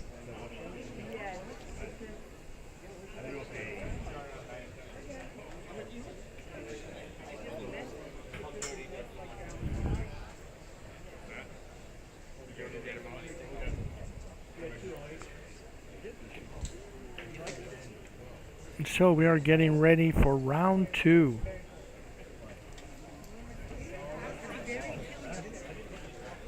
So the matchups will be Jacob against Josh, Felicia versus David, Matt versus Andy, Kyle versus Q-Hawk, Damon versus Brendan, Anders versus Dallas, Tim versus Eric, and Dirk versus Breck.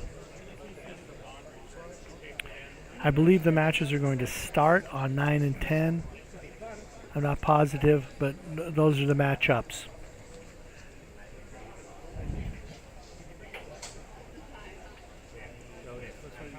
Again, if you want to follow the scores, tournamentbowl.com. Yes, they're starting on 9 and 10. So 9 and 10, Jacob, Josh. 11 and 12, Felicia, Dave. 13, 14, Matt, Andy. 15, 16, Kyle, Q. 1 and 2, Damon, Brendan. 3 and 4, Anders, Dallas. 5 and 6, Tim and Eric. 7 and 8, Dirk and Breck.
All right, well, we're getting set for the next round.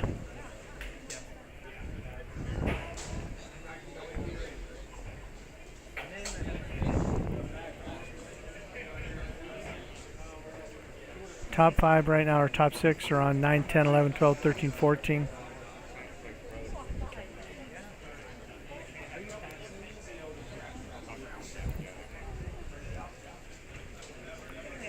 Okay, while we're getting situated here, again, thank you to Travis, Julian, and Mona here at Little's Lanes for all their work this weekend. Thank you to Bernie Coons for Tournament Bowl and to Tom Crossgree for this stream. Excuse me, sir. Also sponsors Coors Light, Heritage Inn, Carpet One, Halftime Storm, JR's Casino, Howard's Pizza, Mattress Firm, Amigo, Great Falls Coin, and more. Lori's Gusto, Bootlegger, and Fire. All right, and we are off. Jacob goes through the nose. Matt leaves a split.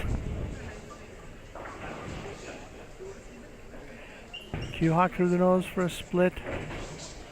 And Jacob 8 out in his first frame. We'll see if Felicia gets off to a better start this match. And it is much better. No pocket 7-10 this time. Dirk cleans up after getting a 3 count on the first ball. Tim solid, but the 10 does not go down. It wiggles. And Josh throwing a strike. He's starting to look pretty strong. No surprise there.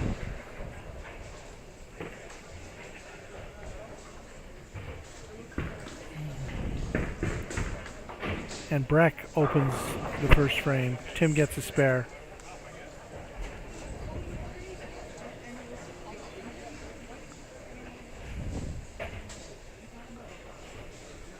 So here we go, round 2 of these position rounds. Q-Hawk crosses over, does not carry. Anders cleans up the spare.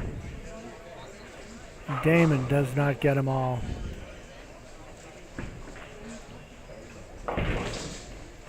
Brendan gets a mark.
All right, so waiting for somebody to start lighting it up here, and it has not happened yet.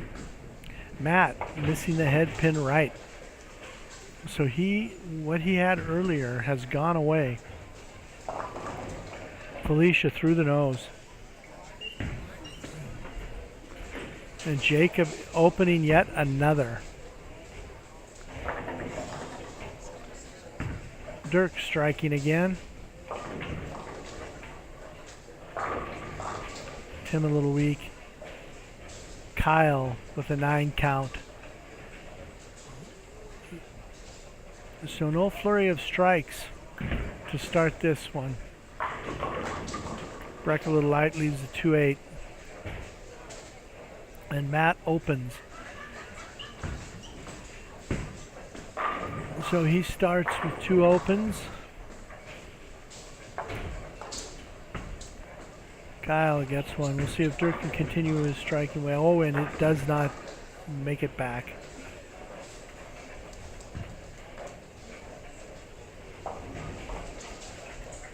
Felicia marking. So she's off to a much better start. And Breck with an open. So he goes open, open to start this set. And Jacob finally with a mark.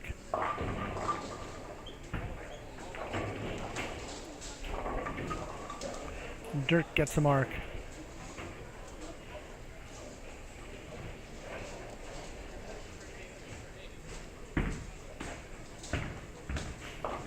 Tim through the nose. Breck through the nose and carries. He gets lucky on that. He needed that after consecutive opens. He needed the strike.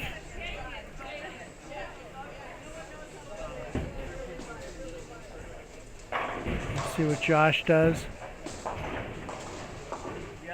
Through the face. And Tim converts. Felicia just grinding it out. I mean, she has done a great job all weekend of not having the best carry, but just filling frames. And that's kept her in it the whole weekend.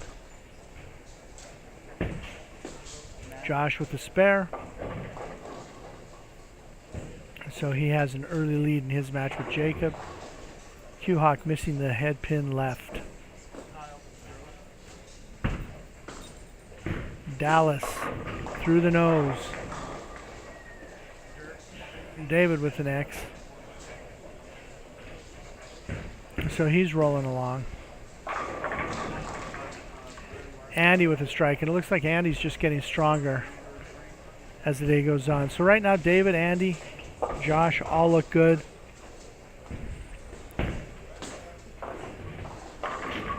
Eric not quite making it back.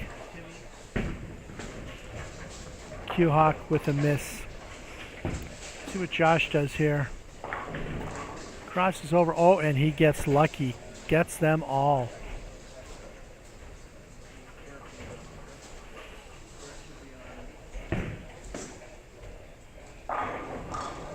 David, solid. That gives him a 3-bagger. So he made a big run midday to get into contention, and he's got it going again.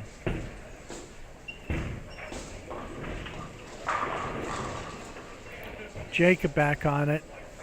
Andy doesn't get the 10 to go.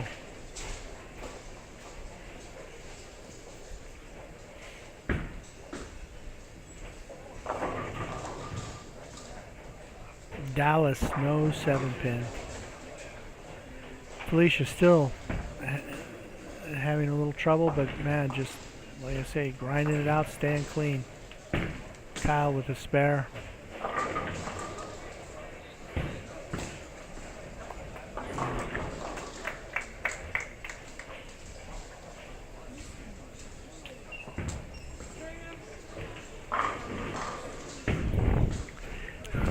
Things have changed.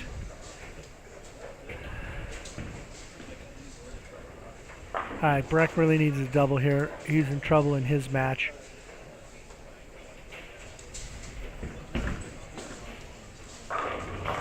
And he gets it. He's like, Kyle also strikes.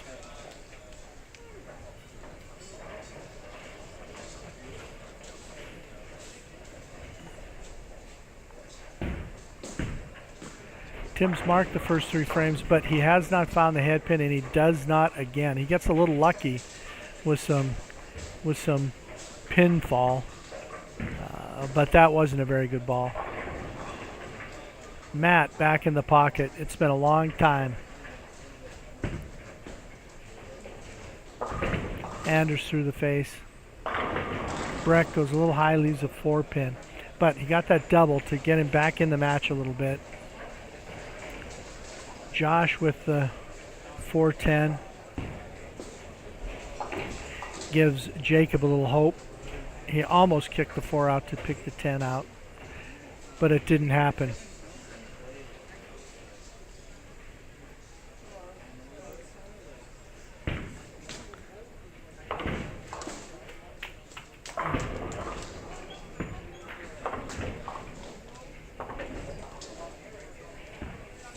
Felicia with yet another single pin and does not convert it. What a rare miss for her.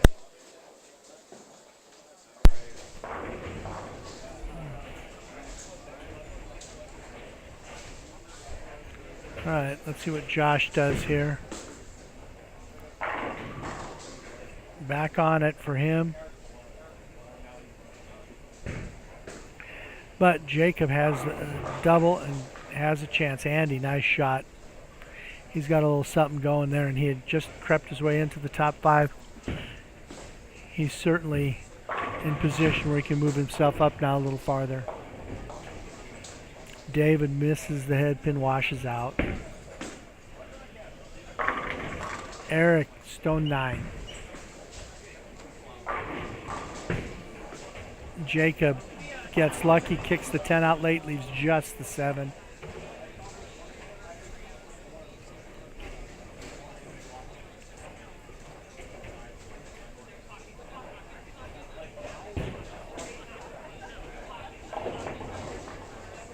Andy with another strike.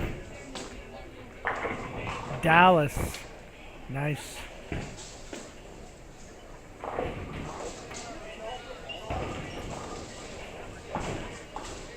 And Jacob converts.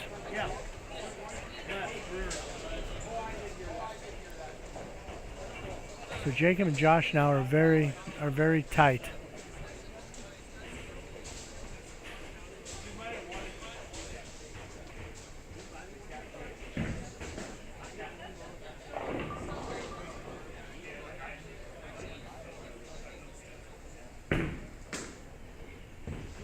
Eric solid in the pocket.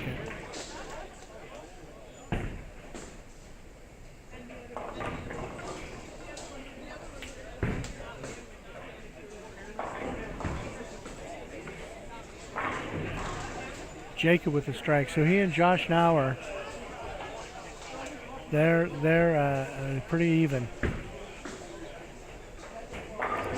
Dallas, does it carry? Yes, it does. Crosses over and carries.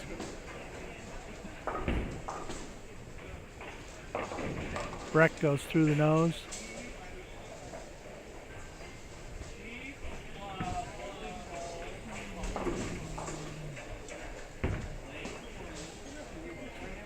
Tim does not convert.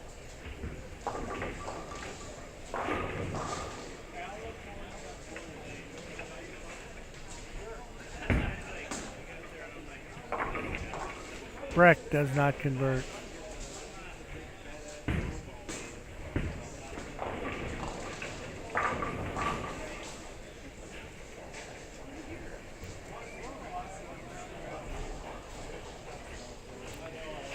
Josh leaves another split, the 2-8-10. See if he throws a backup ball at this. Dirk with another strike.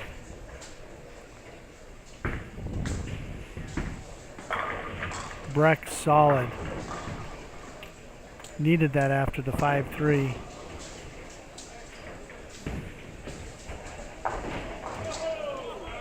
And Josh converts the 2-8-10. Huge conversion in that match. They are still tight.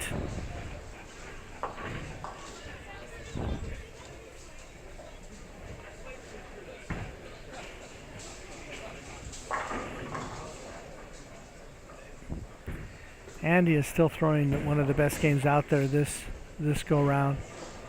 Matt is still struggling. Eric with another strike. He's back on it.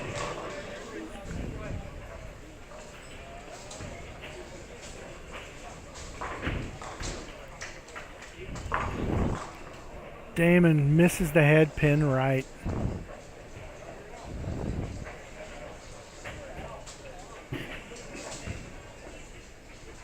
Dirk is still throwing some strikes.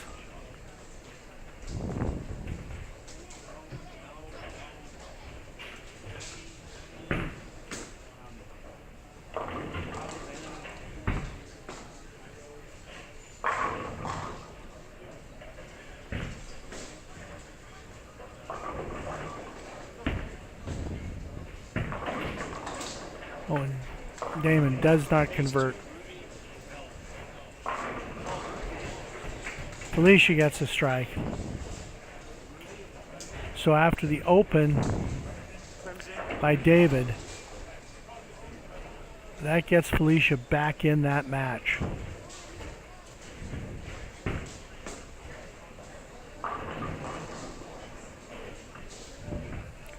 Josh gets a strike. So Josh and Jacob are still fairly tight.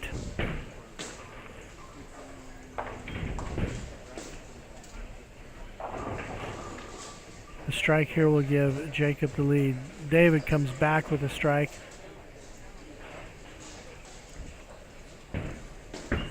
And he has a split. And Jacob leads a split. So he's going to have to do what Josh did there and convert that.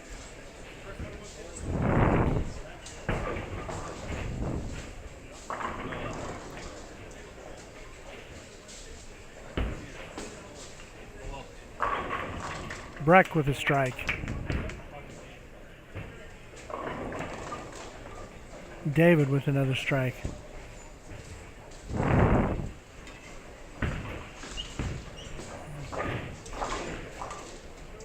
And Jacob puts the 2 in front of the 10, does not convert, opens.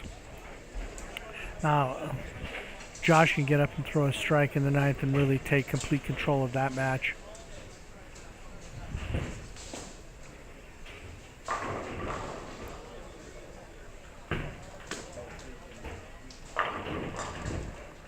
Breck crosses, does not carry, leaves a 5-pin. Okay, Felicia's in must strike territory. Tim does not strike. Jacob does.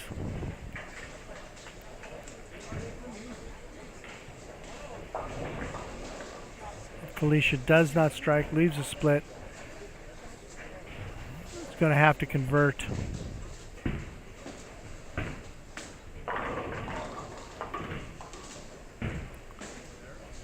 Breck converts a single pin. He still trails by a little bit.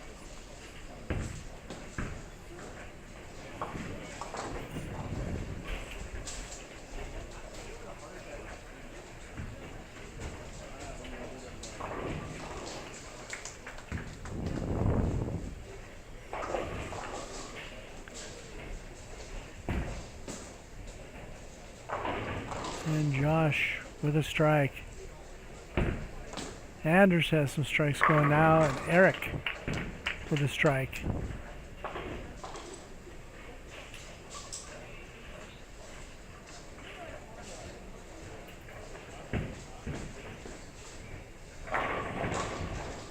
Anders carries. So he's going to put up a decent number this game, it looks like.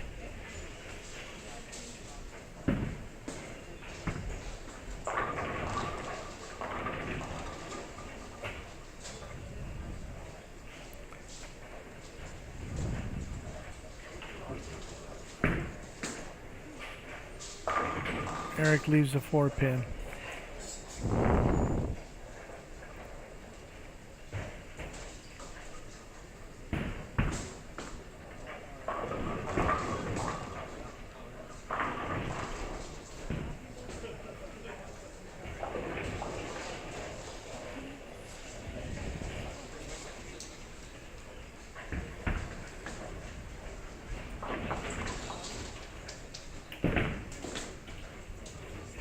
Eric converts the spare. Okay, we're getting down near the end of these matches.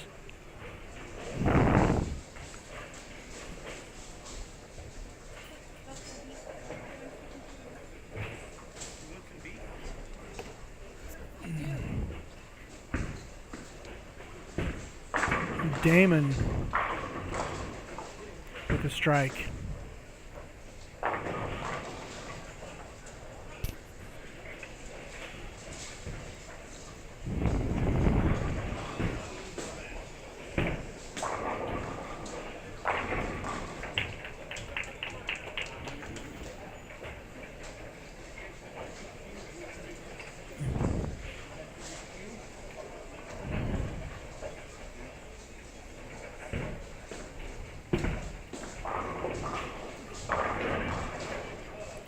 Yeah.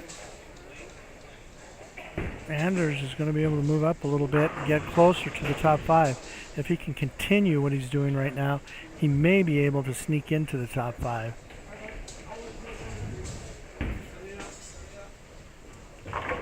Breck with a strike. So he's righted the ship a little bit for himself.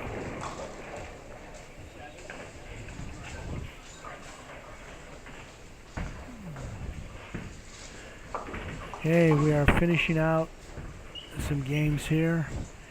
Eric is going to defeat Breck.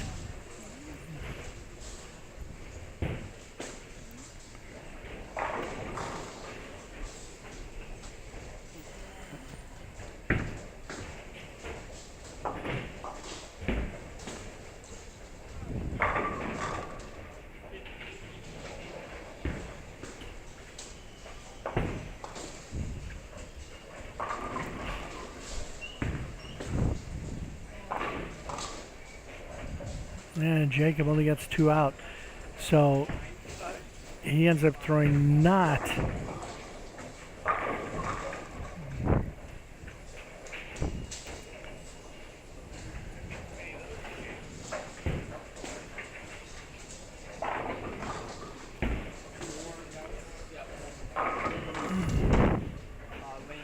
Okay, let's see what we have Anders doing.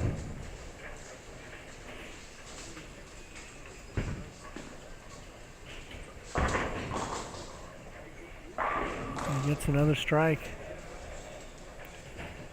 So he will definitely move up the standings.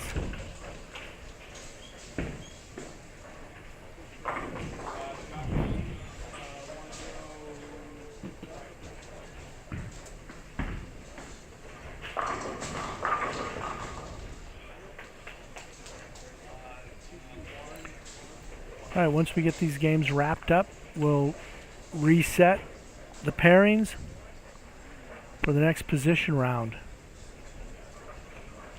Josh did not hurt his cause. Anders helped his cause a lot. Dirk continues to help his cause.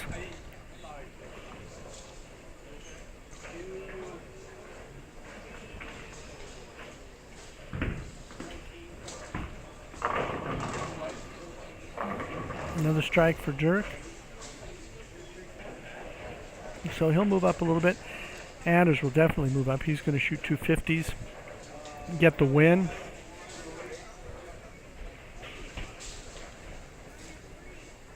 And that will move him up considerably.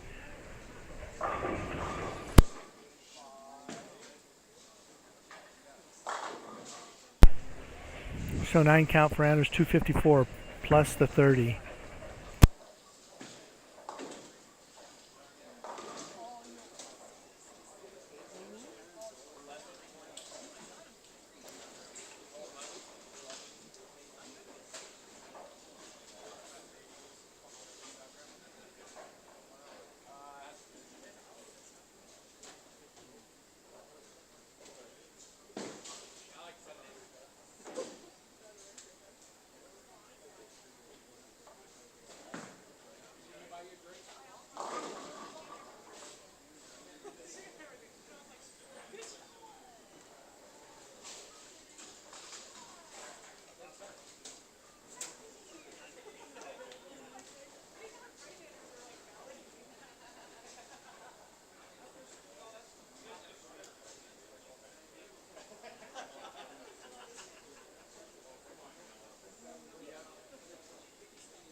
There's a strike for Tim. Huge shot for him.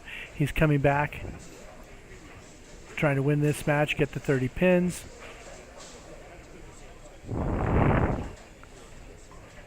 He needed that strike to do it.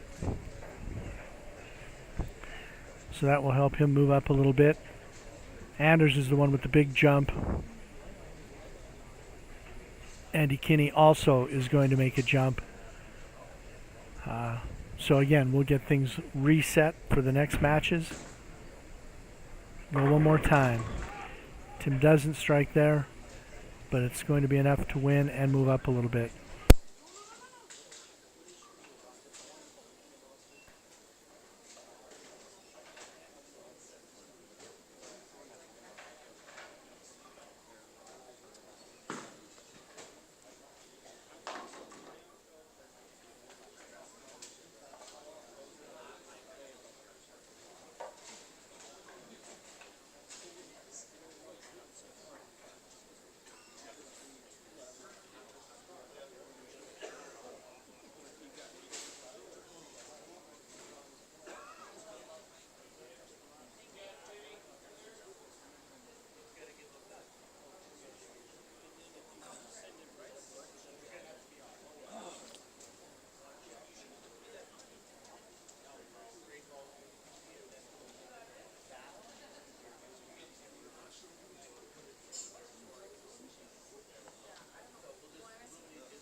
Starting on 13, Josh Wink.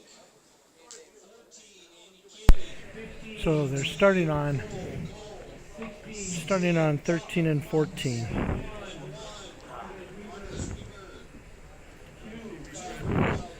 And it will be Josh versus Andy, made a great move into the top 5. David versus Jacob. Anders, who made a huge move against Kyle. Felicia versus Dirk. Dirk again made a great move. Matt versus Q-Hawk. Dallas versus Eric. Brendan versus Breck. And Damon versus Tim.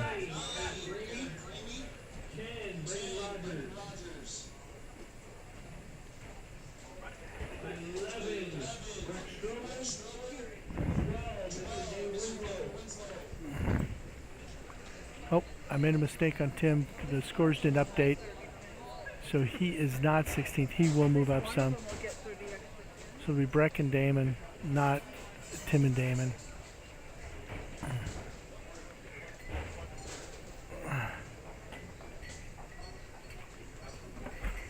They start on 13, is where they started. Yeah.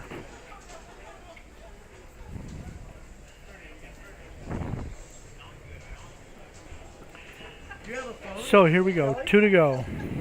I'm just going to shut it off. 2 to go.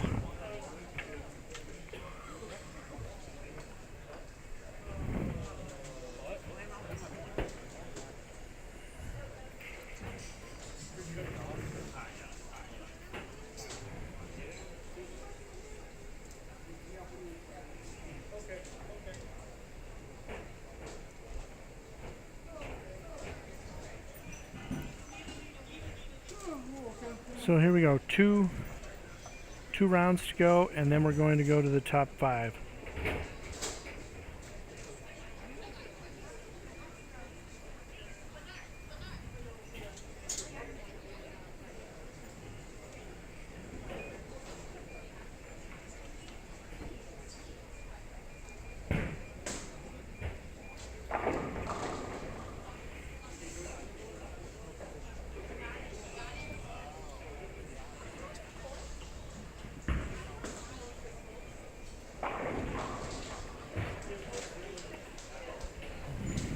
And we are off. Breck gets a strike.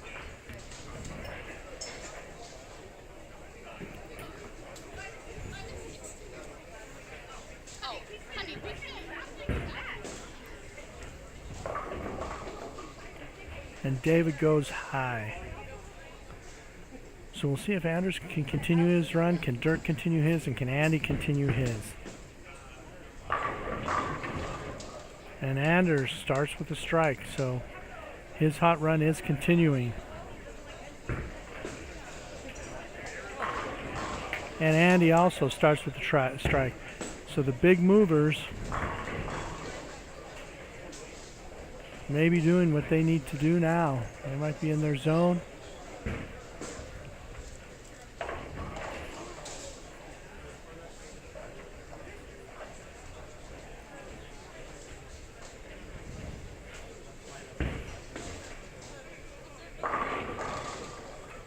You know, Damon gets a strike. So now we're seeing a few more strikes.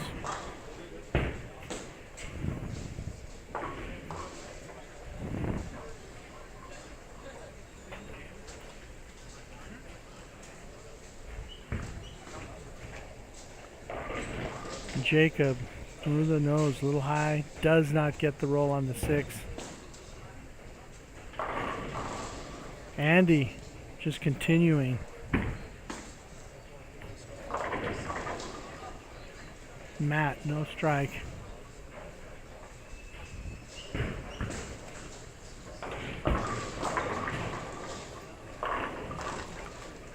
And Tim, no strike. Let's see what Kyle can do. Can he pick up this? Yes, he converts.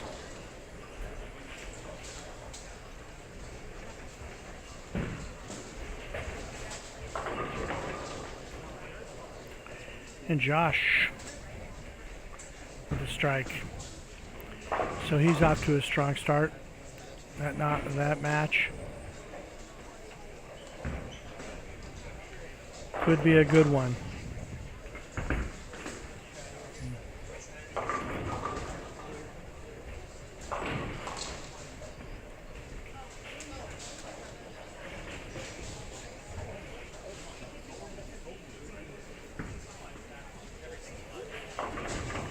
Kyle struggling just a little bit.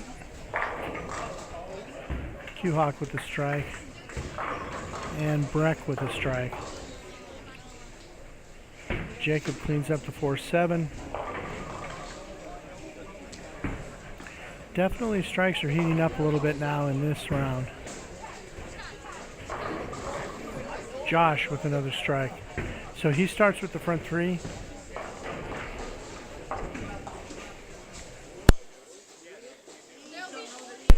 We'll see if Andy can keep up.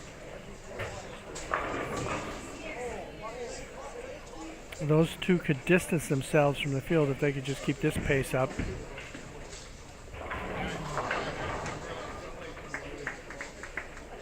Q-Hawk starts with a double. Can Dirk continue his hot pace? He does not get a strike. Can Andy match Josh? No. And this is right. See what Anders can do. See if he can double up.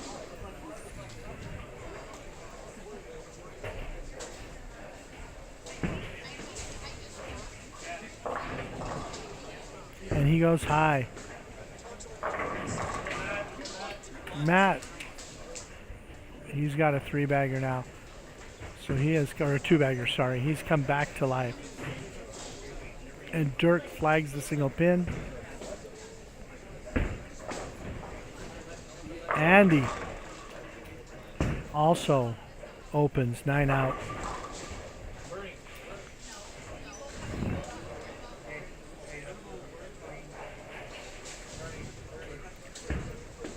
So it a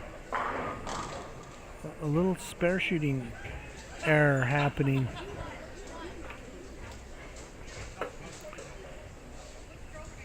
Felicia's up.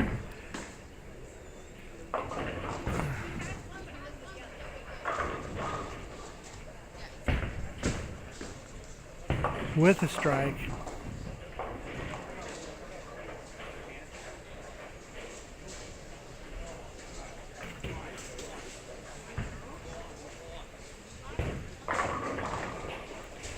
And she strikes again, so she's got a double. She has some work to do to get back up into the top 5. She spent a lot of the day around the top 5.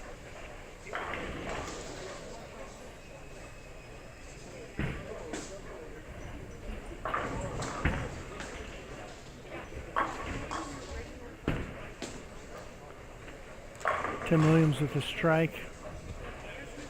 So let's see if Josh can really put some heat on Andy after Andy's open.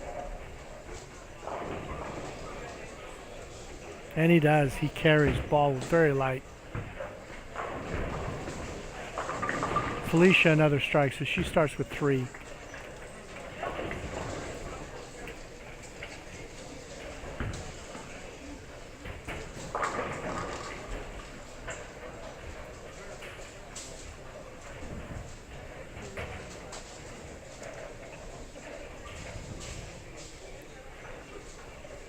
So can Dirk get it going again?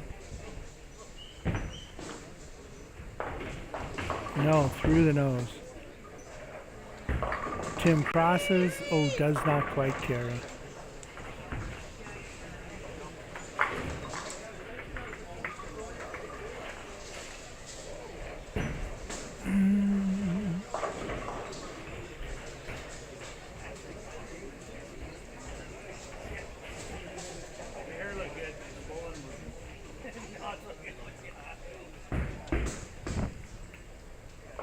And Tim converts.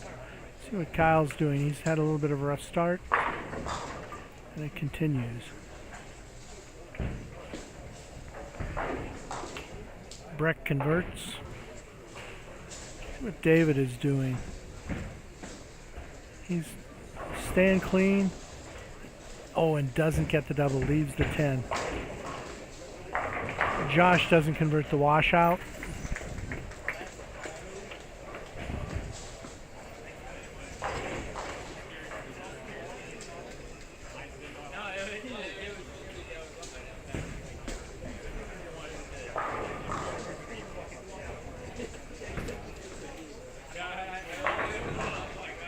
Kyle wraps a 10. Okay, David can see if he can convert the 10. And he does. Now Andy's up. Really needs a strike. Put the heat back on Josh after Josh is open. And he gets it, so Andy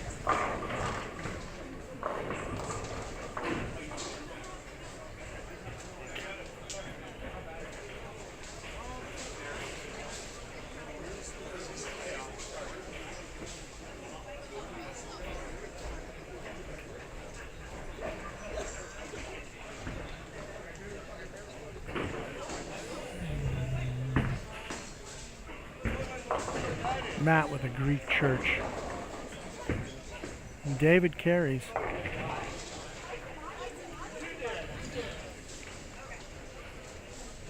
So Anders, after his big game last and his hot start here, his first strike, he's gone with 2 opens.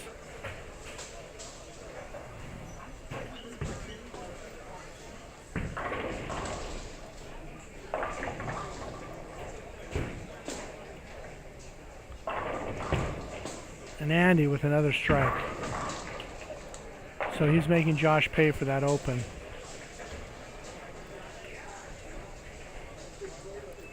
See if Felicia can keep it going. A big game here would be good for her. Oh my gosh. Stone 8. Good shot. That stops her string at 3. Tim doesn't trip the 4.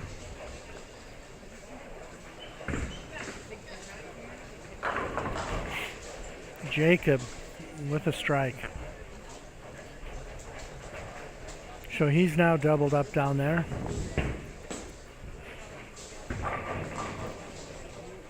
Eric with a strike. Can Josh get back to striking? No. A light 4-7. And Tim converts his single pin. Felicia converts hers.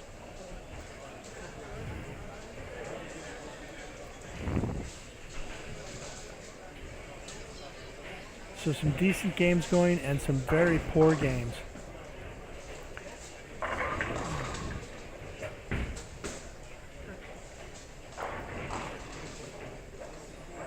Anders finally gets a strike again. He still trails Kyle though. Hugh Hawk with a messenger that does not kick the 10.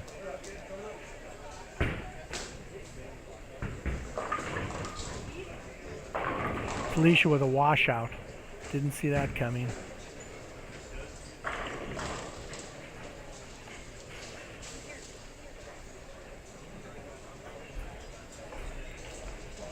All right, will Josh convert this washout?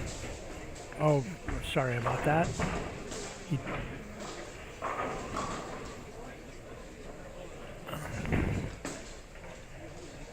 leaves a 10 pin.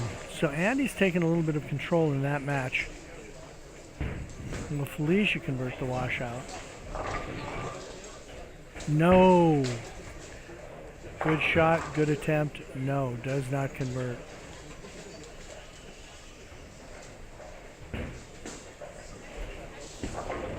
David carries. He's got a strike. So he's starting to put something together down there. So that match between David and Jacob is putting up some numbers down on 15 and 16.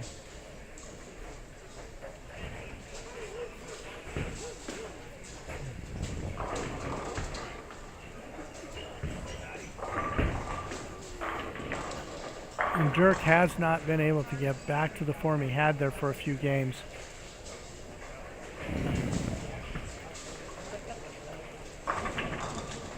Andy and Josh in a battle.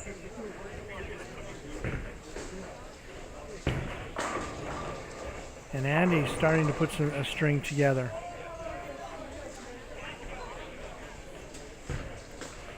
So that will allow him to make a move into the top.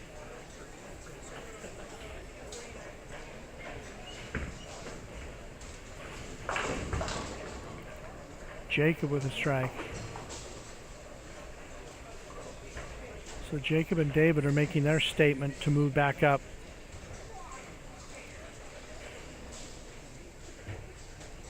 Anders, let's see if he can double. And Eric's got a string going. This time he goes through the face. And Andy doesn't make it back to the head pin. Oh, Matt picks up a split.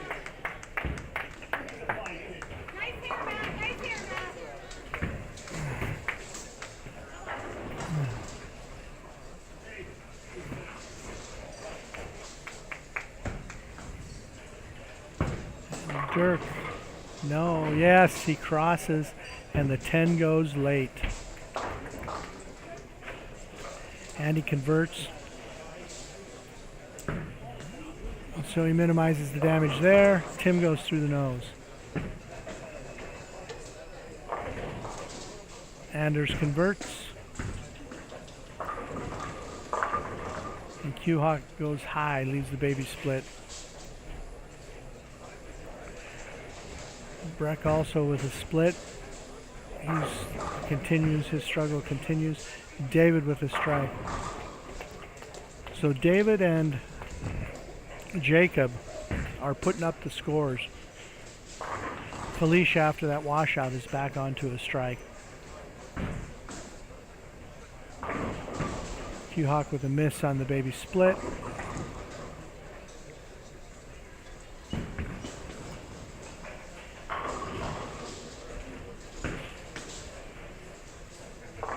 Tim converts. So he maintains his lead, although Dallas does have a strike up.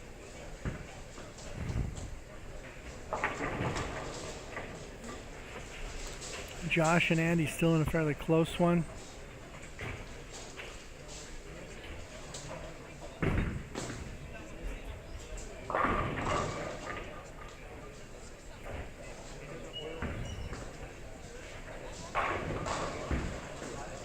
Jacob with another strike.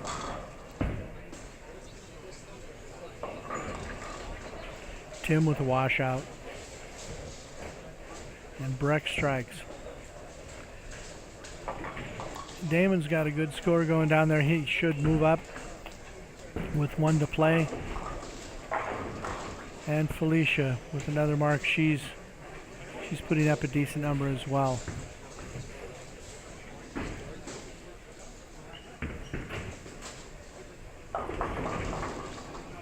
And the scoring fest down on 15-16 takes a little bit of a pause. Jacob leaves a 2-pin.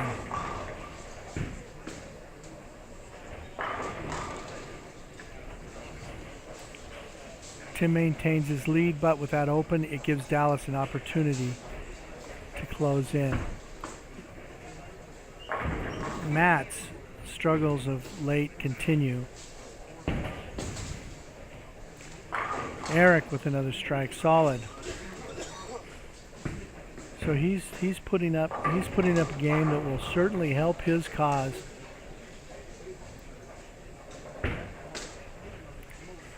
And he keeps the pressure on.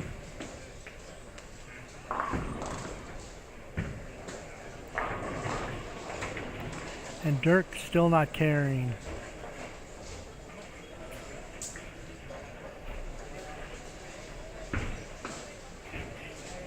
Matt converts to 10. Eric goes through the nose and doesn't carry.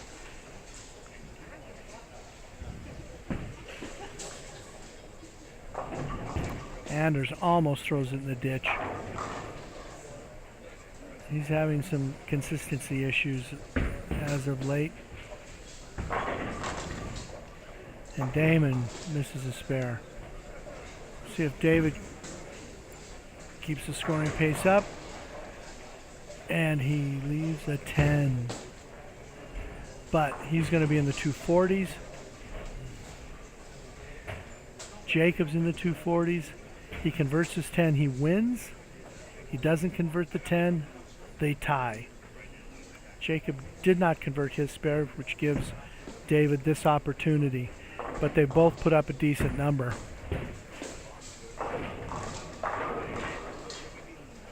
Andy with another strike. Putting the heat on Josh. And David converts. So he will win by 1 pin. 247, 246. So they did put some numbers up down there.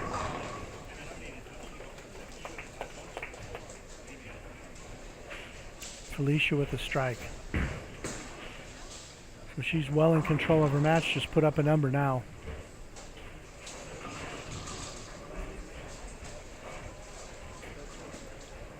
Eric is well in control, trying to put up a number.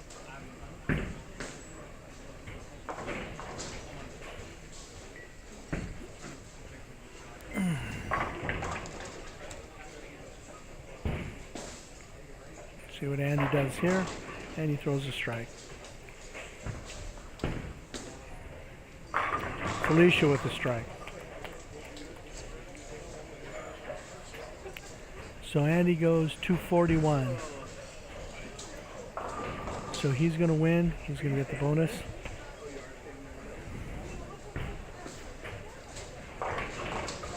That will move him to the top.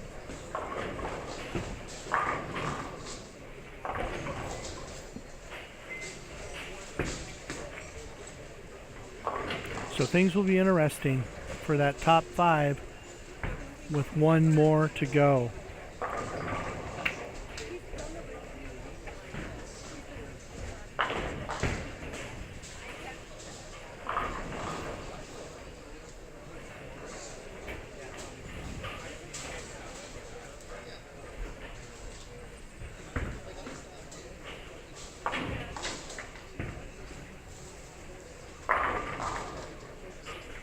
Hawk's going to get the victory here.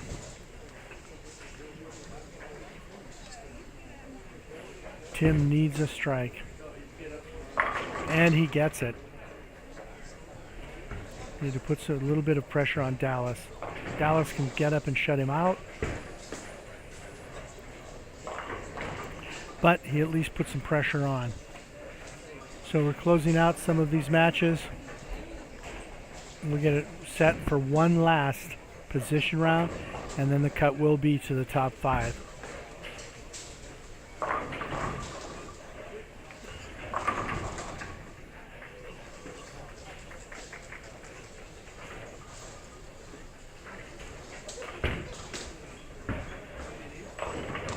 And Dallas carries. So he maintains his lead. He has a 9-pin lead going into the 10. The double will shut him out. Felicia's got Dirk shut out. Just a matter of what kind of score can she put up. Eric also has his match won. He has a possible 240 or 230 game. Yeah, he's got 236 possible.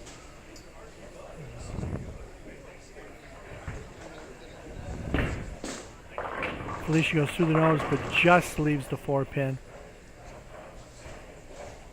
Eric washes out, so he can convert for 220s possible.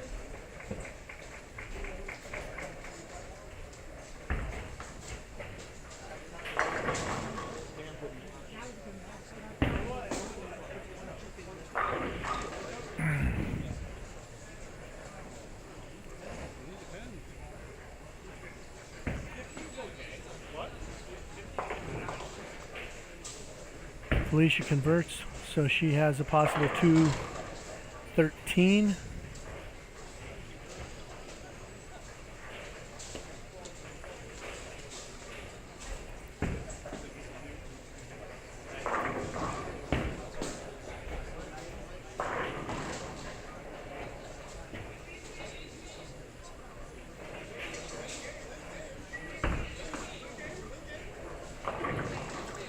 Matt throws it away.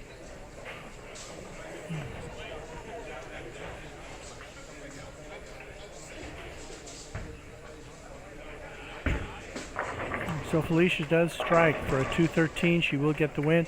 So that will help her move up a little bit with one position round left to go.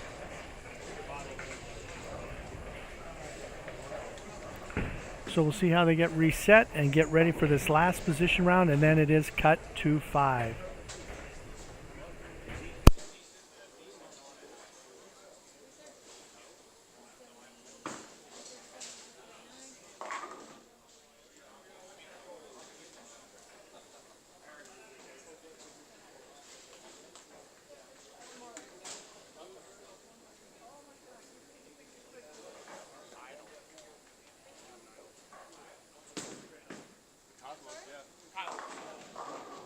Not on this.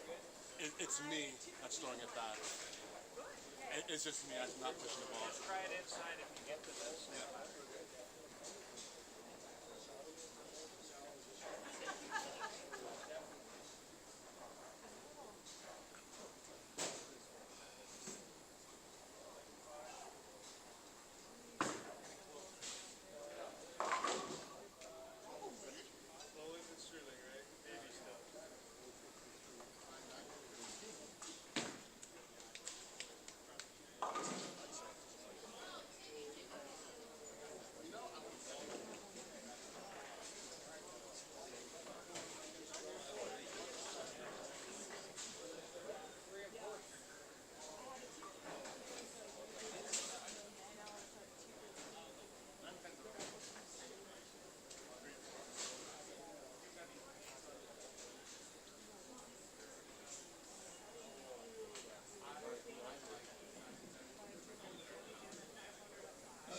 Starting on lane 3, Mr. David Cole. 4, Mr. Andy Kitty. 3, Joshua Link. 4, Jacob. 6, Jacob Fox. 7, Kyle Groves. 8, Felicia Robb. 9, Eric Rainey. 10, Andres Weaver. 11, Dallas Burke. 12, King Hawk. 13, Dirk Thompson. 14, Damon Winslow. 15, Mr. Timmy Williams. 16, Matt Damon. Lane 1, Brandon Rogers. Lane 2. So with 1 to play, we have your top 6 right now are David, Andy, Josh, Jacob, Kyle, and Felicia. Eric, who is next, is 82 out. So it'll be tough for Eric to make it, or the people below, unless they shoot big games. So we have David versus Andy, Josh versus Jacob, Kyle versus Felicia, Eric versus Anders, Dallas versus Q-Hawk, Dirk versus Damon, Tim versus Matt, Brendan versus Breck.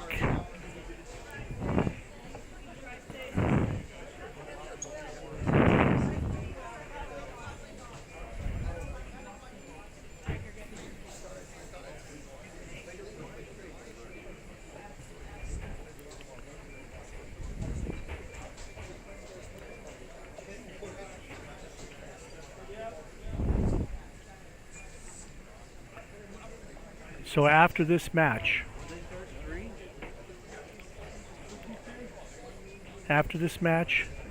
we cut to the top 5. The match has started on 3 and 4. So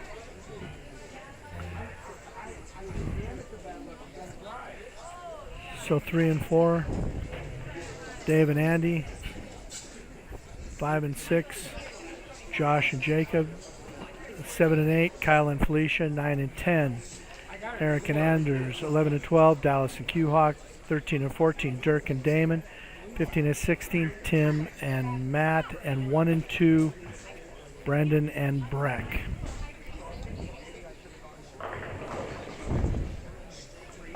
So here we go. This is it. After this, 5 will be left standing.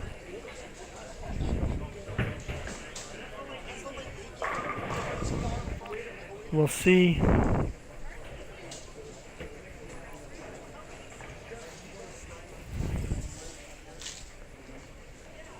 We'll see if anybody looks like they're making a big move. The field is separated just a little bit. So those outside of the top 6, it's going to be difficult. It's going to be a battle with the top 6, I do believe.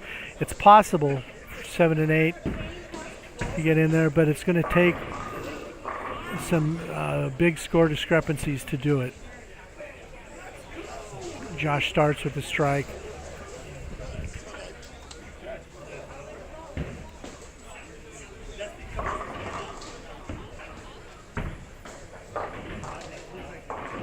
Andy goes a little high, leaves the 6-10. But as I said, it's going to take a low game by one of those people sitting in the top 6 right now, in combination with some pretty decent scoring below that.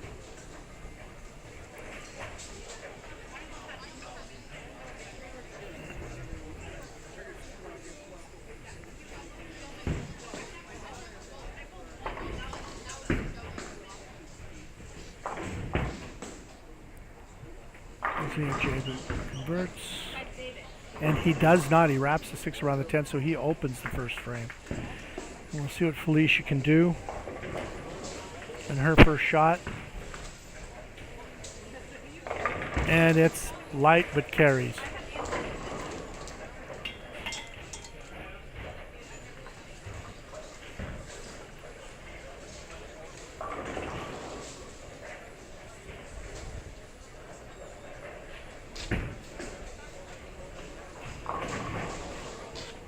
Andy's light does not carry.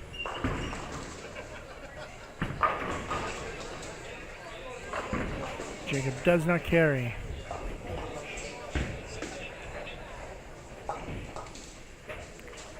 See if Felicia can double up here. Goes high, leaves the baby split.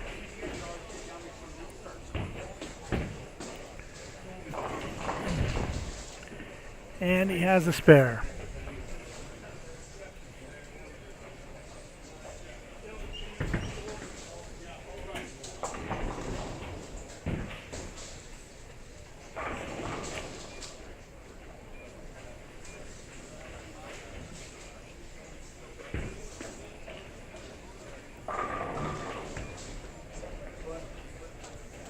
And Felicia converts.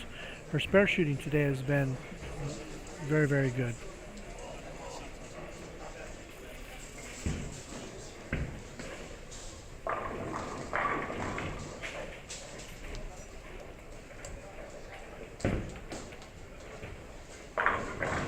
Josh gets a strike, so he starts with a double.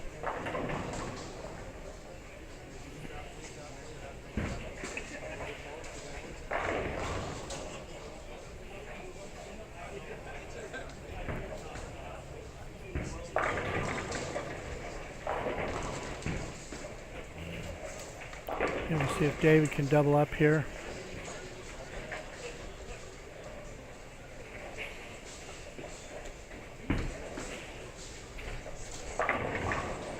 And not quite, leaves a solid 9. And Eric misses the head pin right, super washout for him.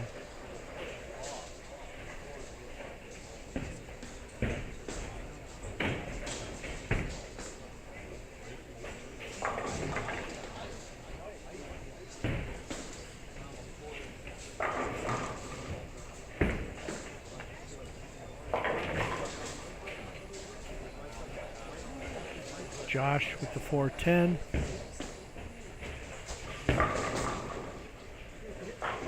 Oh, and Eric almost converts that super washout, but leaves 1 standing. David remains clean.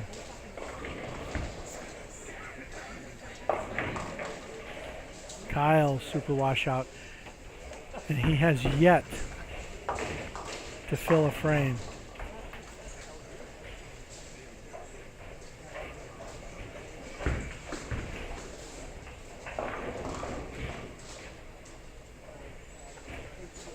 Through the nose for Dallas.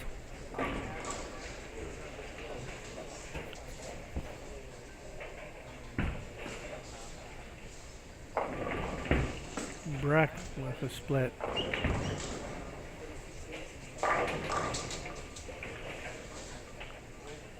Eight count for Jacob.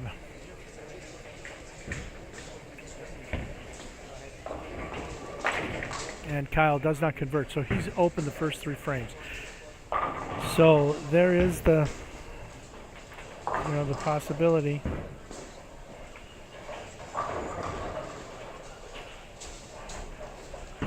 of moving down with Kyle, but that would just move Felicia up because she's bowling well. So you've got to find somebody else that can put up enough numbers to move up. And right now, Q-Hawk has a double. So he's starting with the potential. But the rest aren't looking that way. A strike again for Felicia. So she's doing what she needs to do.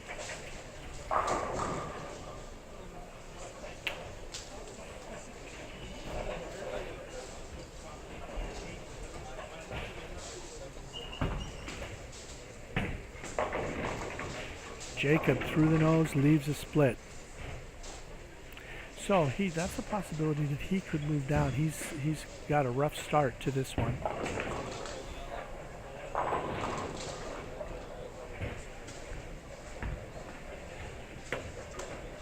And Felicia carries. So she is definitely doing what she needs to do, and he carries. So he's doing what he has to do as well.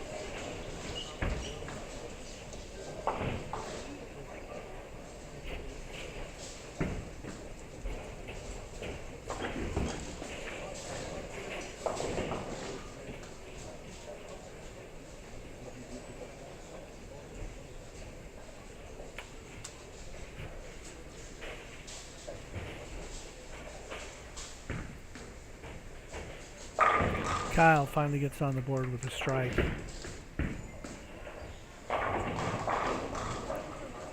So Q-Hawk with a strike. So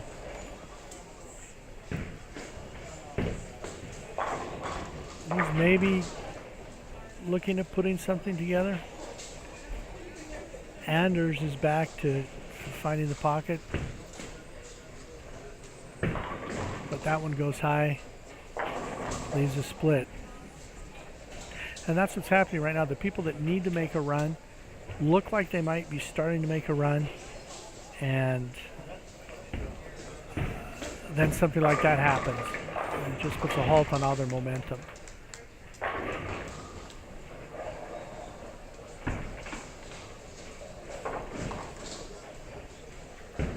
Josh gets the spare.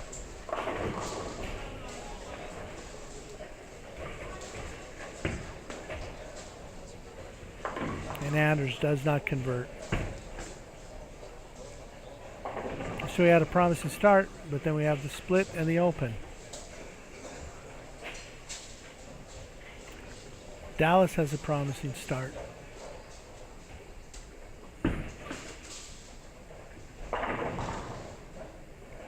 David a little high, 4-7.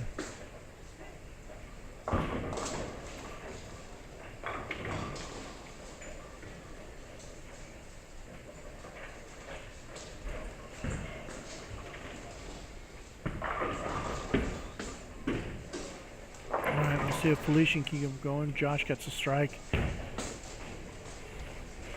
Eric just takes a few off the right.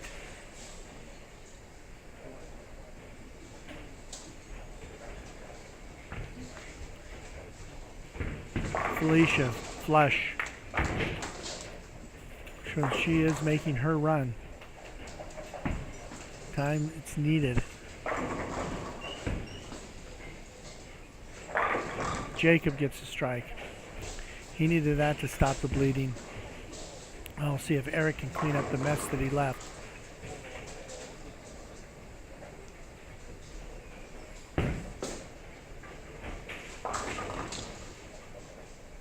And he does not.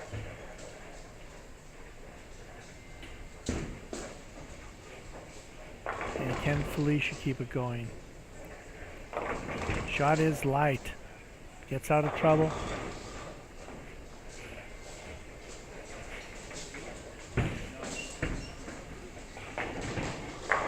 And Jacob, he made an equipment change and that ball did not read.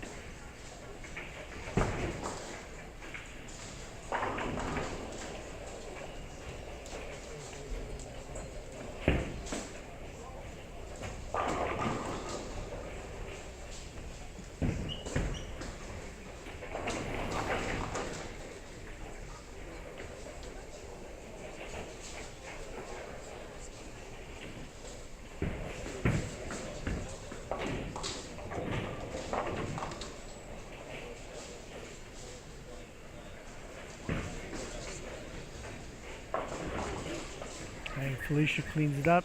She is doing well. I don't see much happening below. Q-Hawk is making a mini run. Josh through the nose, got lucky. Kicked the 6 out.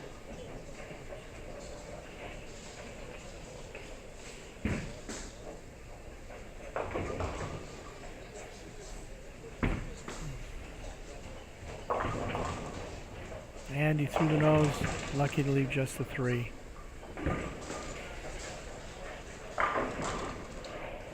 Q-Hawk with another strike, and Josh cleans up the spare.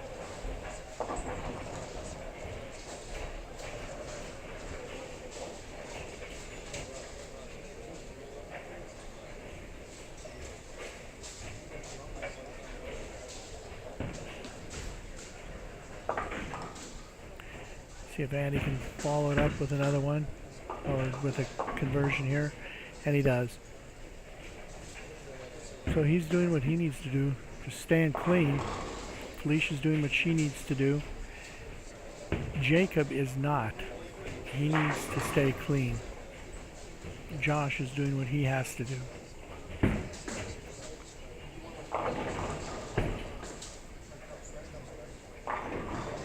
Just staying clean. Not much happening down below. Q-Hawk is the one that really looks like he could be making a move. Well, I guess Dallas is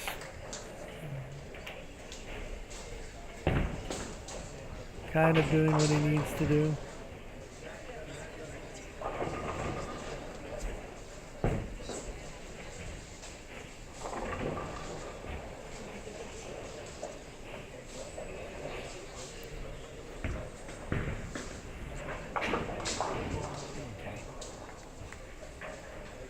Okay, Jacob has to get right here. He really needs to throw a strike.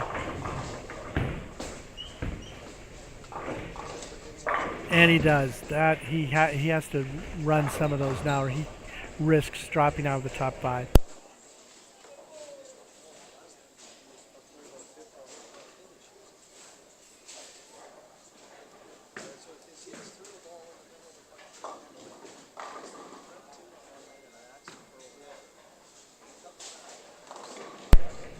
And Felicia's light. Doesn't roll the 3-pin, but no damage there. Easy spare. She's been solid on the spares. Just keep doing that. And she can get in.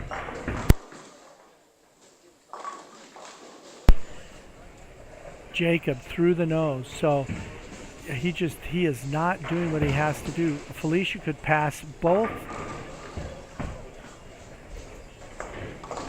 Could pass both Jacob and Kyle with this game if they keep doing what they're doing. Josh is doing what he needs to do. David and Andy are doing what they need to do.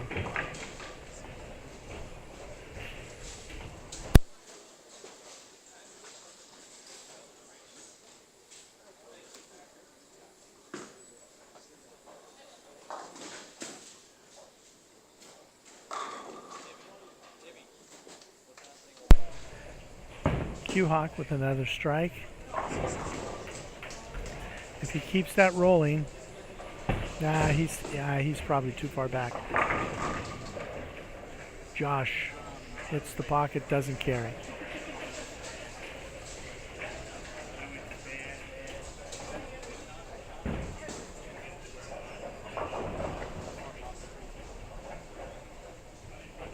All right, let's see if Q-Hawk can get another one. Andy's light leaves the bucket.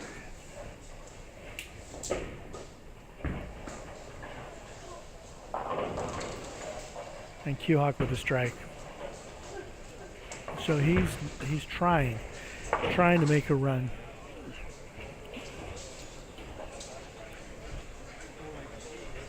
I just think he's 88 from the top 5. I think that's too much. Of course, he is 60 back of Felicia, but Felicia's bowling pretty well. Jacob, he may be able to catch Jacob.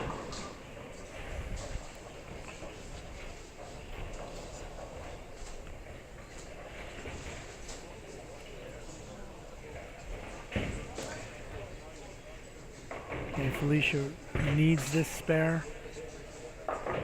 Let's see what Josh can do.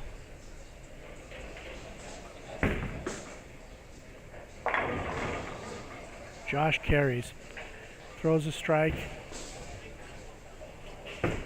getting himself where he needs to be. Felicia gets a spare. Absolutely crucial for her.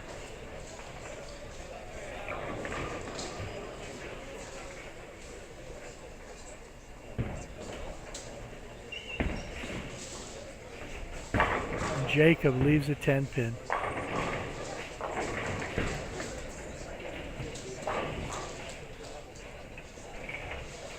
Andy and David are not shooting spectacular games, but they're not killing themselves either. And that's what they need to do to drop out of the top 5. I think they'll, barring disaster here in the last couple of frames, they'll stay there. Jacob is in real danger. Felicia should move up. Kyle is trying to get the ship righted, and Jacob just flagged a 10-pin. So his hopes are drifting away. If Kyle can go off the sheet, Felicia does. Josh, Andy, David do what they're doing. That's your top 5. Those are the people that will be there. The rest of the people just aren't doing enough.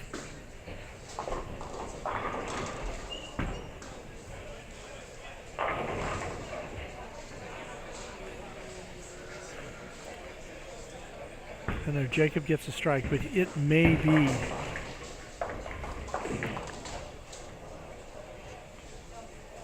not enough.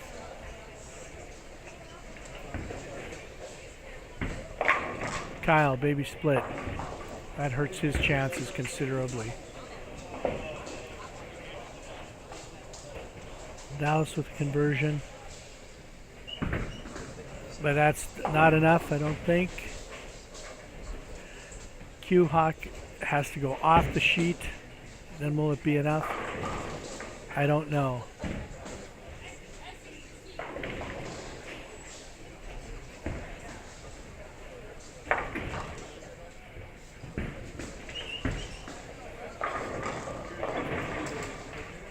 Jacob gets a strike. Oh, not a strike, sorry. It's a spare.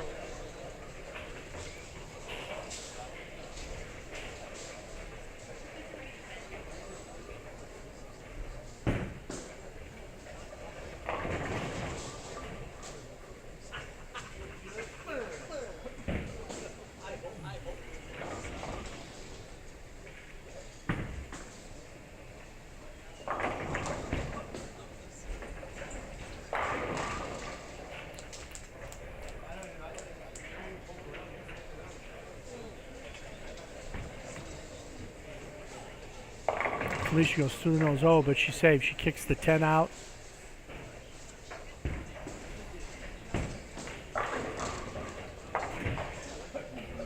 So she still has a possible 220.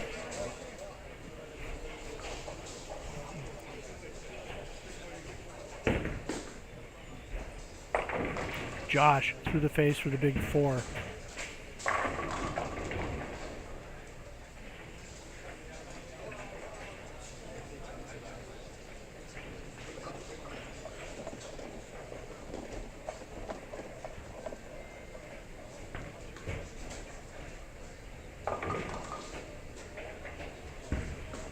She gets the spare, so still 220 possible. Andy with another strike. He's in good shape. A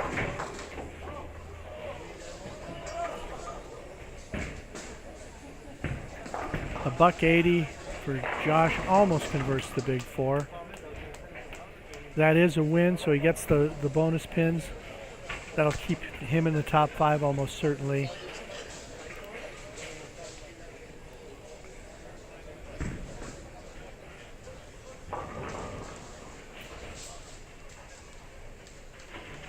$223 for Q-Hawk with the win. I don't think that's enough to move him up. Not enough happened above him. And Felicia.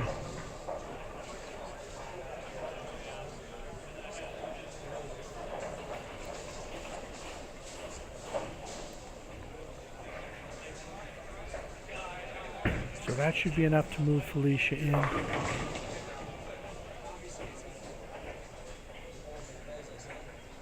And he closes out. That's 253.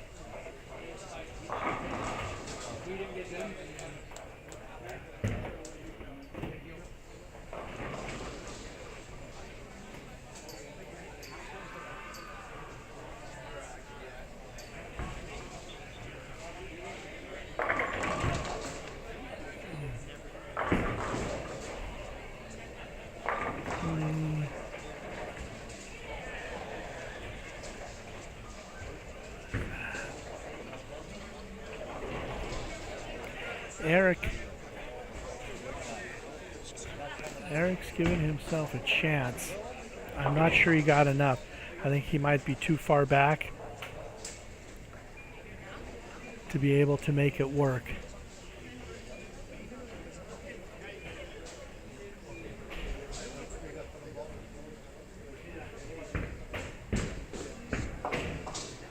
I'm sorry. I called the wrong one there. Anders, I think, is too far back to make it in, although he did shoot a big game.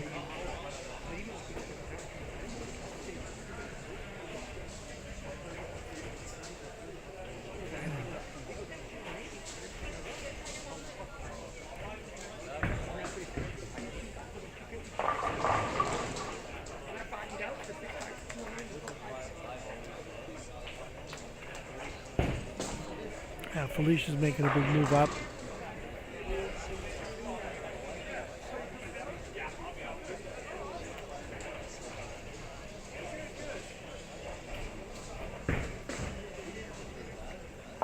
So we're about to cut to our top 5. So we'll take a little break before we do that. Before I do, again, thanks to Travis, Julie, and Mona, all the people here at Little's Lanes for hosting the 39th John Willey Memorial Open. Thanks to the sponsors, Coors Light, Heritage Inn, Carpet One, Halftime Storm Products, Jars Casino, Howard's Pizza, Mattress Firm, Amigo, Bories, Great Falls Coins and more, Bootlegger, Gusto and Fire. Thank you to Bernie Coons for running Tournament Bowl. Thank you to Tom Croskery for providing the streaming content. If you want to bowl in some tournaments, next weekend in Billings at the Fireside, Bowler's Edge. October 26th and 27th in Missoula West Side, the Garden City Scratch. Juniors, first weekend in November, the 2nd and 3rd, Junior Ring and 10 in Butte at Star Lanes. 9th and 10th, ladies Scratch here at Little's Lanes in Great Falls. December 6th and 8th, an unusual tournament, a new tournament here at Little's Lanes, the 406 Open. January 31st through February 2nd at Alley Cat Lanes in Shoto. Carl and Sonia Dean Memorial Tournament. Ronan at Lucky Strike Lanes, February 14th through the 16th, the Scratch Tournament. Butte, March 21st through the 23rd, the Ring and 10 at Star Lanes. And May 3rd and 4th in Big Fork at Grizzly Lanes, the Battle at Big Fork. So I'm going to take a quick break here first I'll give you the top 5, but I'm going to take a break while we set that. And your top 5 are Andy, Josh, David, Felicia, and Anders. And your first match will be Anders and Felicia.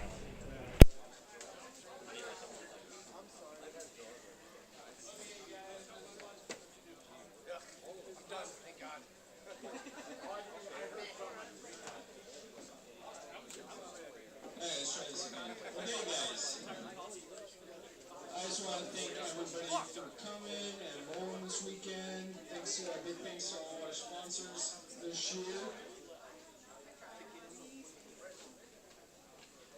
But for everybody that wants to know, our leader with the score of 2705, Mr. Andy Kinney. In second, Joshua Link with a 2684. In third, with a 2666, Mr. Pieboy David Cole.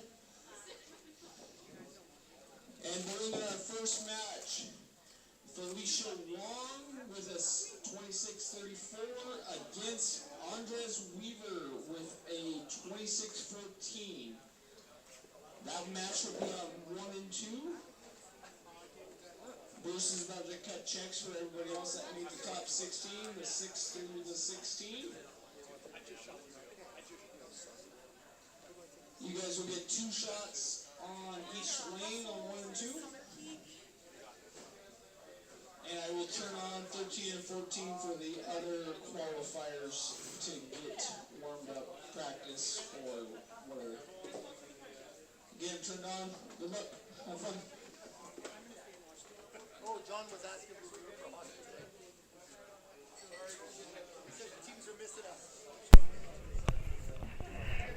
First match will be on 1 and 2, Felicia Wong versus Anders. And I'll get you some info on the equipment they're using in just a moment here.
All right, we're getting ready to get started here. Each of the players will have a couple of shots on each lane. They are starting on 1 and 2.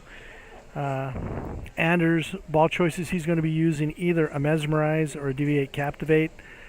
Felicia is not sure. One of the Summits, possibly an Ion Pro or a Hustle, one of the Hustles. 1 and 2 today, as the day went on, looked like one of the trickier pairs. 1 and 2 and 9 and 10 caused a lot of issues for the players. So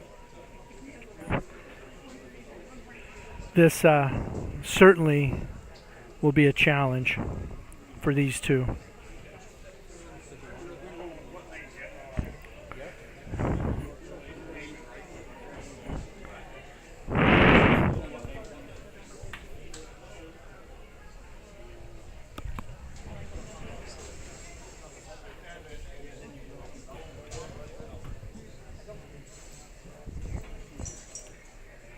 All right, so then there were 5. Again, there were over 100 entries to this tournament. It has been a great it has been a great tournament beginning to end. Pretty challenging conditions. And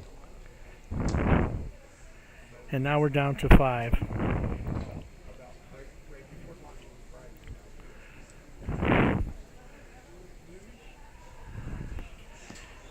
David and Andy made great late runs to be here. Anders made an incredible run at the end.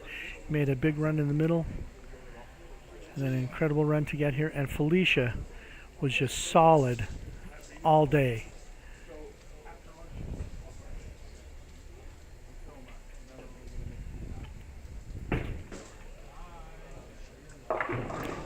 And Josh was Josh.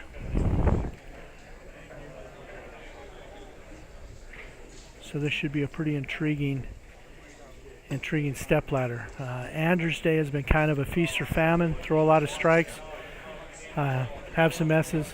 Felicia's day was just stay clean and fill frames.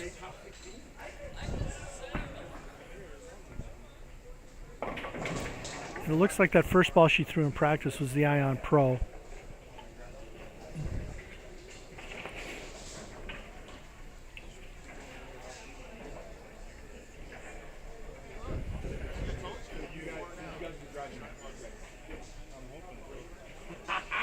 And again, Anders' choices,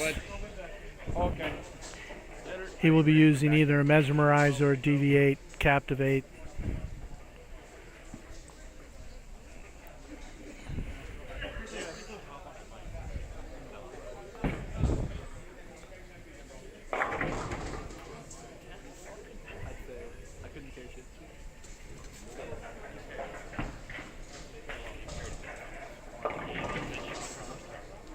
Well, from the first 2 shots I've seen Felicia throw on 2, just knowing her lane play thoughts, I'd be surprised if that's the ball that she uses.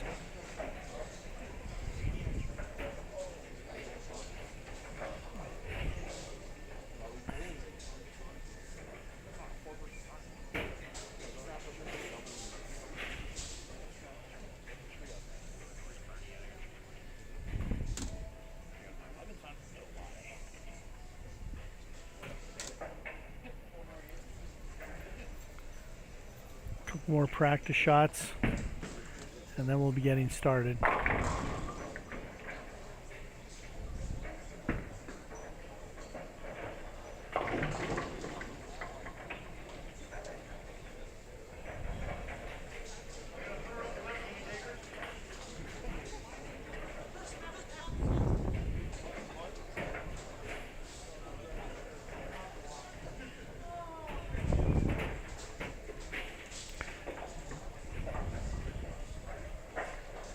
All right, they each have one more practice shot.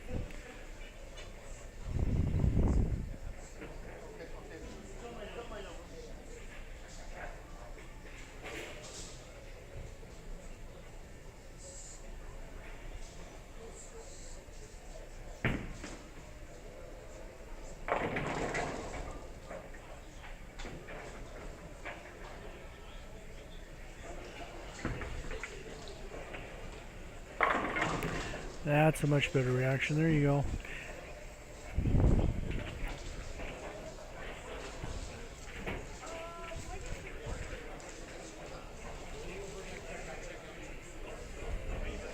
So, here we go. We are about ready to get started.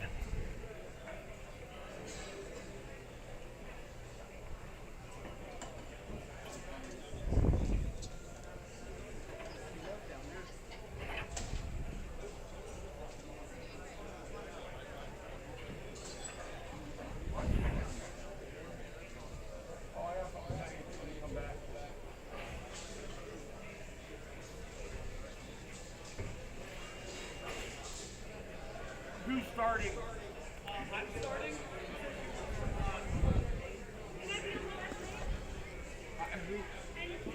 Do I choose start as well, or does left lane start? Ion Pro. From there? Oh, you can do it from there.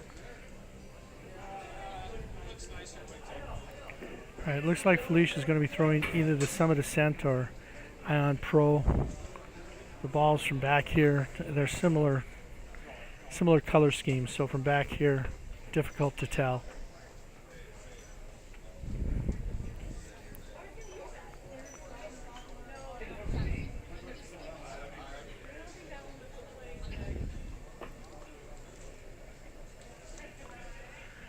And I believe Felicia is going to start the match.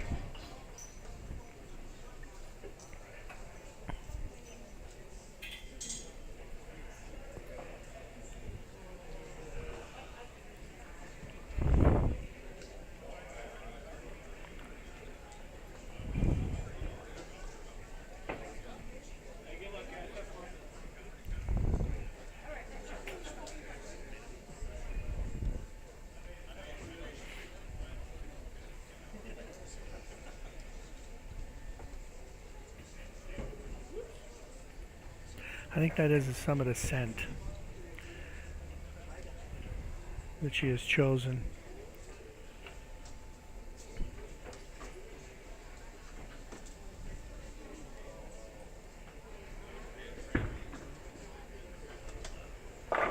Crosses and carries.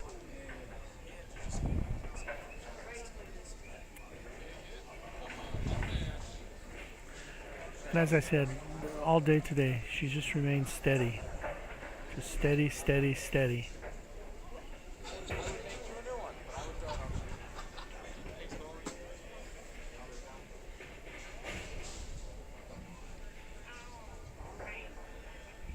Now it's interesting, to start the step ladder. Two left-handers.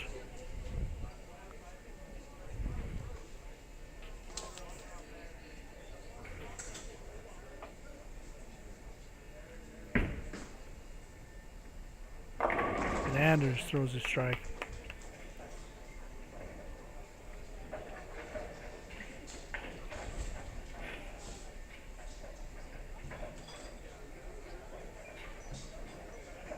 So even after one.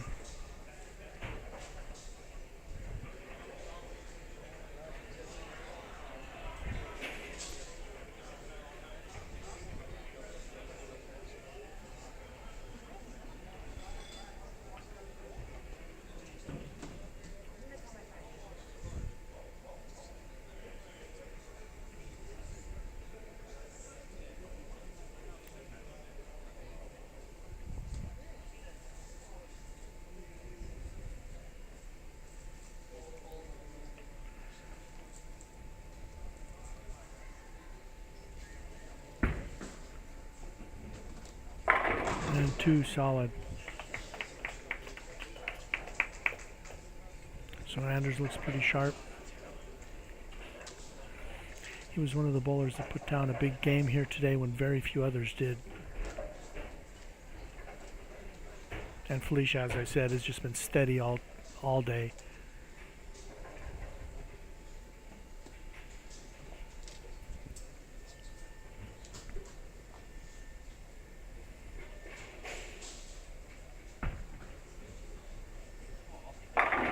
Solid.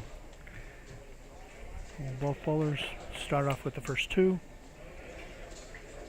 This is shaping up to be a great match.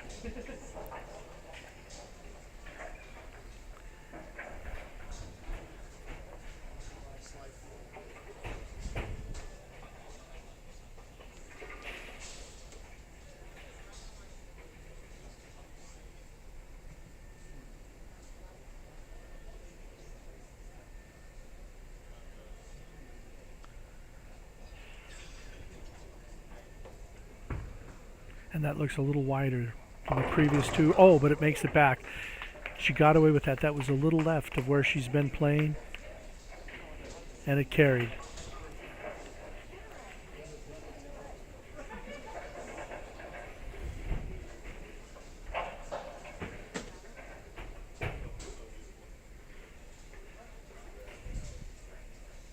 All right, we'll see if Anders can match.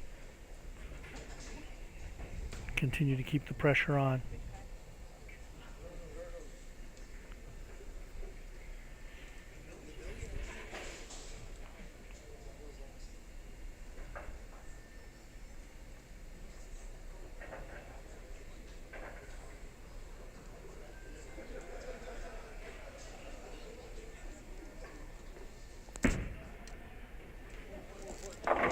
And he carries the light hit. Same hit he carried in the first frame.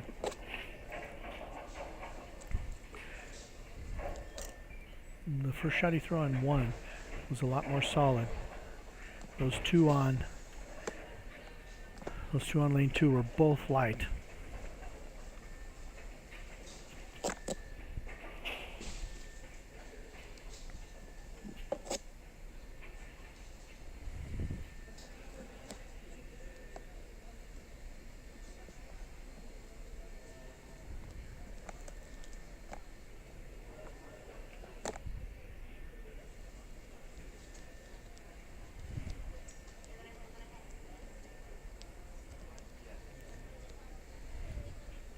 Here we go. Can he apply the pressure?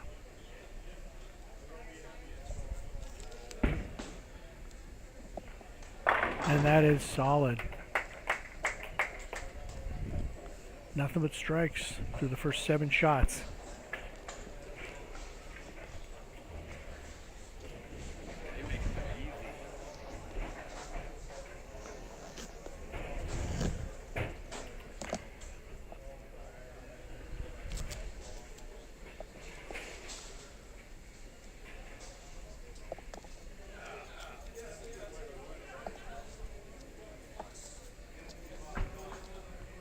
Shot looks good off her hand, and it is. Gets them all. Now on one, the first shot she was light.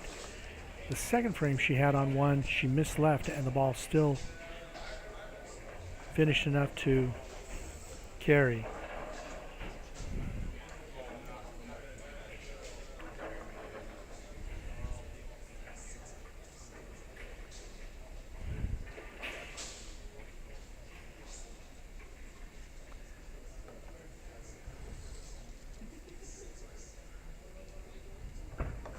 Yeah, that was on the line she intended, and it went just that littlest bit high. Left an 8-pin. Good shot.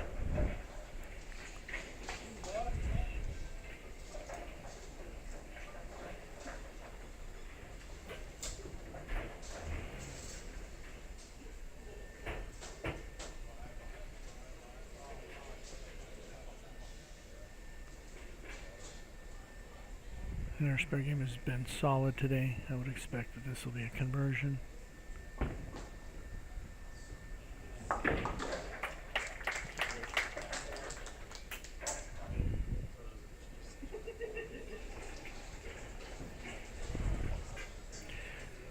So here's an opportunity for Anders to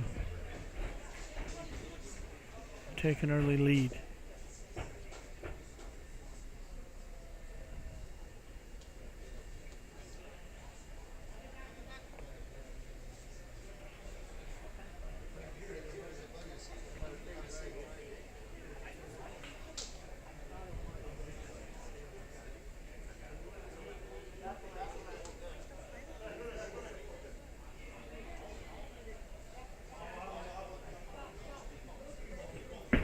And that is, yeah, that is not where he's been playing. He missed on that shot. Lucky to leave just the 3-9. Always a bit of a tricky conversion. Double wood.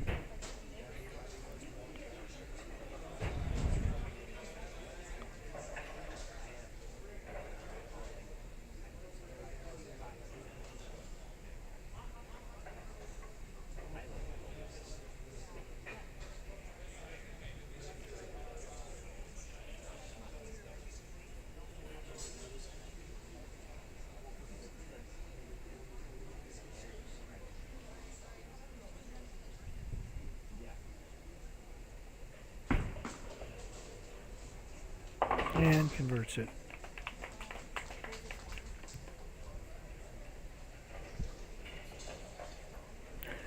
So that gives Felicia a 1-pin lead.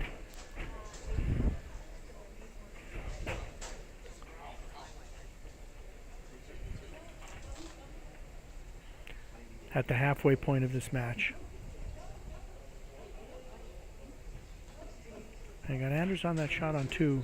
Got a little more angle than he's been playing. Ball was just a little more inside out, less direct. And it did not get to the pocket.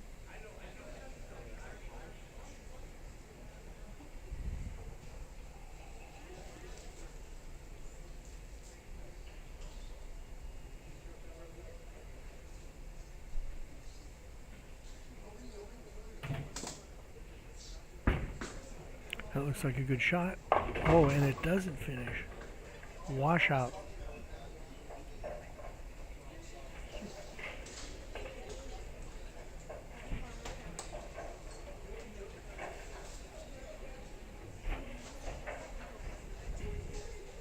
The first bit of trouble for either one of these players.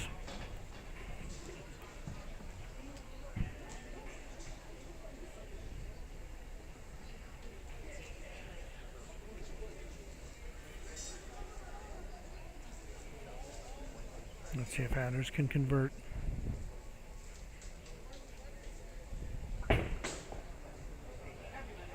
Oh, he kicks the head pin in front of the 7. 9 out. So we got hurt a little bit on count on the first ball. Doesn't convert. Gives Felicia an opening. Let's see if she can take advantage of it.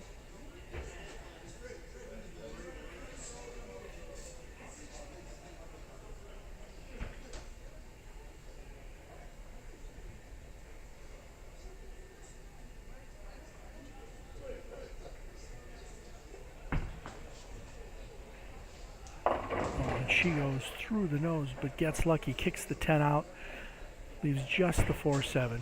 And as solid as her spare game has been today, I don't believe she'll have any trouble with this.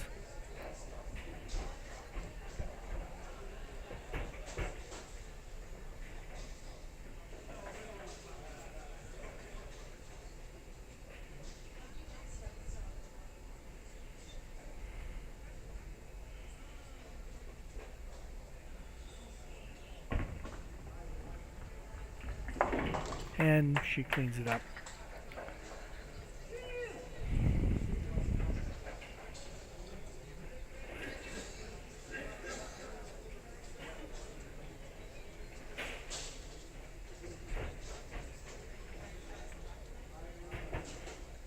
All right, let's see if she can get back to throwing strikes.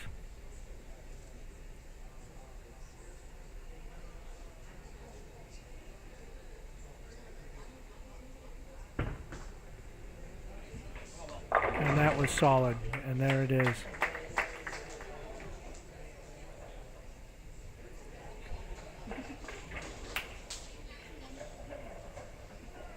Hey, Anders really needs a strike here.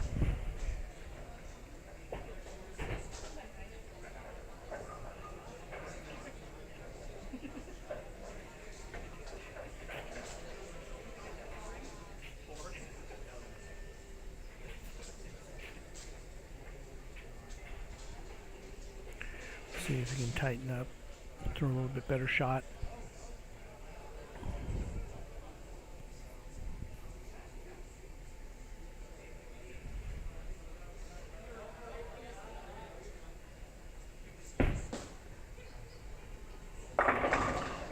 Nope, he's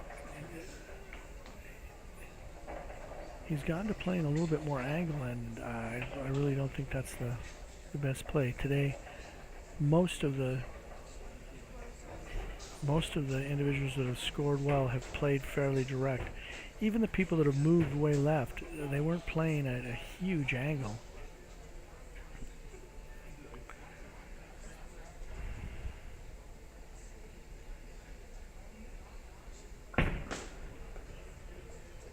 And he does not convert. So back-to-back open frames for Anders, and he's in a little bit of trouble now. He can still shoot 230, but it's imperative that he not have another open here. He's got to fill this frame. A strike is really desired. Felicia can come up and throw a double and really, really put him in a hole.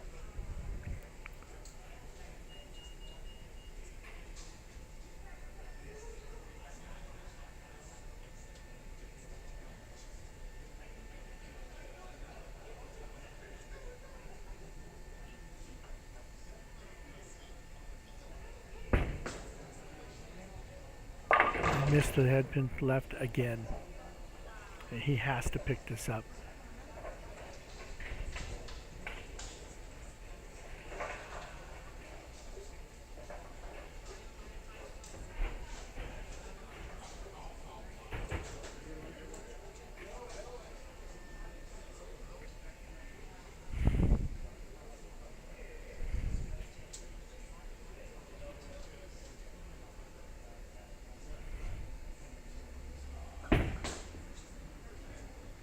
And he does. That was crucial for Anders. An open there would have possibly ended his day.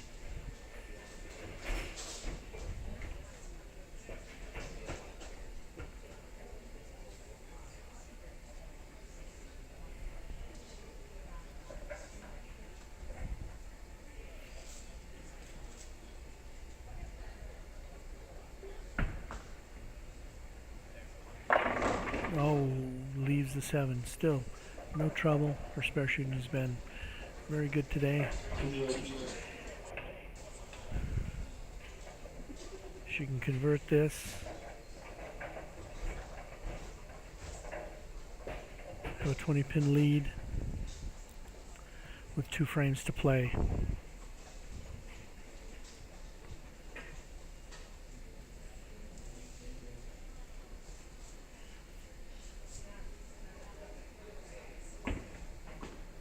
And again, her spare shooting has been just solid all day.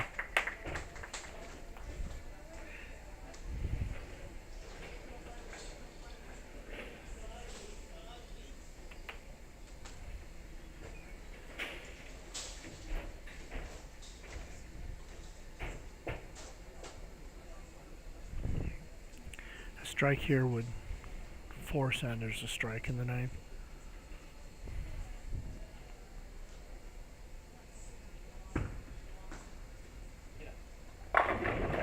Oh, and leaves the 7 again.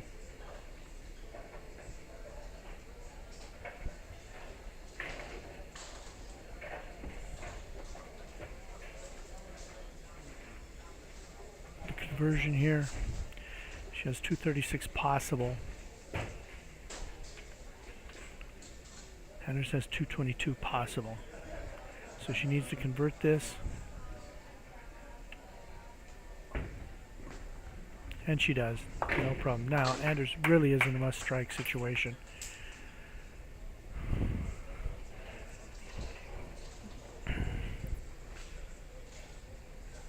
Felicia is at a 220 pace. Best Anders can shoot his 220s, so he really has to strike.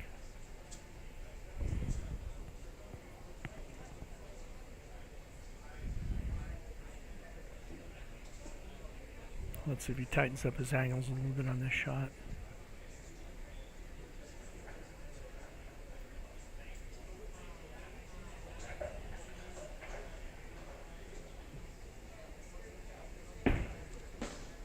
That was a little tighter. Still did not quite make it back. He needs this conversion. The best he can shoot is 209 if he converts this.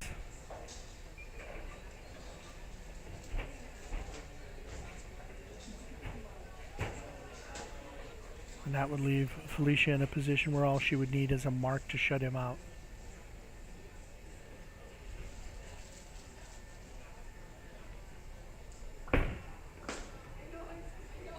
And he gets the conversion.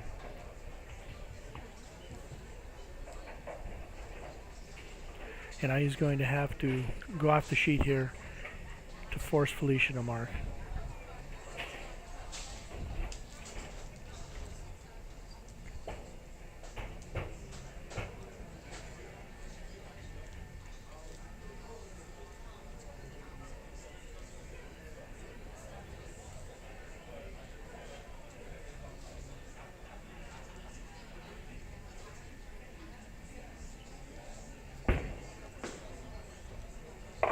Nanner's made a ball change. And that is all she wrote. Felicia's going to be the winner and move on to the next match.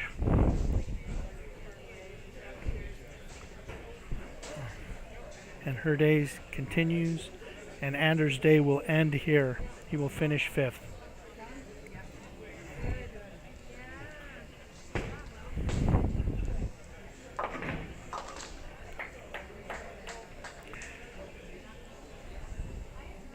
So I'm going to take a quick break between now and the next match.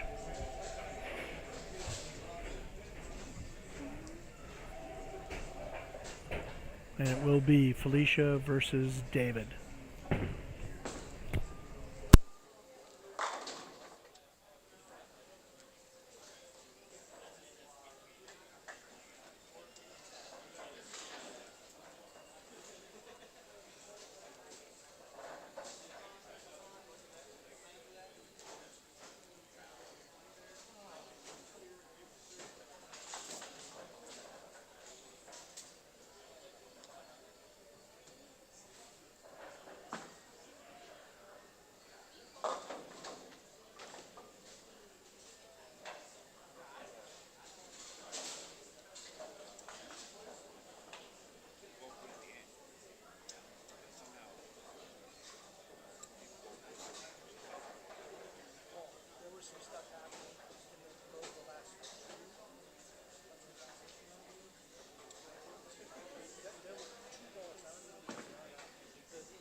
Congrats on his winner on 5th place this year.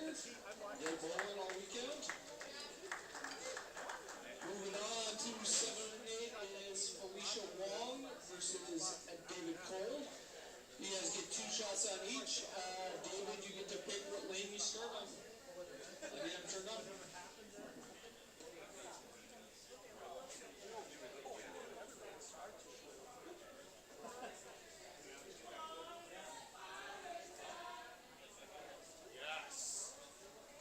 Yes.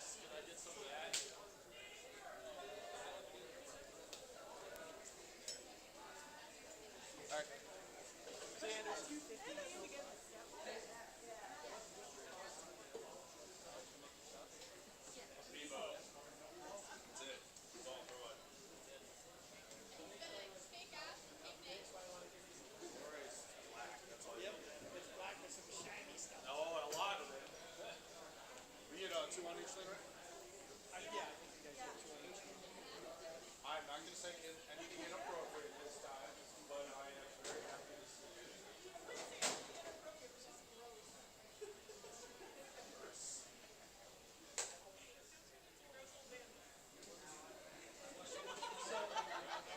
Felicia, same stuff, same equipment choices? Yeah.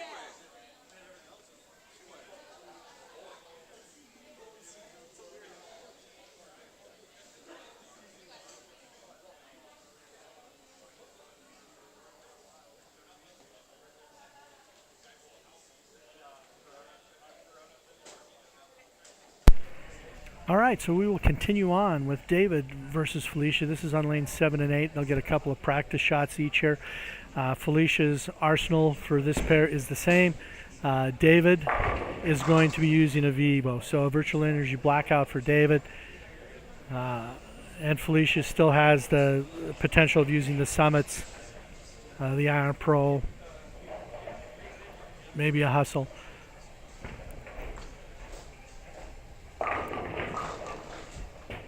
And it looks like she's throwing that Summit Ascent again down here. So a couple of warm-ups, and we'll get rolling along. Again, thanks to Little's Lanes, Travis, Julian, Mona. Thanks to Bernie Coons for Tournament Bowl. Thanks to Tom Croskery for 406 streaming. I hope all of you have enjoyed the stream yesterday, today. There's been some great bowling. This condition is very difficult. 39 feet. 30 mils, 38 foot is where the reverse started. Transition was very tricky. The bowlers left standing obviously are the bowlers that were able to navigate that better than anyone else.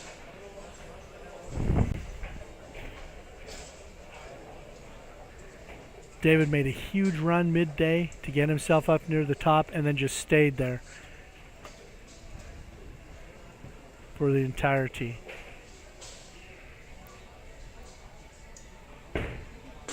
This should be a great match. I'd like to thank the sponsors too. Coors Light, Heritage Inn, Halftime, Carver One, Storm Products, JR's Casino, Howard's Pizza, Mattress Firm, Amigo, Bores, Great Falls Coins and More, Gusto, Bootlegger, and Fire.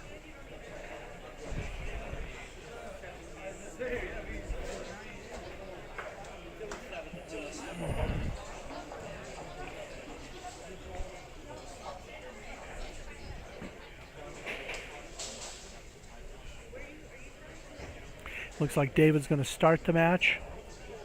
So he will start on 7.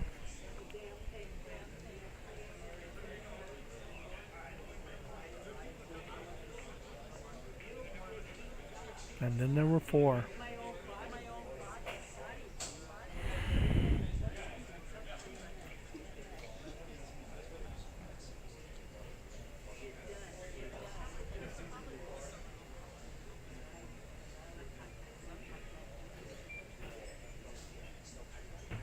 And here we go.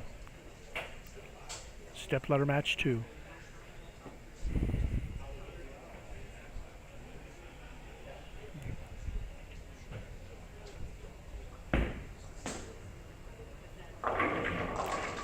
Light hit, carries. David starts with a strike.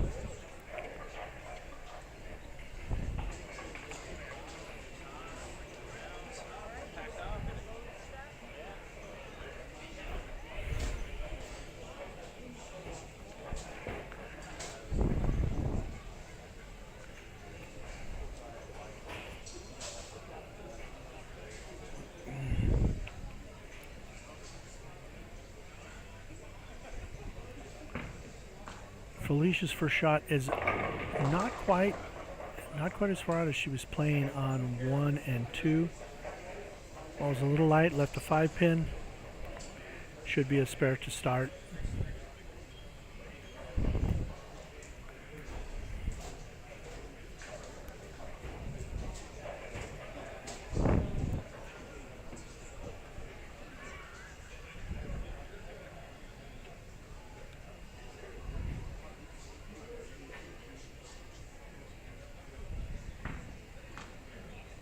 And she covers, no problem.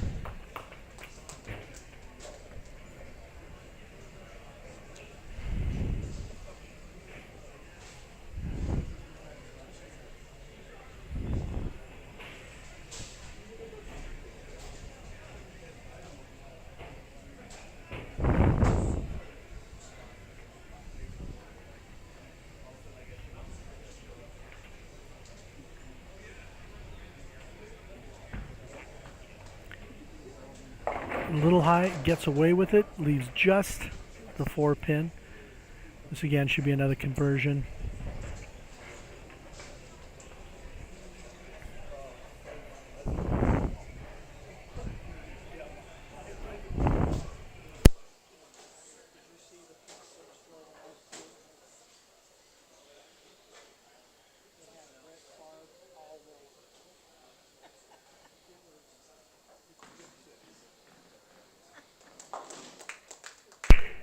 And she cleans up the spare. Now we'll see if David can keep that strike going on lane 8.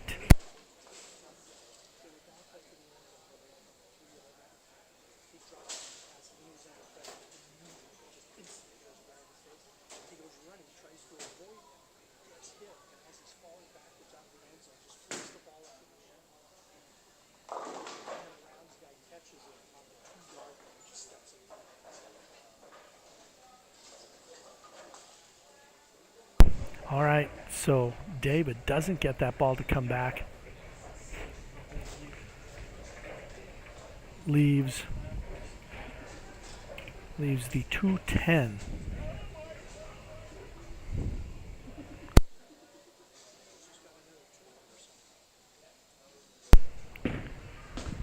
Making a run at it. Oh, and he just misses. So David opens the second frame.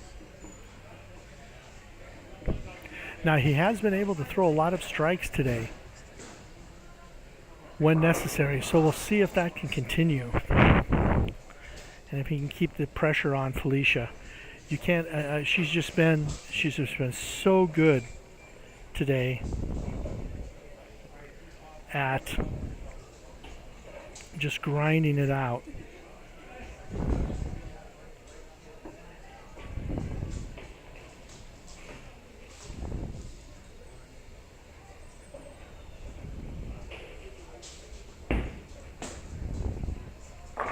And there's a strike. So that 210 maybe just a momentary lapse, and he'll be back on it. He's thrown a lot of strikes today.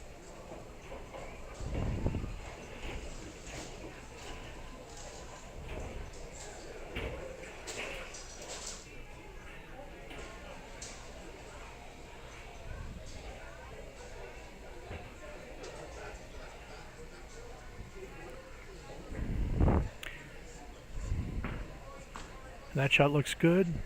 A little light. Still leaves a makeable, and the way our spare shooting's been today, it should be a conversion.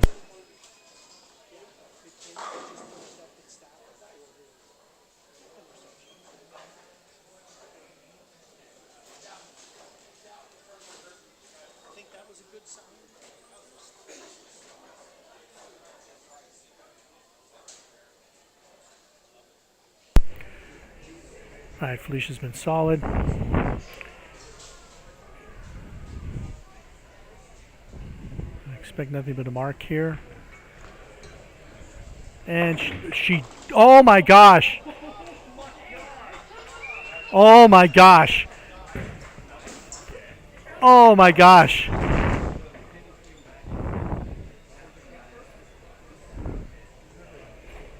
The two most incredible things on that shot right there is one, that Felicia chopped that spare, and the second one is that she still converted it out of the pit. Unbelievable. Unbelievable.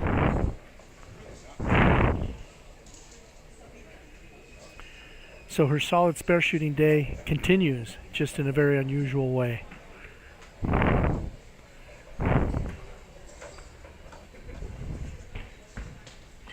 Ball change for Felicia. That is the summit ascent, and that one does carry.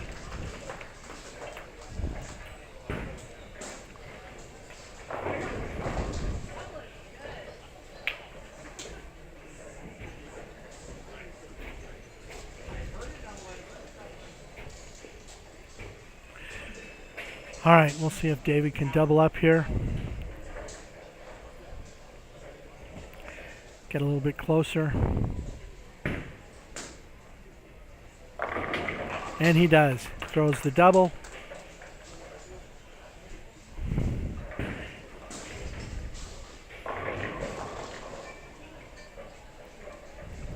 closes up the lead. They are pretty much even at this point.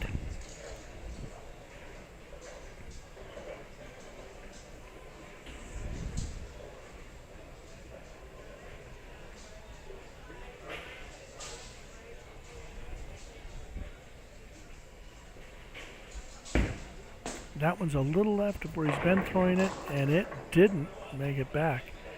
Leaves the 2-8.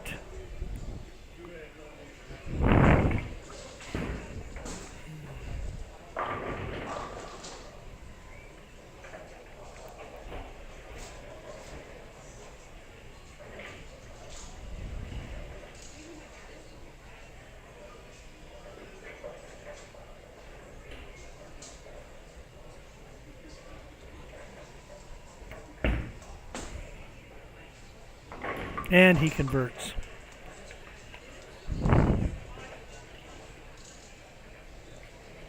So a strike here will give Felicia a bit of a lead. Mark here, and we are pretty much even halfway through the match.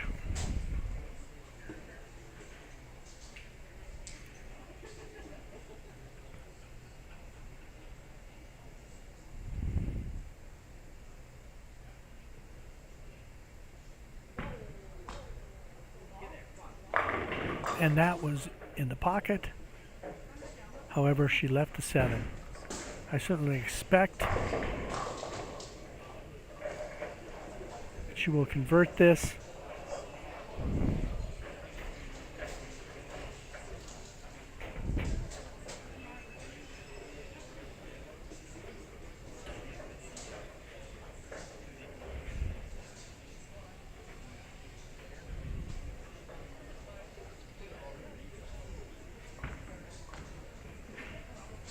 And she does.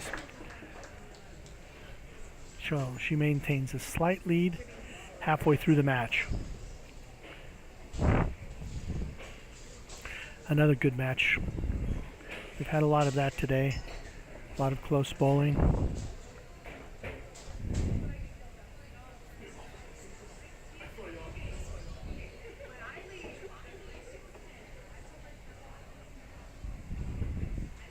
See if she executes another shot. Looks good.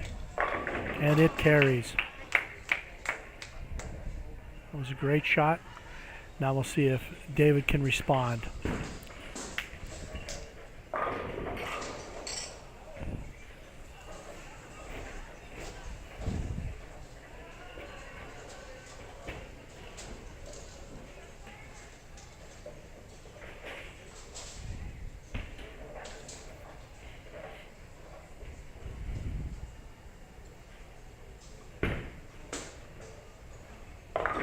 Through the nose, that ball went high. The last shot he threw on 8 was a little light, but it carried. Then the one on 7 was very light, and it didn't carry. It's possible that he made an adjustment here, and the ball went through the nose. Fortunate just to leave the 3-6.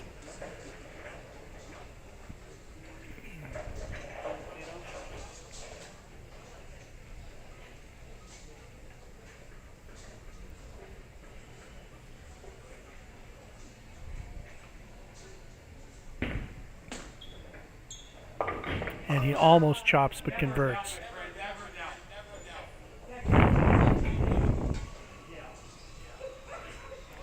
Now on 7, he left the 2-8 last time.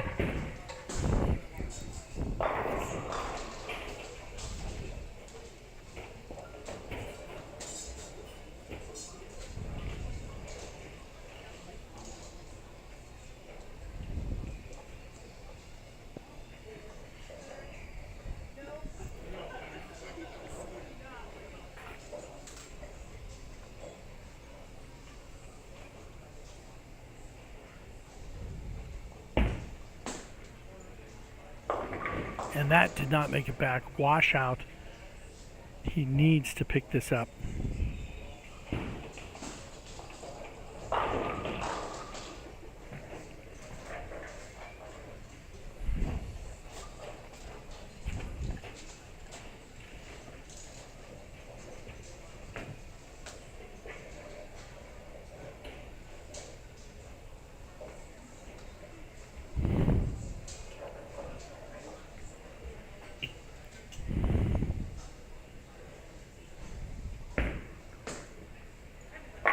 And he does.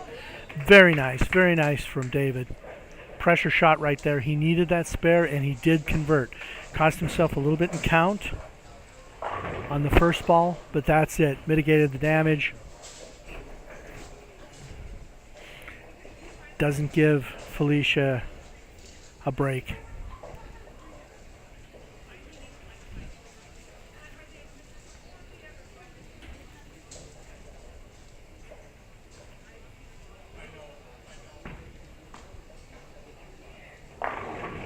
Oh, and an 8-10.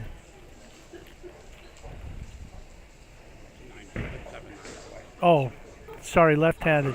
7-9.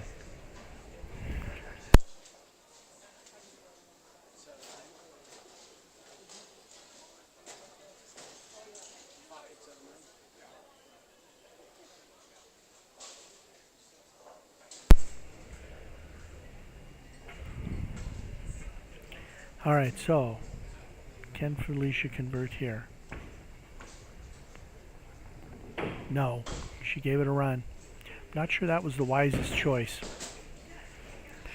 If she gets 2 pins there, or if she gets 1 there,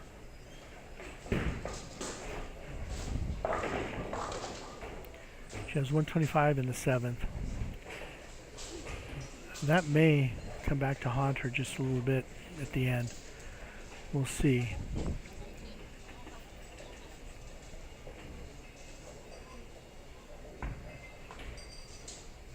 And that was a much better shot. Oh, still did not take the 7.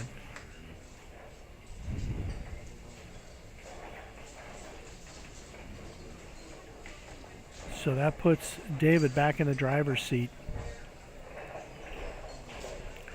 I would expect that she will convert this.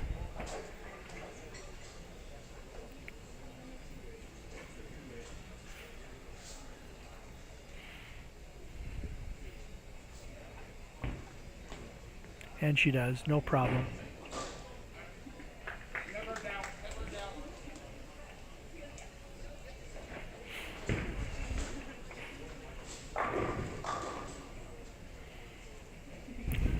Now we'll see what David does. He can really put some pressure on Felicia with a strike here.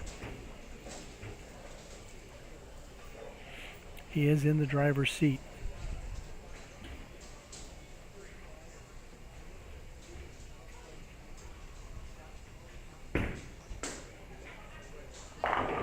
And that was solid.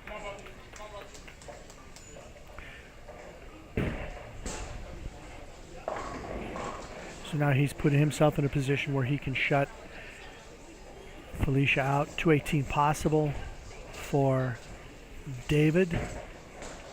203 possible for Felicia.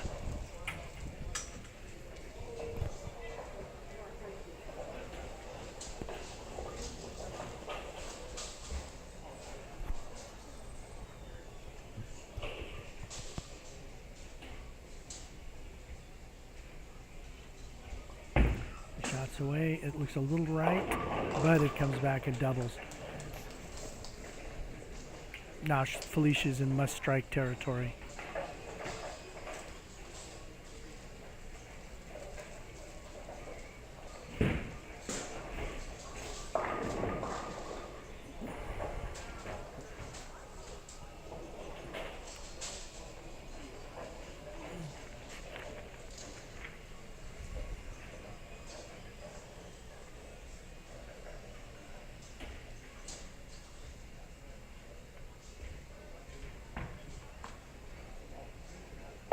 And that was flush. That was a great shot with the pressure on. She had to have that. She had to have that strike.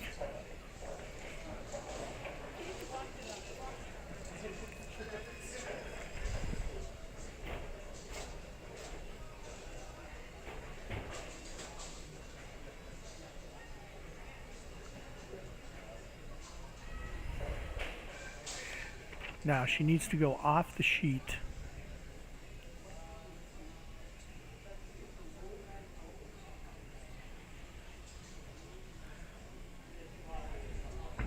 Oh, that was left. Is it going to make it? And it does. That was a huge shot. She needs to go off the sheet to force David to strike the first ball in the 10th.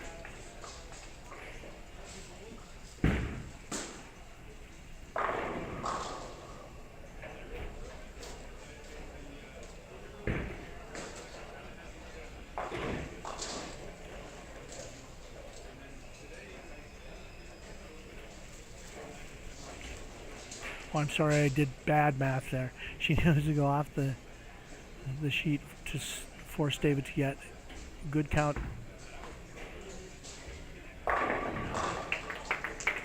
And the mark. There she goes. She can get to 203.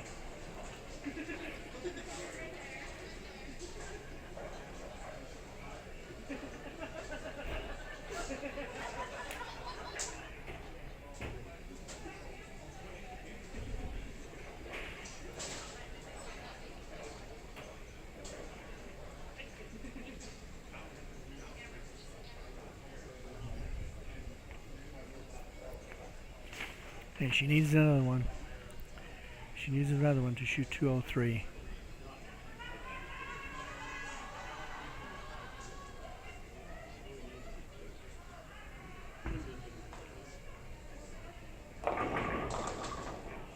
Okay, that's enough. The 202. That's going to force David to get the first one.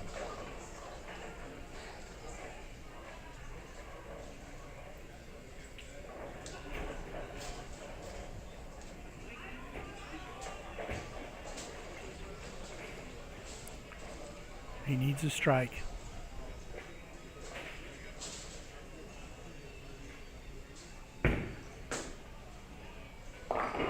And he does not carry. So the best he can shoot now is 197. That is a loss for David and a victory for Felicia. So she lives on. She lives on, and then there were 3. So I'll take a little bit of a break here. Take a little bit of a break here, and we will get ready for Felicia versus Josh Link.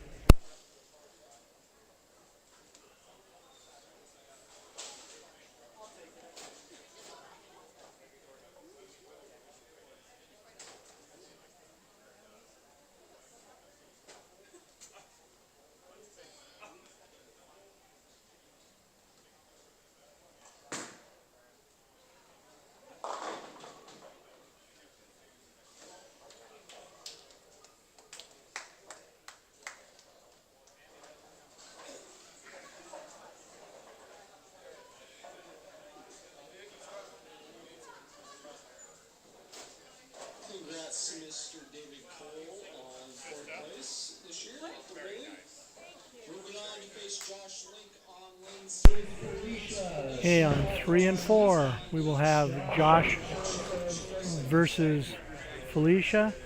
We'll come back in a moment and get ready for that match. 3 remain.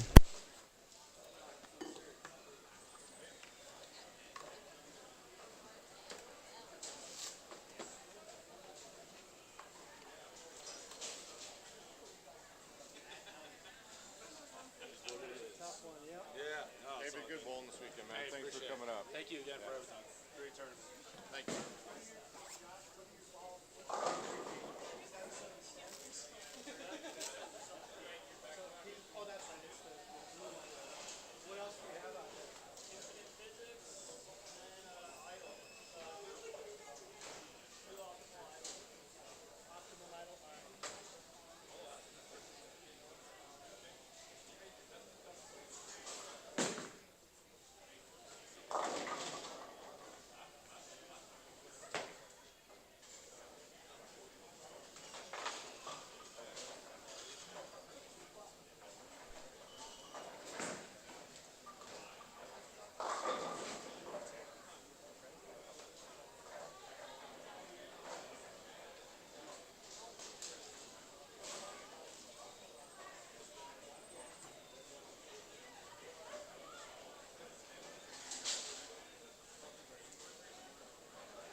All right, we're getting set here for match number 3. 3 bowlers left, Felicia, Josh, and Andy.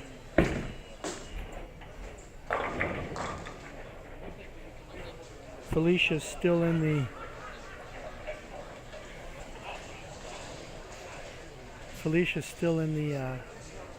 some of the scent, it looks like. We'll see if that's what she ultimately goes with here.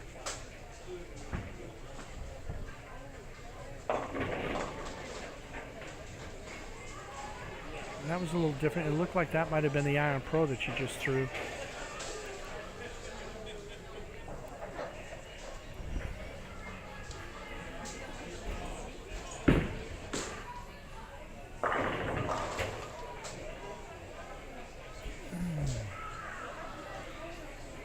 Josh his choices here, a Summit Peak, an Infinite Physics, and an Optimum Idol.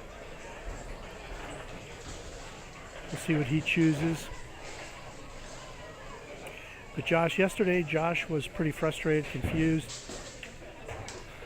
Had just an average day for him. Today, early, was a little frustrated and confused. But got it figured out, made a run, and here he is, back to familiar territory.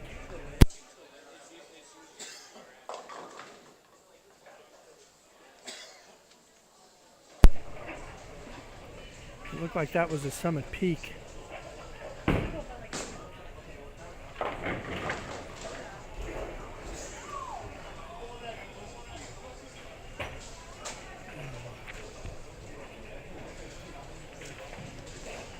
Felicia through there.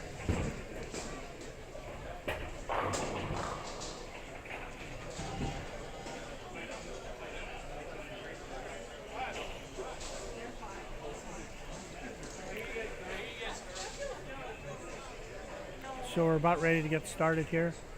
Match number 3. 3 bowlers remain.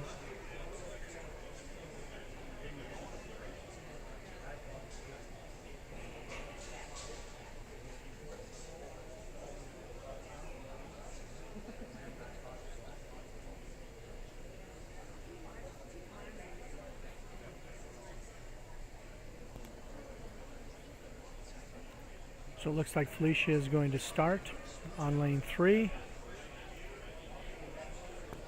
followed by Josh on 4. So we're about ready to get rolling. 2 matches to go.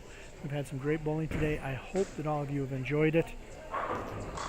Again, if you haven't subscribed, please do so. All right, here we go. Felicia's stepping up.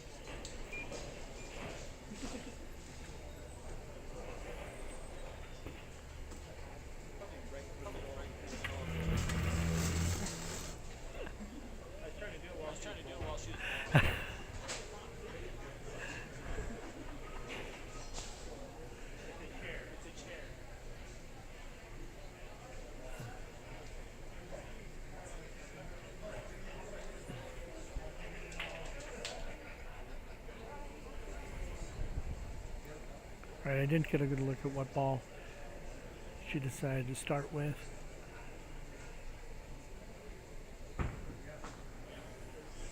That is not what she's been starting with. That nice shot to start the match. Carries. Good start for Felicia. Now we'll see if Josh can answer. Looks like he's starting with the Optimum Idol.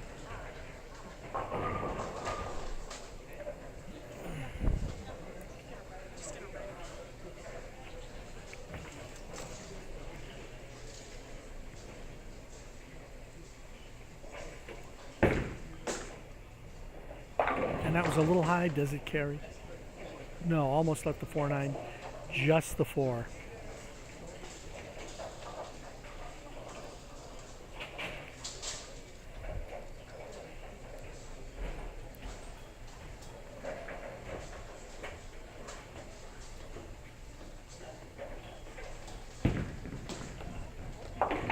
And he converts.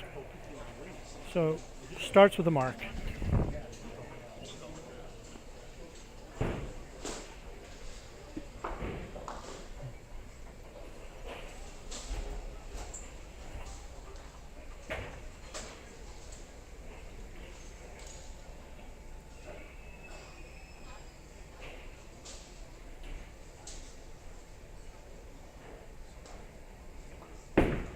And that was the summit peak.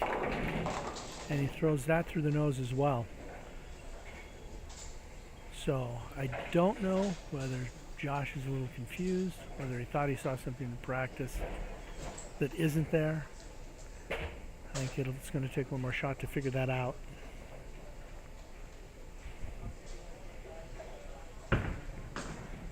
And there's a conversion. So Felicia has a little bit of a chance here to jump on Josh early. If she can double up, put him in a little bit of a hole. The ball reaction he got out of both of those, the Optimum and the Summit Peak, was not a great reaction for him. So we'll see what he does to make a correction and get the reaction that he wants.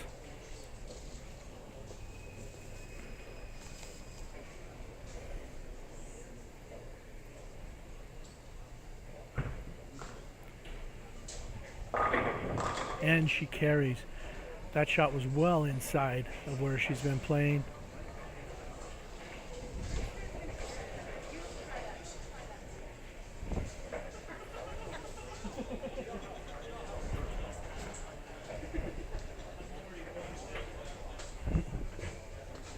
And she carries. So see if she executes a better shot here in the third frame. But she gets the ultimate break, gets the strike.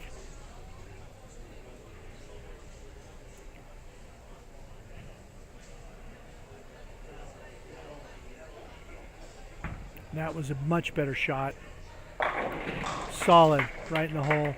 She jumps on Josh early.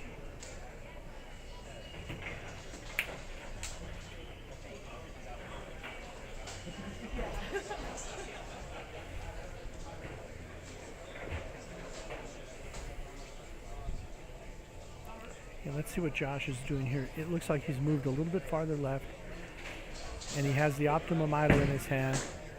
Yes, that shot was farther left, so he moved left.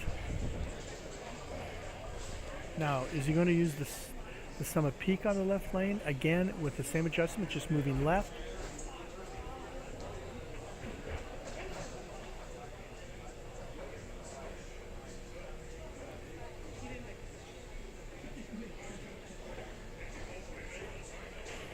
Yes, he has moved farther left, and it is the Summit Peak. Got that out a little. Oh, and it does carry. Comes in half pocket and carries.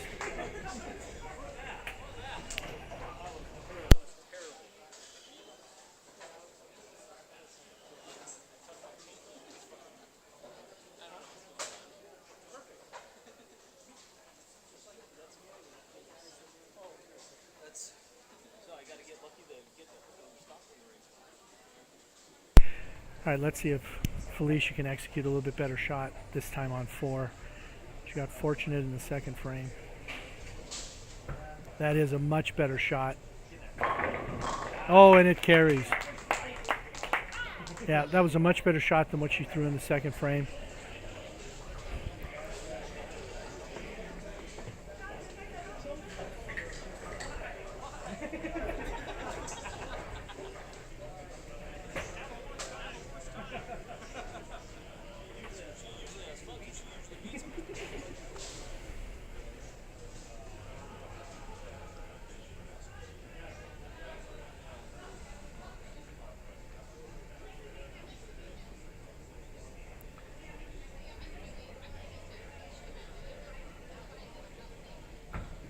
Good shot there as well.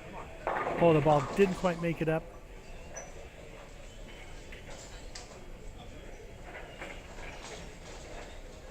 Gives herself not the easiest spare in the world. However, her spare shooting today has been so good.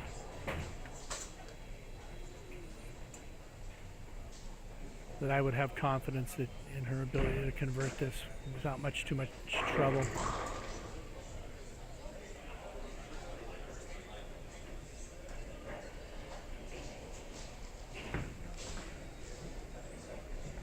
And perfect.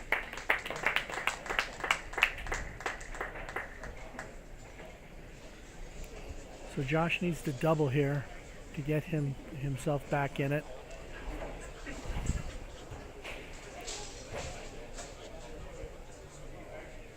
and he's moved even slightly more left.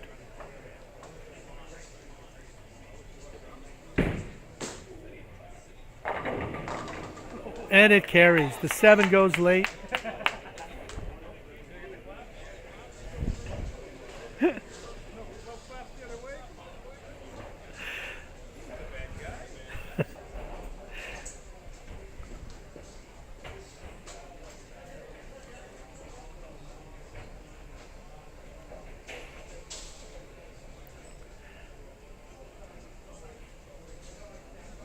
He hasn't moved quite as far left on 3.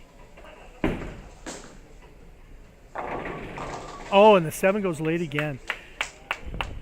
Almost duplicate shots.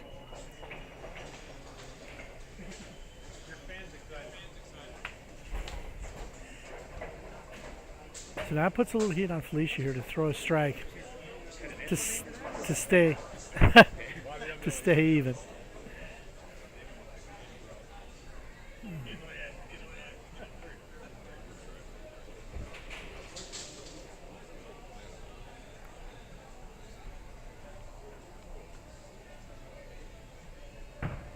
Very good shot from Felicia. Oh. Wow. That one went high. I didn't think that was going to happen either. I missed something there. Something changed, or Felicia didn't execute quite as well. I convert this, stay clean. Stay in touch.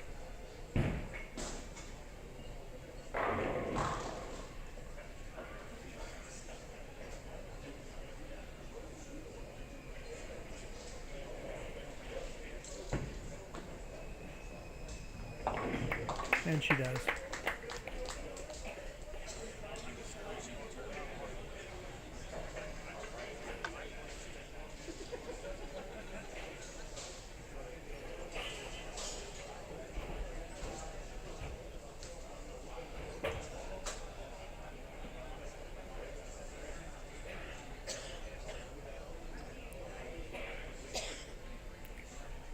Let's see what I missed in the last shot.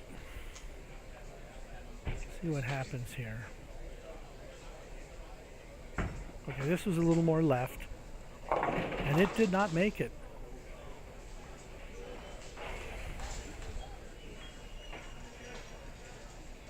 I think in this right now, with what I've just seen, Felicia may have the wrong piece of equipment in her hands. This is a difficult spare. See if she can get it converted. It's important that she does.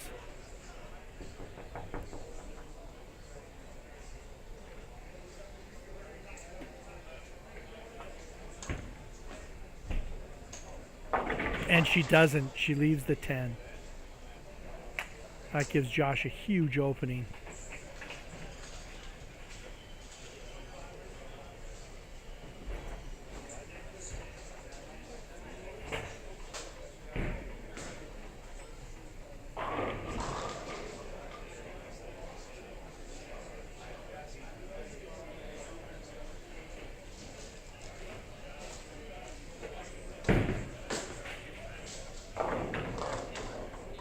And that did not make it up. Fortunate to leave just the 2-8. Leaving like that is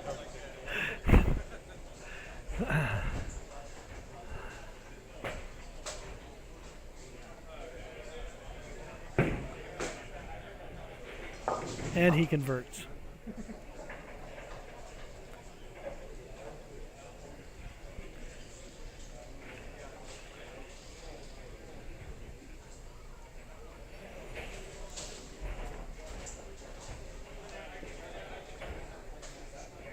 So he can maintain about a 15-pin lead here.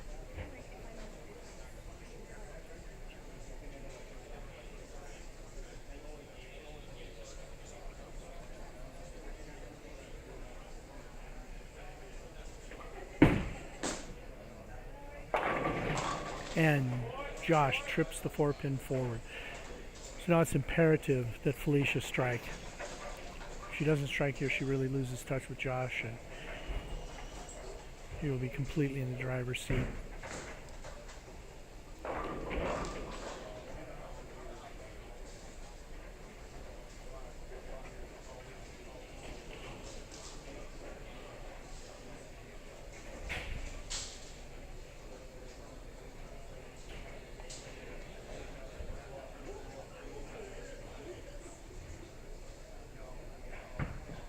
She has made a ball change. And she did carry. Great pin action.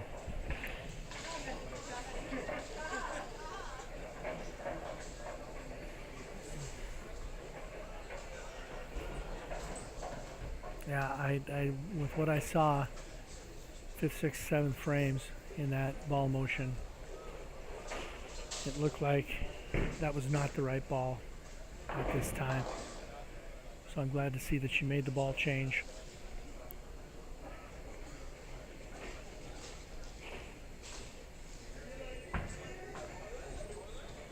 And that one she missed left.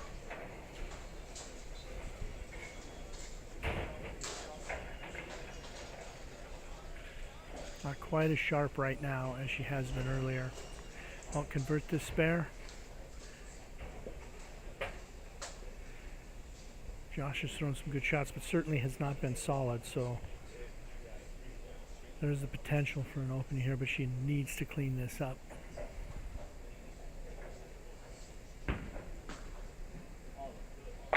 And she does. A little fortunate there.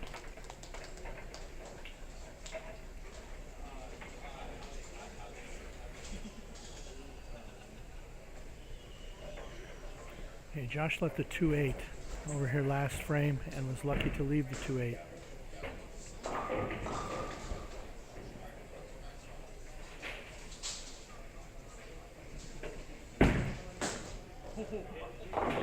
Oh, and carries.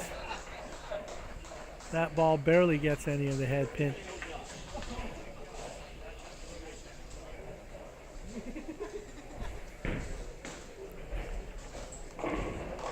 Another shot where he's fortunate.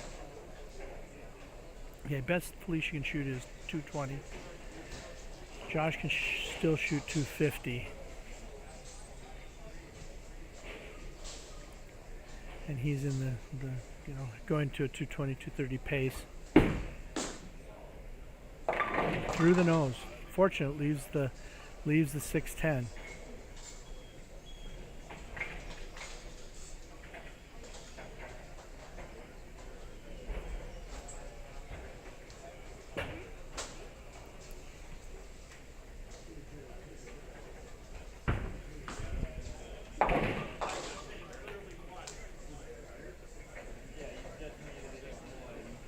So that is enough for Josh to shut Felicia out. Best Felicia can shoot is 220. Josh is already at 224. So we will get ready for the championship match, which will be Andy Kinney versus Josh Link for the 2024 John Willey Memorial Open.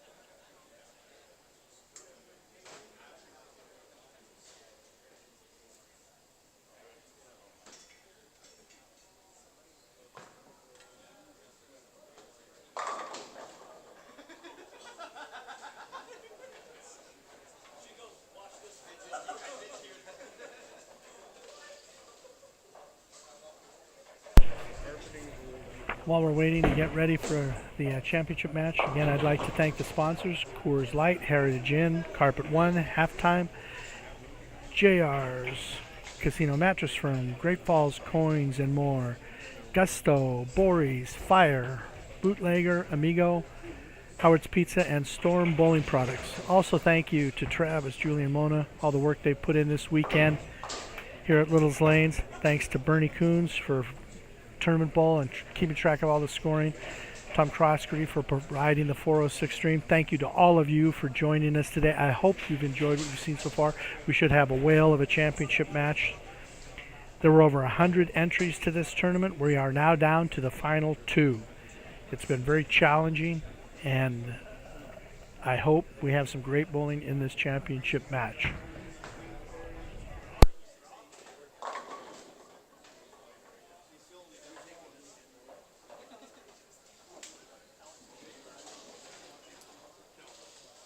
Congrats to Felicia on 3rd place this year.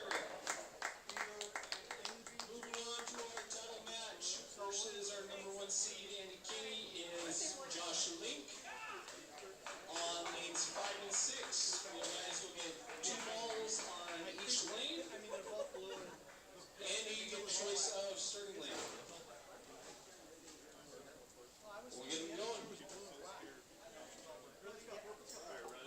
Oh, okay, okay. Yeah, yeah, and the effect is that the shiny blue, the red. It's fun to bowl with you yesterday. So you're gonna use the T though.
All right, we are about ready to get started here with the championship match.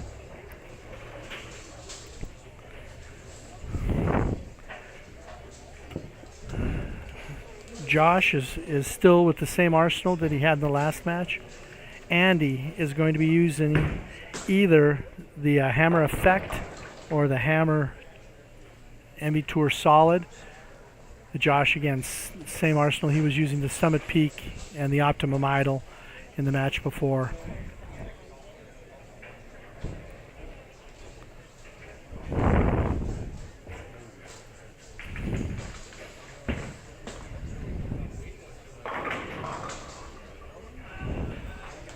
I really hope we get a fantastic match to close this tournament. It's been just a joy to be here and watch these bowlers this weekend. Just incredible.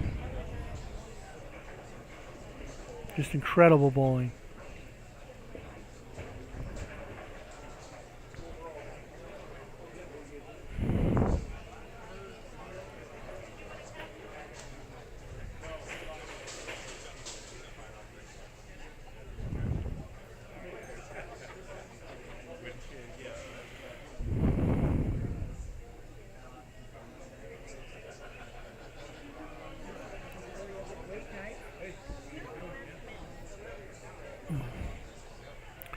All right, here we go. It looks like Josh is going to start this match on lane 5.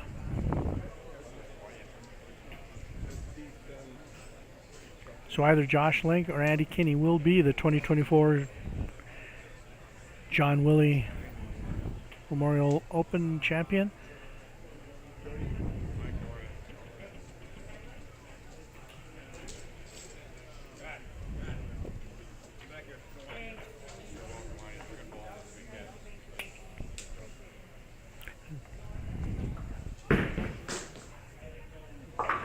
And through the nose, that is the infinite physics.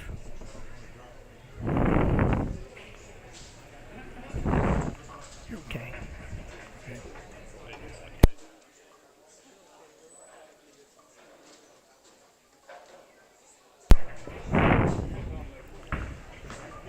And Josh cleans up the spare. So he starts with an open. Or an open. Starts with a mark. So he fills the first frame. Now we have Andy.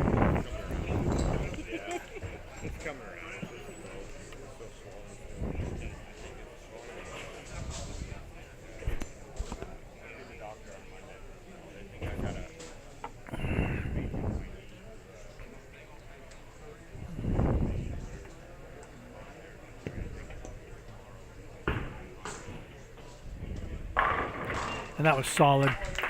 That's the hammer Emmy tour that he's using.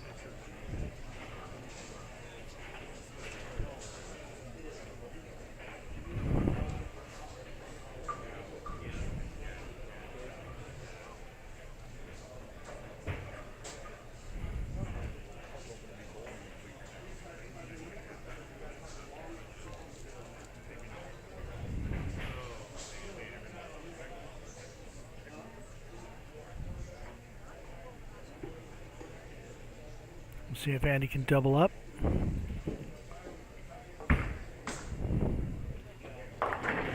Ball goes high, stays out of trouble, and leaves himself very convertible, makeable 3-6.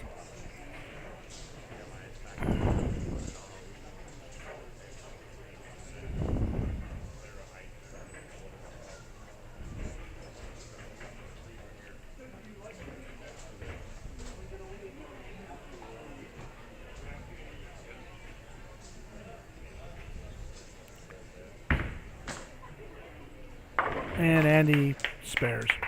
So he's clean through the first two.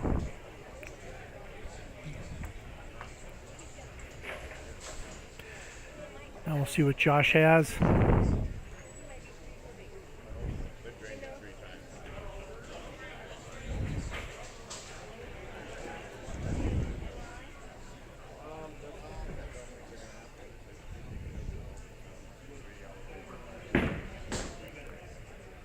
And Josh is solid with that. Summit peak.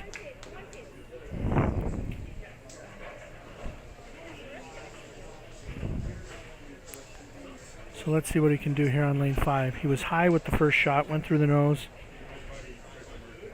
Let's see what happens. Shot number 2.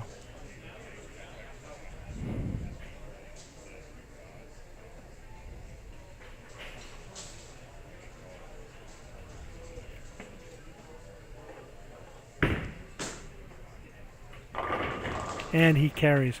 That ball was light. He lofted that a lot farther than the first, and that's the infinite physics on 5.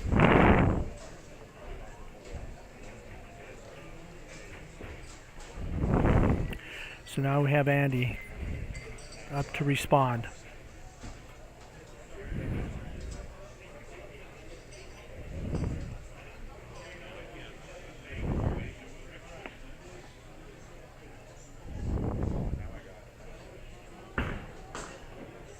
And it is through the nose. Gets lucky, leaves just the 3-pin. Could have been a lot uglier.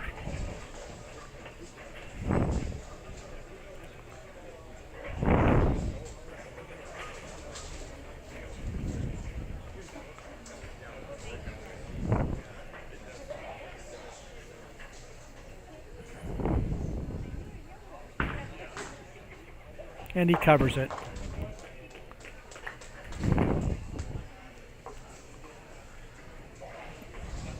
And he's going to need to strike here. He wants to maintain contact with Josh. Doesn't want to let him get too far out in front.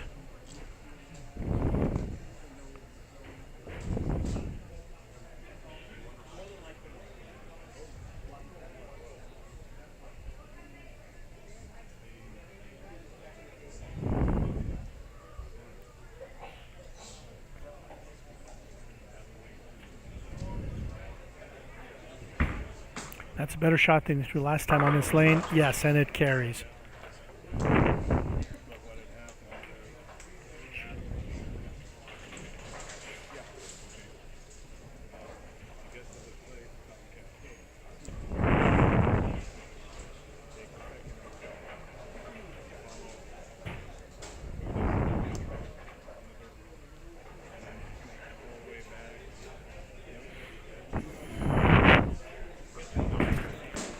Josh shots away, and it's light, and it carries. Man, he's been carrying that light hit.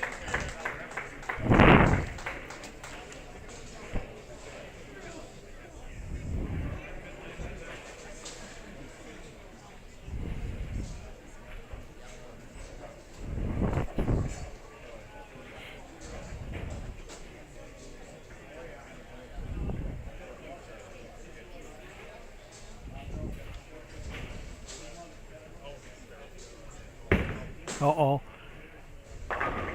Little high, leaves a 4-pin, could have fouled, kept behind the line.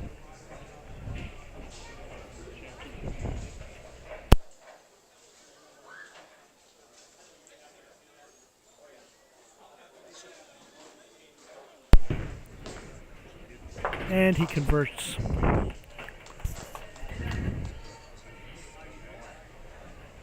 So Josh has a slight lead halfway through this one.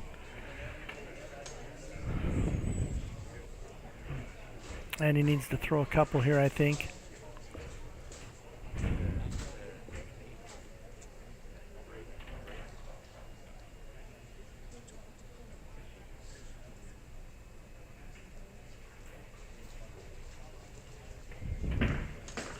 Shot looks good off his hand. Little light, leaves the bucket. This could be a little bit of trouble.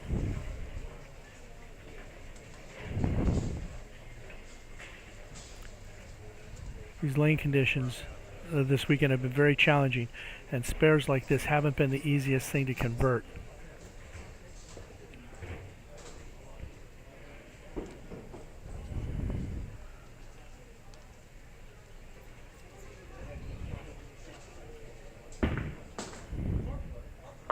Oh, and he chops it.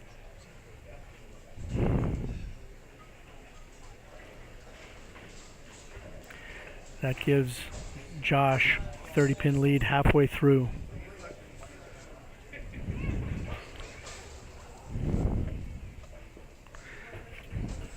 So he really needs to strike here.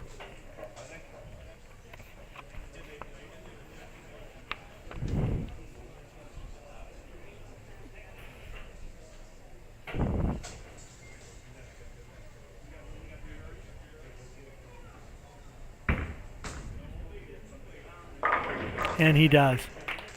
Absolutely necessary for Andy at that point.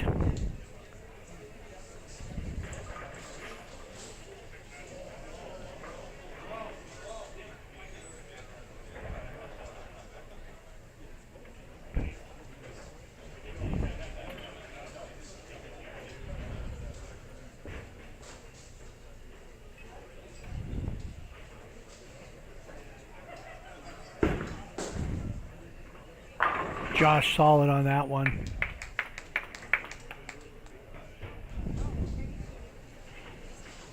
So 30-pin lead halfway through.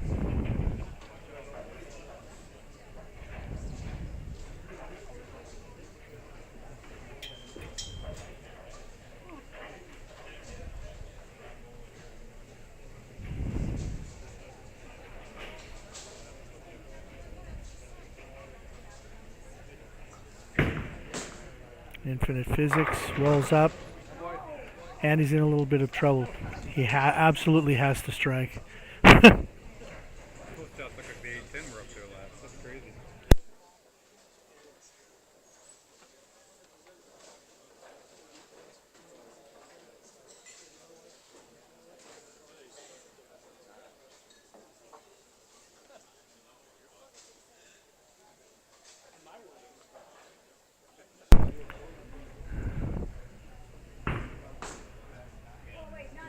And he's like, oh, he leaves the 210, and this is going to be it for him. He's absolutely got to pick this up, or it's going to end it.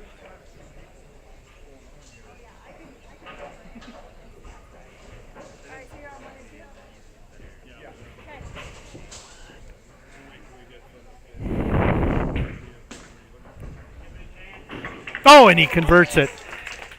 Had to have it. Had to have that conversion, and he does.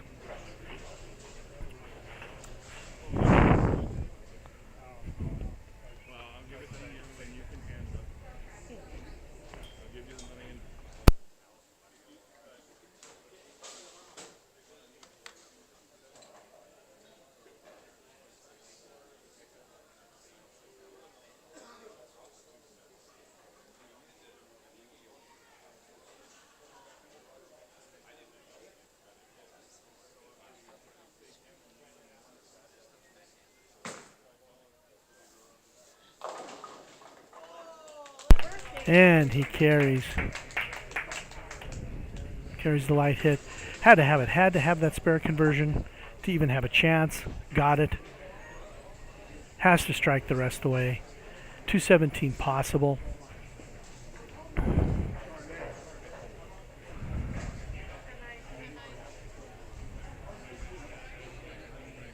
Josh is pacing at 2-teen.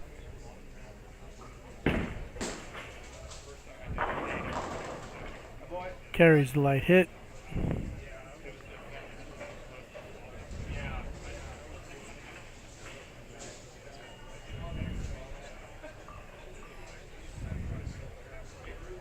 The strike here will end it.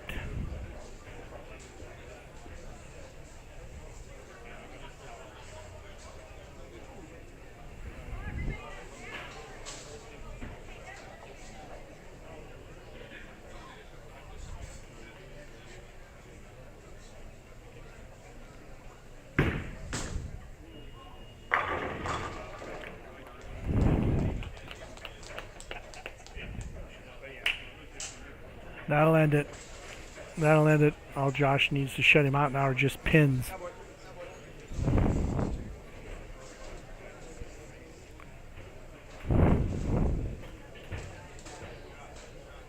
It's mathematically not over yet, but it is over.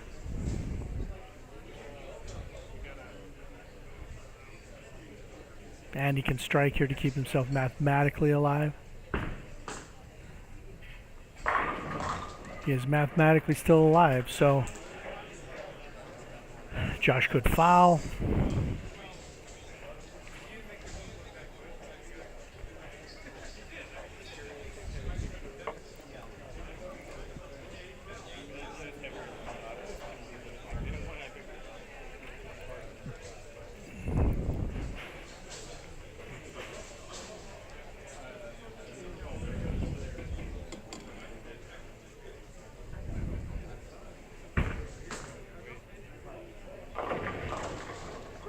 Oh, and he carries. He carries. So mathematically, he is still alive. It is not mathematically over yet.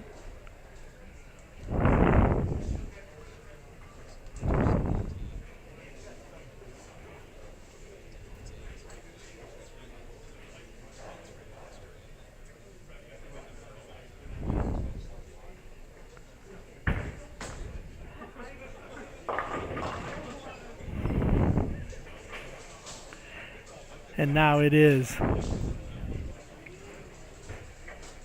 Now it is mathematically over. So your 2024 John Willey Memorial Open champion is Josh Link. Some great bowling. I hope you all enjoyed the stream. Join us again down the road. Next tournament is in Billings next weekend. The Bowler's Edge. So thank you and good night.